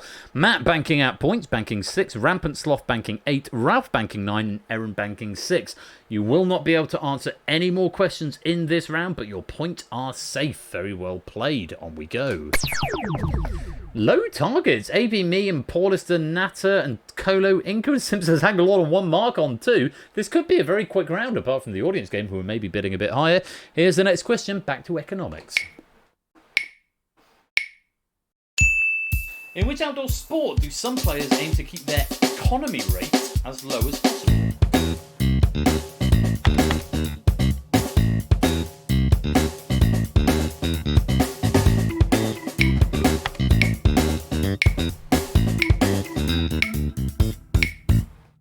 I don't know if you got cricket there. Colo banking out 16 and AB me banking out 16 with cricket. Running is not the right answer, Paulister. I'm afraid you are going to get an extra pip, and you now need 2. The Bell unit on the decibel question is named after Alexander Graham Bell. An economy rate is calculated as runs conceded divided by overs bowled. So lower is better means fewer runs conceded over a higher number of overs bowled. And thank you, Lewis, for using fewer and not less. On we go. 1, 2, 3, 4, 5, 6 players have banked. 7 players have banked, and we've still got 5 in. 2 of them needing 2, Paulista and Mark, and 3 of them needing 1. Here's the next question. Back to Peace. In 2023, Afghanistan came last in the Institute for Economics and Peace's Global Peace Index. Which island nation came first? 9 points available if you can give me a right answer here.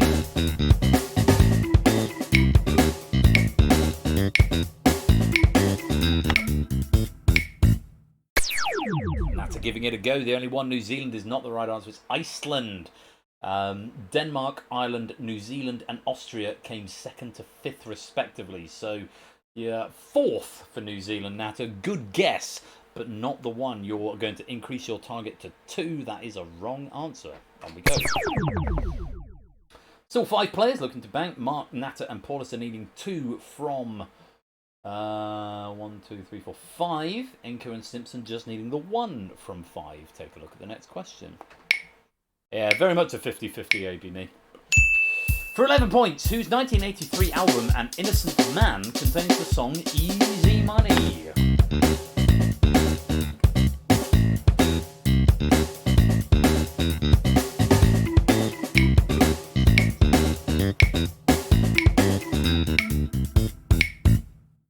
Mark, the only one to make hay while the sun shines. Billy Joel is the answer. Very well played there, Mark.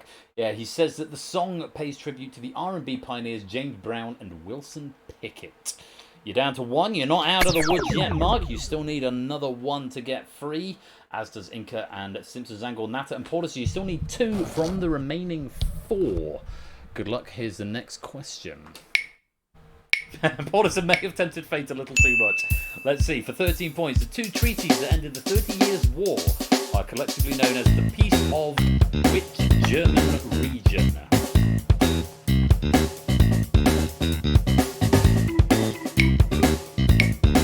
Inca having a go. And bang on the money and banking out. Westphalia is the answer. The 2 treaties are the treaties of Münster and Osnabrück. Perfect Google that question there. Westphalia is the answer. Inca banking out 22. Mark banking out 33, taking you up to 63. Very well played. Let's move on. Natter and Paulista needed 2 from 3. Simpson's Angle needing 1 from 3. Mike versus Game Sound, the latter of which is quite loud. Perhaps it's probably me just fiddling with the mic, actually, to be honest, Briggs. I'm going to tell you what I'll do.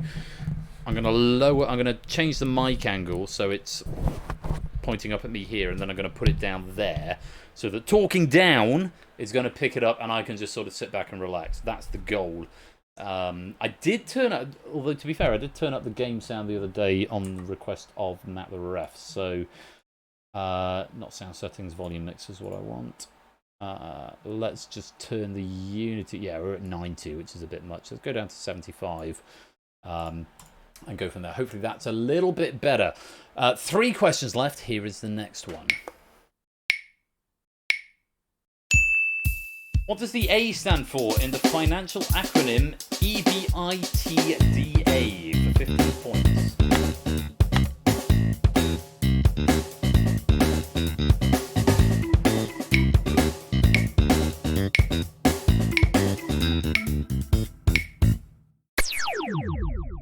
Amortization. EBITDA is a common measure of a company's profitability. Let's not spit all over my desk. That's the booze. Amortization refers to how the value of a loan or intangible asset is lowered over time. Have I got a full readout of what it stands for? Pronounced EBITDA. And it stands for, it doesn't actually say on the citation. I probably should have checked that earlier on, but amortization is the answer we wanted. Allowance and assets are both incorrect. Natter and Paulus, you're going to get an extra pip, and because you're both on 2, that means 3, which means I'm afraid you're going to go grayscale. Ooh, you can't bank. All eyes on Stimpson's Angle. You need 1 from the next 2 Stimpson's Angle. Here is the peace question. For 17 points, What's the name of the movement founded in 1977 by the first African woman to win the Nobel Peace Prize that aims to plant trees to combat climate change?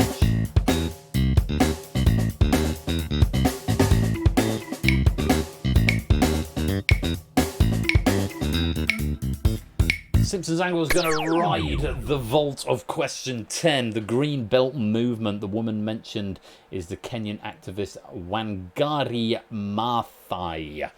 Apologies if I pronounced that incorrectly. Just looking at Simpsons Angle, Paulista and Natter have gone grayscale. Everyone else has banked out points. There is one more question, and Simpsons Angle, you must get this one right if you want to bank your points. 19 points plus anything else that you have banked in this round. Good luck. Here it is. For 19 points, the actor who plays investment bank executive Sam Rogers in the 2011 film Margin Call won the Best Actor Oscar for which other film?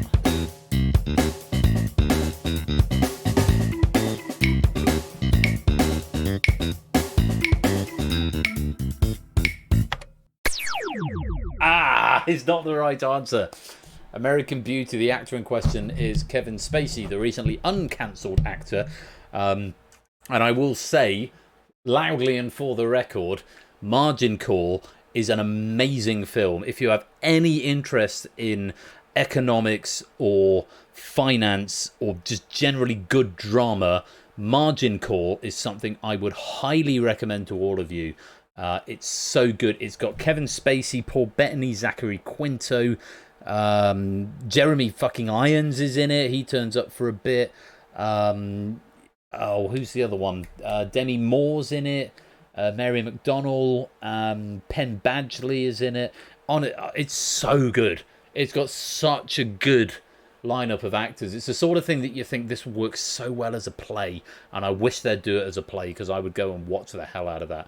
Go and watch it. I don't know if it's on any, if it's not on any watching platforms. Go out of your way to watch Margin Call because it is so good. No, it's better than Moneyball. Only disagree. Uncancelled equals revived. No, honestly, watch Margin Call. I'm not being paid to say that. I am just a fan. J.C. Chanda is the director and screenwriter. American Beauty is also a good film.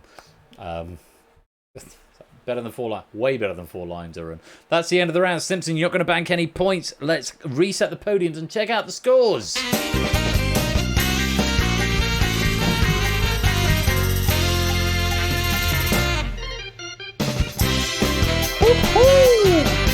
Well, my. What an interesting final. Mark is in pole position with 63, just 5 points ahead of Inca, who's gliding overall on 58. Just 2 points ahead of Colo in third on 56. Bit of a gap down to Matt the Ref on 37. AB Me's got 36. Rampant Sloth on 35. Simpsons Angle on 34. Christ on a bike. 37, 36, 35, 34. Nat has got 29. Ralph 25. G.I.'s 24. Aaron 20. And Paul is to 7.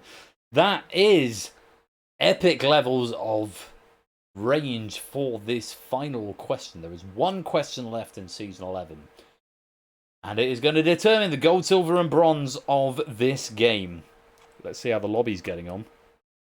Nando at the top with 70. Ramsey's got 64. VT with 51.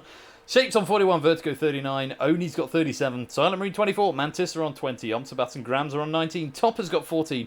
Prugs and Pyro on 13. Claire's on 10. Raspberry on 1. And a run.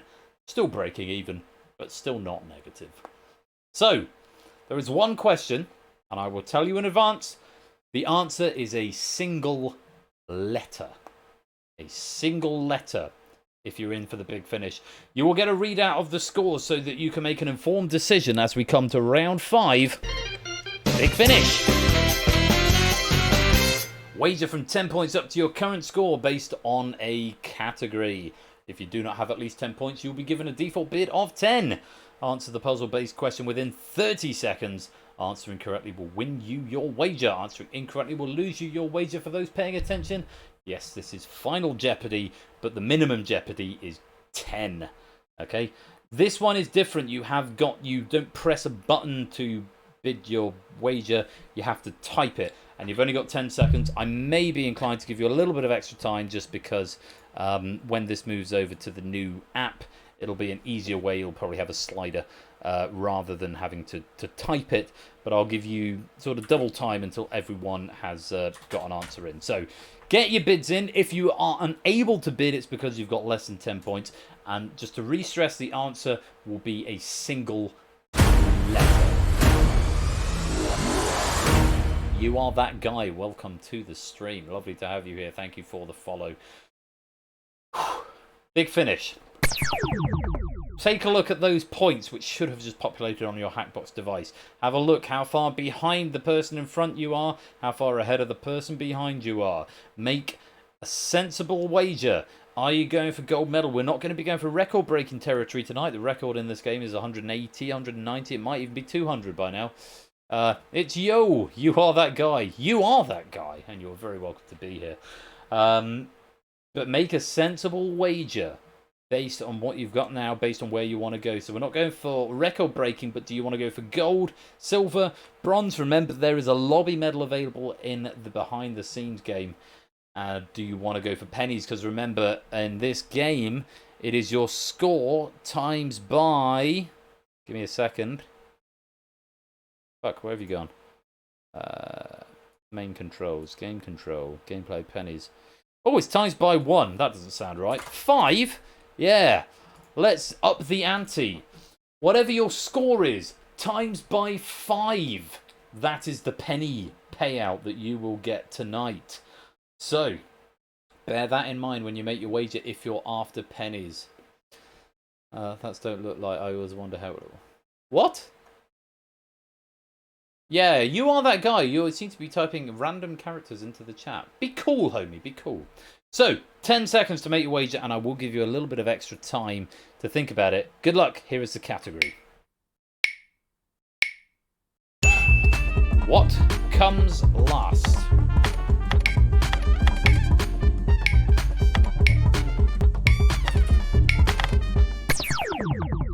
Okay, apparently the timescale didn't update. Of course it didn't, because I've just forgotten that I put it onto the inspector, and I should edit it from the host control, from the operator control.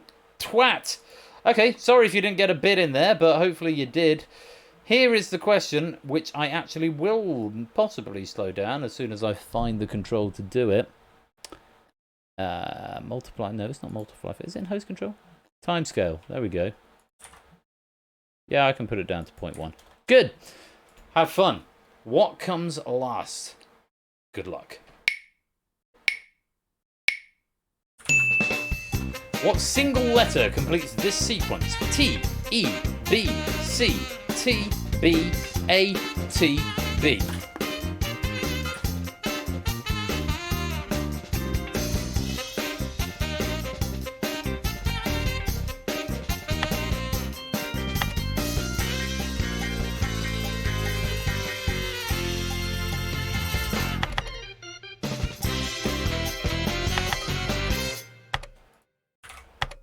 Hang on. Hang on. I'll play it again.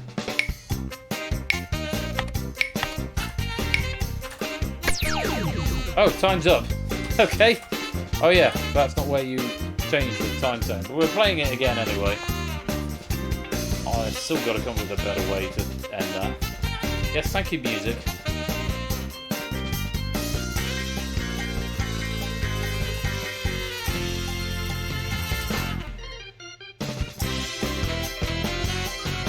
I enjoyed the music. I gave you some extra time over the 30 seconds. So, what single letter completes this sequence? T, E, B, C, T, B, A, T, B. There was a big hint dropped earlier. Well done, David, on picking it up. That was not from the question writer. That was entirely me.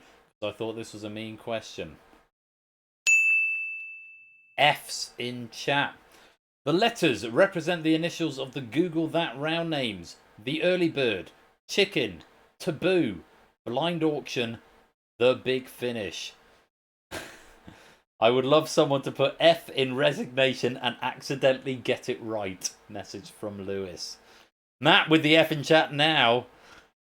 Is it going to be enough? Did you put F before? I figured it was meta but couldn't suss it out. Well, I see all of your bids coming in, but I do not see your answers coming in. So, I'm going to be finding out in real time what you have said. Starting with Paulister. E. Oh, Paulister, my dude. My brother in Christ, you're off by 1 and the timescale was still wrong. I can't accept it, I'm afraid. How many points did you wager? Probably the default of 10 because you're on under that. You'll finish on -3. Erin, on 20. What did you say? C. No good. You're going to lose 10. Finish on 10. G. Isons, what did you say? Y. Good guess. Not the one. You're going to lose 10. You're in the lead on 14. Ralph, what did you say? F. In chat. That is the one. How many points did you wager? Just the 10, but you're into the lead on 35. Natter started with 29. What did you say? C. Not the one. Losing 10 down to 19 into second place. Panning over to Simpsons Angle, starting on 34. F is the right answer. Woohoo! Simpsons Angle doubling up to 68. Well played, that man. Good stuff. Rampant Sloth, you started on 35. What did you say? Oh, off by 1. What did you wager, Rampant Sloth? All but 3. Down you go to 3. I hope you had fun, though. AB Me started on 36. D, not the answer, I'm afraid. What did you wager? I don't see a wager from you. Oh, and I'm wrong. You wagered all 36. You're back on 0. Thanks for playing. Matt the Ref, what did you say? C, it's not the one, I'm afraid. What did you wager? You're back to 0 as well. We come to the top flight. Stimson's Angle has the advantage with 68. Colo went for B, not the right answer, but what did you wager? 11, down to 45. That'll be second place. On to Inca, currently on 58. Went for I, not the right answer. What did you wager? A safe 10, and you're down to 48. Finishing with Mark on 63. What did you say? Didn't get an answer in, but what did you wager? 54, dropping you to 9, which means we have a change of decoration in order. Colo on 45 takes the bronze, Inca on 48 takes the silver, but it's Stimson's Angle out of nowhere gets the gold on 68. Yes, very well played on finding the F there, whether on purpose or otherwise. You are our gold medalist, and that will be added to your medal cabinet. And for anybody who wants to know what their scores are, their pennies at any time, and their medal readout, don't go to that website because that's not the one. It is persephonesshare.com/pennies. That's where you want to go. Go and check them out. Now is the final opportunity. If you have got micro pennies, if you want them added to the penny prize draw, I will pull live data to bring people into the fold, as it were. But if you've earned any pennies this season, now is the opportunity to get them. I will add them after I've rolled the credits. Can I extend an enormous great big thanks to Lewis for that question pack. I thought it was tough, but it was a lot of fun, and there was a lot going on in there. So, Lewis, huge thanks to you. And I know you've got a lot of responsibilities at the moment with your various roles in the professional question writing world. So, thank you for taking the time to write that. Let's just take a look at our lobby game. Who's going to get a lobby medal? Let's have a look. It's Shapes out of nowhere with 82. Shapes, you get the Google that lobby medal. Very well played. VT finishing with 41. Vertigo 29. Oni 27. Ramsey 24. Silent Marine 14. Mantissa 10. Grams on 9. Optimat and Topper on 4. Pirate's got 3. Bruce has got 1. Nando and Claire breaking even. Raspberry on -9. And Eastleigh Man on -10. And that is it for Season 11, all barring the penny prize draw, which is going to be coming up in just a few minutes' time.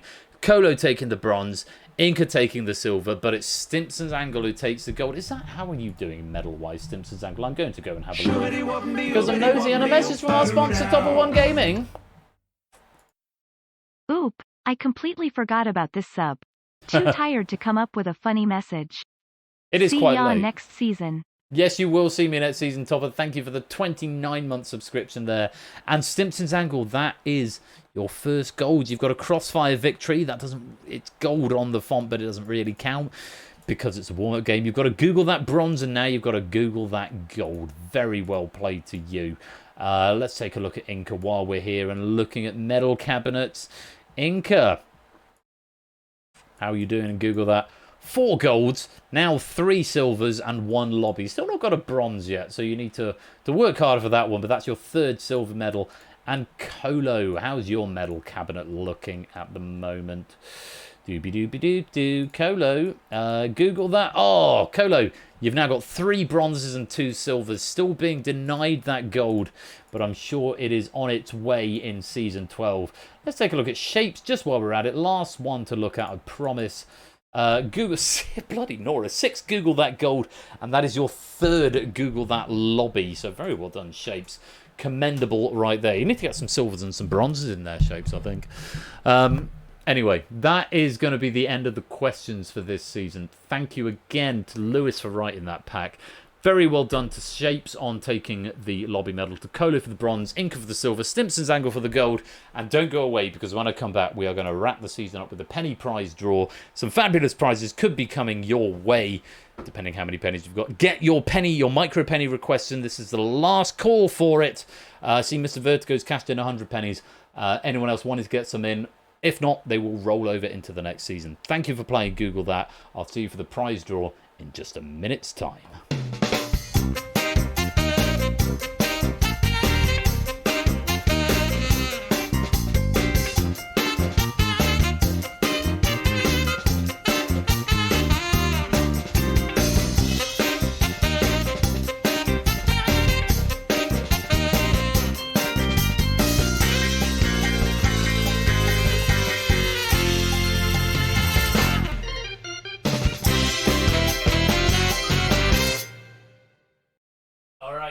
Give me a few minutes just to set up the penny draw app. I will play some ads, but don't worry, we won't start the draw without you. And we'll see you in a couple of minutes' time. Don't touch that dial. We'll be right back.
All right.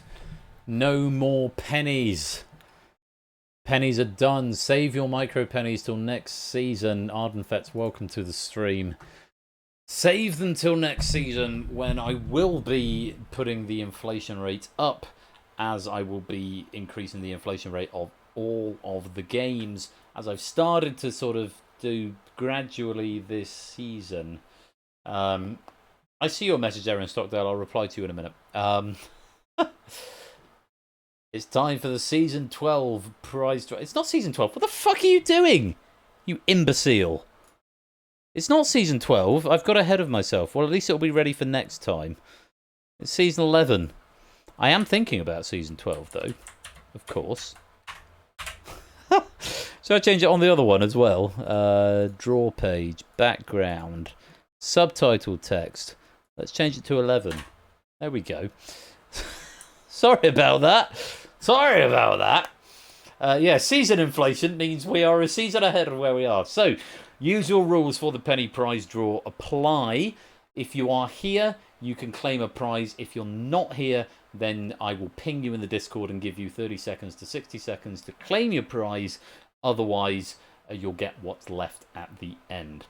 How this works. Anybody who has got more than 1,000 pennies this season is entered into the prize draw. There is a lower limit because we do have people who occasionally come and go, who only in for one stream, and it would be a bit weird. So there is a minimum limit of 1,000 pennies. I can say the highlight at the start of the evening, the high roller was Mark on 13,717. Toot was in second with 13,017, just 700 behind, and Shapes was in third with 12,703. Pennies are rewarded over the season by cashing in micro pennies, also performance in games, and the bonuses that I give out from the stream controller. So number of different ways in order to obtain pennies, but the long and short of it is the more streams you are at, the more likely you are to get pennies, irrespective of performance in games, because we've got the medal system as well.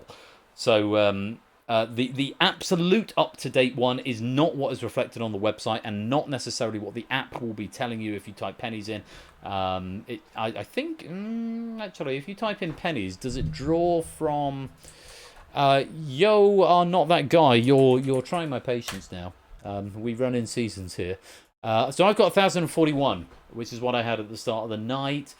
Mark, are you still here? If you just do a penny check for me, Mark. You may have already done one, but I just want to see if it's different.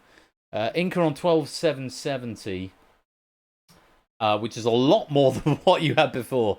Mark on 18,178, which is a lot more. So you got 5,000 pennies since the start of the stream. This is what inflation does right at the end. So that is the metric that it is going to be running on tonight. And just checking, yeah, 18,178 pennies for Mark have gone in.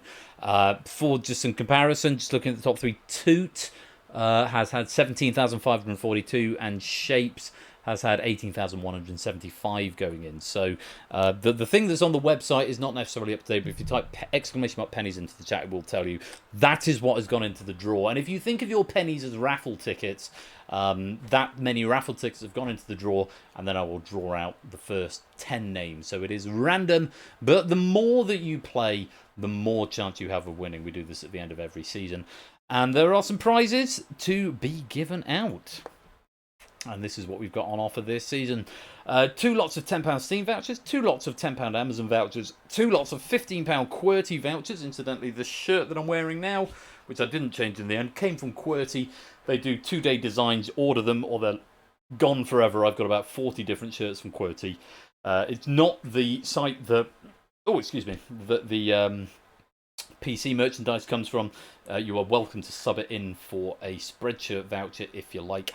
Twitch sub of choice and 1 month of Discord Nitro. You will notice these are all digital prizes, so I can do them at the click of a button. I don't have to go to the post office. And Zeus and Mark, I will be in touch with you to arrange sending some monies to you in order to make up for last season. John Dwownton, welcome to the stream. Thank you for the follow. Because I am aware I owed you a button from last season. I have got 2 buttons on my desk. But it's just at this point, it's reached a point where you've waited an entire season. So Zeus and Mark, I will send you some separate money so that you can order your own Persephone's chair buttons. And that would be good. So the draw has picked some players. And if you are here, you get to pick your prize. If you're not here, you'll get what's left at the end. So make yourself known in the chat. Buttons, like little badges. Like that. Where's my camera? There it is. Little Persephone's chair buttons, little badges. I've got one on my cardigan that I wear in the winter. So they were a prize last season, but I've done away with them because going to the post office is apparently too much effort in 2023. But if people like that as a prize, I can make it as a thing next year, and I'll just send you some money. You can order your own. But Mark and Zeus, you did win that prize last season, so I will send you some money for you to order your own. So let's pick some prize winners and see who is going to get some stuff in Season 11. Starting with Nando! Fluid Fernando. If you're here, you get first choice of what prize you get. Oh, I see an ooh from Fluid Fernando, which means you're still here. What would you like? £10 Steam voucher, £10 Amazon voucher, a £15 QWERTY voucher, a Twitch sub of your choice, and it doesn't have to be to me or tangential communities. It can be to anyone that you like, or 1 month of Discord Nitro. Good morning. Yeah, fucking hell, is it morning? Bloody hell, it's 1 in the morning. I've got to be at church in like 8 hours. Can I have a Steam voucher? You can. With the Steam vouchers, I will add that we need to be friends on Steam. Please badger me to add you as a friend and then send it, because I will forget. And I know last season somebody won a Steam voucher and I was really, really slow at it. They badgered me very gently and politely, but they did eventually get their prize. You can have a Steam voucher. Nando, Steam voucher, £10 Steam voucher as always. Please do badger me if we're not friends already. If we're friends already, I will send it to you probably tomorrow. It won't be tonight because I'm pissed. But that will be a thing. So, Nando getting our first prize. The Steam voucher is gone. Let's have another prize winner.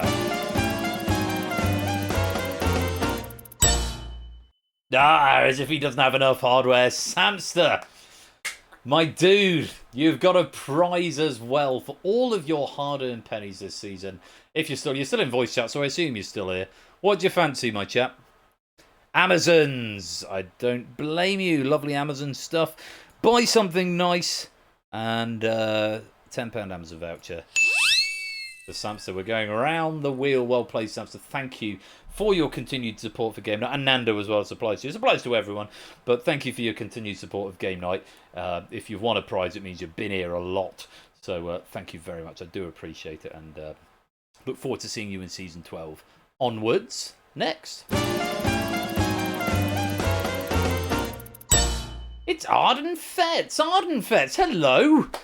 How many pennies did you get? This is always an interesting thing. Samsa had 13,000 pennies going in. Nando had 11 and a bit thousand pennies going in.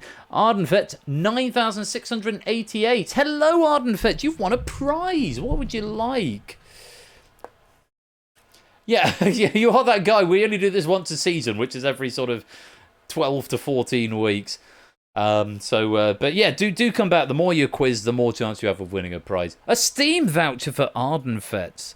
Let's see if we can find it. Steam voucher. Where's the other Steam voucher gone? Apparently I don't have one. Where is it gone? I must have another one. Oh, there it is. £10 Steam voucher.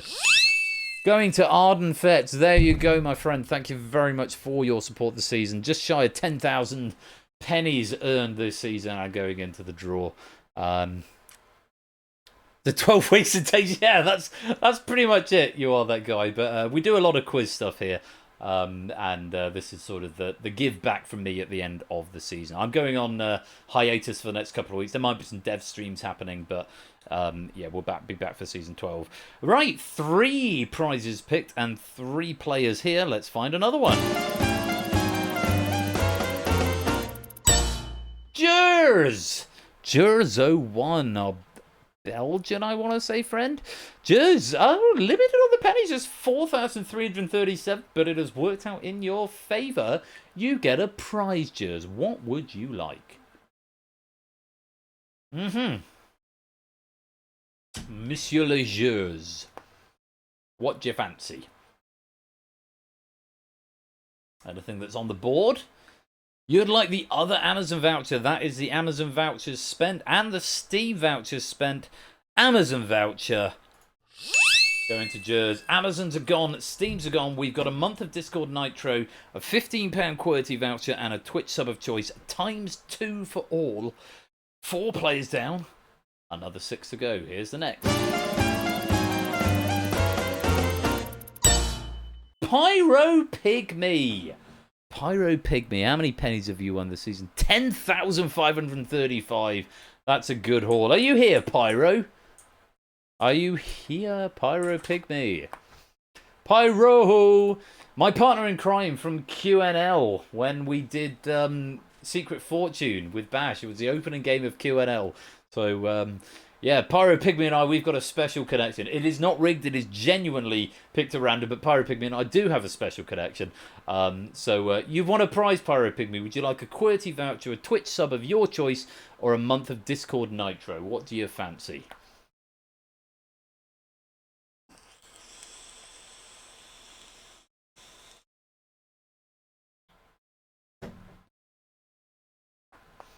Oh, decisions. He's definitely here, so we can wait for him a little bit. Was a good game, and I'll take the secret fix. But can I get the QWERTY, please? You absolutely can. Just mention the QWERTY vouchers. It says Spreadshirt voucher on my link here because I've not updated the inside of it. But it's a £15. QWERTY is a website, QWERTEE.com. They do custom designed t-shirts. People can submit designs. I've got about 40. They're good value. You can probably get 2 for 15 quid if you're looking around in the archive file. But they do shirts for like 2 or 3 days and then they're gone forever. So this one that I'm wearing, Peace was always an option from Untitled Goose Game. You can't buy that anymore. So I'm one of only a handful of people to have it. And Pyro Pygmy, use it wisely. £15 QWERTY voucher going to you. You'll take the secret fix. We didn't do well in the Secret Fortune, to be fair. We what, like 6,000 or something? We're halfway there. Another 5 players to pick. Here's the next. Oh, Mr. Clive. Clive of Legend. Are you here, Clive? Looks like you're still in chat, Mr. Clive. Clivy.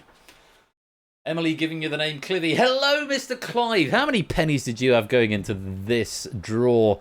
14,000. 14,155. So a very well-earned prize. You should have chosen earlier. Sounds as if pick the fudge. You can Twitch on the loo.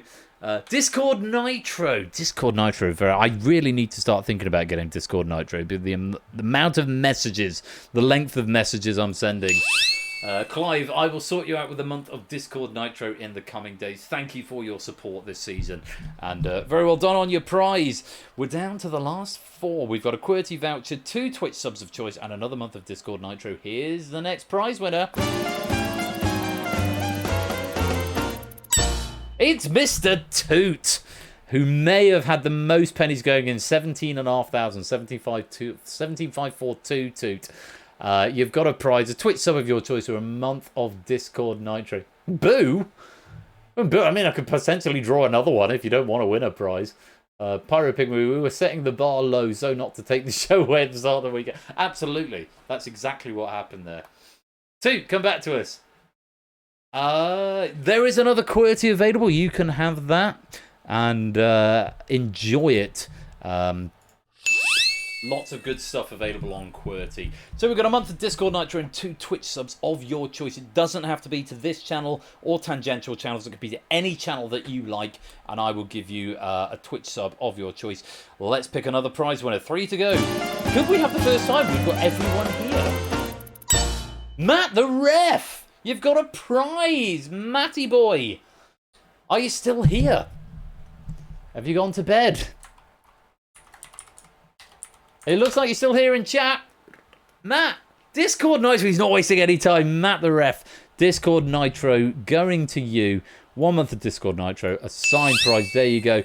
Matt the Ref earning 5,500 pennies. this season, and the draw has picked you out of the hat. So Matt, thank you very much for your support, and enjoy your month of Nitro. I will sort that out with you in the morning. 2 more prize winners, and it is going to be a Twitch sub of your choice to any channel that you like. Here is the next one. It's academic at this point, whether you're here or not. It's Sotley, my fellow quizzer. It's Sotley. I don't think I've seen you tonight. Maybe you're out gallivanting at the end of the first week of a new term. It's Sotley is my one of a handful of people who are on my quiz team, my OQL team, which also include, for full disclosure, it's me, David Stravdi, and Claire, who were both in Buzz Off tonight. Otley, Nando. This is where I'm going to get embarrassed and forget people. Shit. I need to go look at the WhatsApp. I'll look at the WhatsApp and it will remind me. It's me, David, Claire, Nando, Otley. We've maybe got a new friend from our community joining us soon, who I won't say because it's unconfirmed yet. Let me look at my messages, just in the interest of full disclosure. No, that is it. That is it from the community. Everyone else is sort of from the wider quiz world. So there's 5 of us from this community. We've got a team of currently 10, soon to be 11. Catnip is Eglay's name, Claire. She's sort of a community tangential. We know each other from Spy Party. She's been about a bit, but isn't a regular here. But yes, Catnip, who some of us probably know from the olden days. I don't think it's Otley is here, so he will get a Twitch sub in absentia. But there's one more prize to go out. So we miss. Oh, it's Otley, my dude. Can I fix this? Hang on. Can I make it draw you again? Can I make it draw you again? Let's try. There we go. It's made it pick you again. I've made it go back instead. It's Ollie. You won a prize. Score some of it. You've got a welcome to the stream. You've got a Twitch sub of your choice. Any Twitch channel that you like, I will give you a sub to for the next month. So I probably could have texted you, to be honest, and said, wake up, stop sleeping at the weekend. Don't call me a cheater. You are that guy. That's uncool. It draws the contestants, but I can make it go back and draw the same contestants again. Oh, you're joking. Okay, it's very difficult to see that in text. It's not that you've won a Twitch sub of your choice. So I'm going to give it to you, whether you like it or not. Message me, tell me where you'd like that to go, and we'll apply it to you. Thank you for joining the stream at this late hour, and thank you for your support. It's Otley has earned 4,182 pennies this season. The sort of cheating and rigged. It's not a thing that we say. It's sort of like accusing a poker player of angle shooting. So we don't do it on this part of the world. But you weren't to know that. Anyway, one more prize. Can we get everyone here? Let's find out. It's Shadow Main. You're going to get a Twitch sub no matter what, so I'm going to pretend that you're here even if you're not. But Shadow Main, are you here? Would you like to pick the last prize and confirm that you are? Yes, you're here. Amazing. And for the first time, we get to see this. I've done this since like season 5. And for the first time, everybody is here. Everybody gets a prize. So, Nando getting a £10 Steam voucher. Sapster a £10 Amazon voucher. Pyro getting the £15 QWERTY voucher. Otley getting a Twitch sub. Clive getting Discord Nitro. Pyro Pygmy getting a £10 Steam voucher. Jers getting a £10 Amazon voucher. Toot getting the £15 QWERTY voucher. Shadowmane getting the sub of choice. And Matt getting the Discord Nitro. That is the penny prize draw for Season 11. That is Season 11 of Game Night. And it's 1 o'clock in the morning, and I need to go to bed because I've got to be at church at 9 o'clock in the morning, and I've had a bottle of champagne at our party earlier on and a bottle of Prosecco here and 2 beers since then. What fun. Well, what can I say? It's not the end of an era. It's not the end of an era. I will sleep well, I'm sure. I probably won't, actually, because it's so bloody hot at the moment. Is that all? Yeah, that's all for tonight. Look, thank you very much, everybody. Message from our sponsor, Matt the Ref. And welcome, Thanks Danny for Gambit. another amazing season. Roll on Season 12. Roll on Season 12. Indeed, there is no tournament planned for Season 12 as we have Buzz Off this. It's been so fun to run a tournament again. But no tournament in Season 12, but we have got Quizmas to look forward to at the end of Season 12. That's going to encapsulate the sort of the last few streams of Season 12. Quizmas games, maybe a slightly different way of doing it this year because I'm only streaming once a week rather than 3 times a week. But that very much to look forward to. If you would like to write questions for game night, Data League tournament when, Samster, please.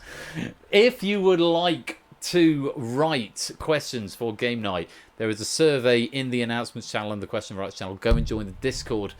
Get more information there. Come and join the Discord anyway. But we're looking for writers right now for Season 12, which will be starting in 2 weeks' time. No, 3 weeks' time, I beg your pardon. I'm off next week. I think we're at the theatre. The week after, I might do a dev stream, but it won't be a quiz stream. It will probably just be retrofitting or rebuilding old games.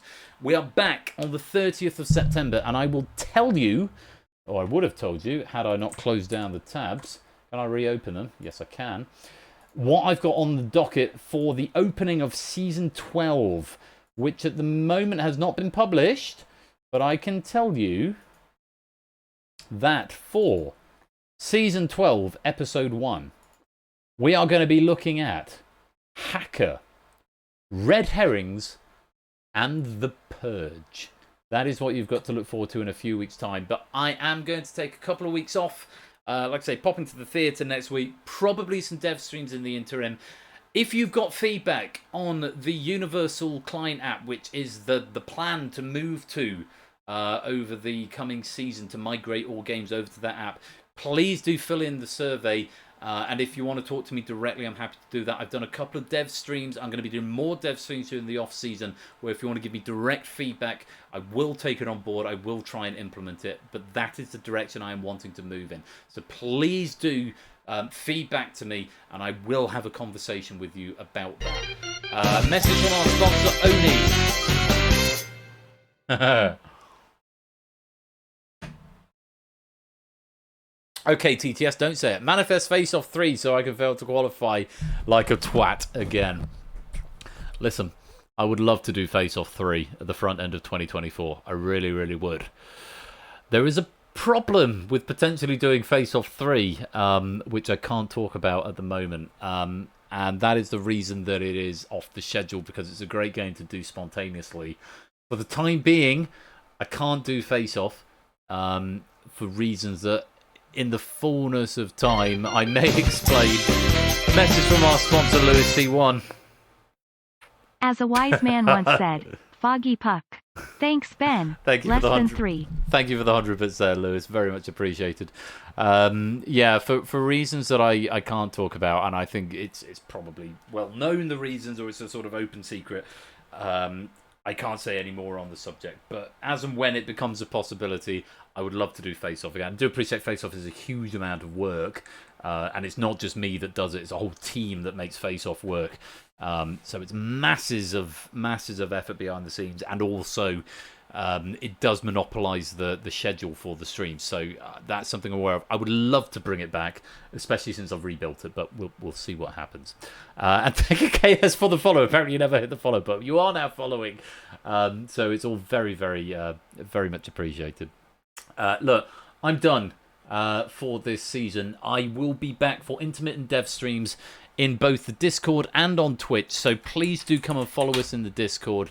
Go and follow our friends Topper. Topper is also on off-season at the moment, but he'll be back similar time to us. When is Topper back? Let's have a look. Message from our sponsor, Aaron Stockdale. Had 5 pence spare for this. Looking forward to S12 and maybe writing a pack or 2 for ya. Gonna miss quizzing. Oh, Aaron Stockdale, you'll be most welcome to come and write. So come and cut your teeth, write some questions. Thank you for the 100 bits. Topper is back on the same week as I am, Thursday, September the 28th, with Word Chain Royale, Checklist, and Elimination with his Season 7. So go and give him a follow. Bash has got how do you do a shout out? Is it / shout out? There we go. Bash has got a few more episodes before his season finale. He has got... where are we? Wednesday. Oh, Christ, he's here on Wednesday with a pack of Outright from me. I must finish that. I have finished it. I've just seen Ash's DM me. That is, it's not impossible that's what he's messaging me about. Wednesday with Bash at 8 p.m. twitch.tv/AT_Bash #TikTok. Message from our sponsor Oni. Euroquizian on the 19th. Oh yes. Get in there. Score is running that. Is that happening? That's happening on Bash's channel. Tuesday the 19th of September, Euroquizion, which is being run by Score. That is worth your time. I'm not involved in it, but I will be watching from afar, so do go and get involved in that. Score has been putting together the build. It's going to be streaming on Ash's channel Tuesday the 19th of September. Do mark your diaries for that one. 13th of September, which is next Wednesday, one of my packs is featuring on outright over on Ash's channel, which I need to finish writing. It's about 80% there, Bash. If that is what your message is about, it's about 80% there. If it's not, I'll respond to you in kind. So all of the things happening. I am then back on the 30th of September for even more fun. As I said, Red Herrings and the Purge and Hacker coming back for the season opener. So I do hope that you'll join me for that. There'll be dev streams in the interim to show you sort of the work in progress about stuff I've going on. If you have got concerns about my soapbox last week about the direction I want to go, please do get in touch or fill in the survey, and I will try and respond to those in due course. But look, it's been a terrific season. Can I thank all of the proofers, all of the writers, all of the admin team who have helped to make this work behind the scenes? Can I give a special mention to Huds and to Ash, who have both come and been here in person and done guest host streams with me. Ash a couple of weeks ago for my birthday, Huds a couple of weeks before that. It was so nice having extra people here. Mrs. Flush as well, who's a constant support to me and came to join us for my birthday stream. Thank you very much to everyone who does help this work, because it is not a one-man personality cult. There is so much that goes on behind the scenes to make this what it is. So thank you very, very much. I've really enjoyed Season 11, and I look forward to getting back into it in a couple of weeks' time with Season 12, 30th of September. Mark your calendars. Maybe I'll have reverted to Windows 10 by then, which might have fixed the B-sods. Who knows? We will see. The penny count will reset. I'll be in touch with you in the next few days about your prizes. But until we meet again, enjoy the rest of your weekend. Be splendid during the off-season. Go and follow all of our other friends. And until we meet again, take care, peace out, and good night.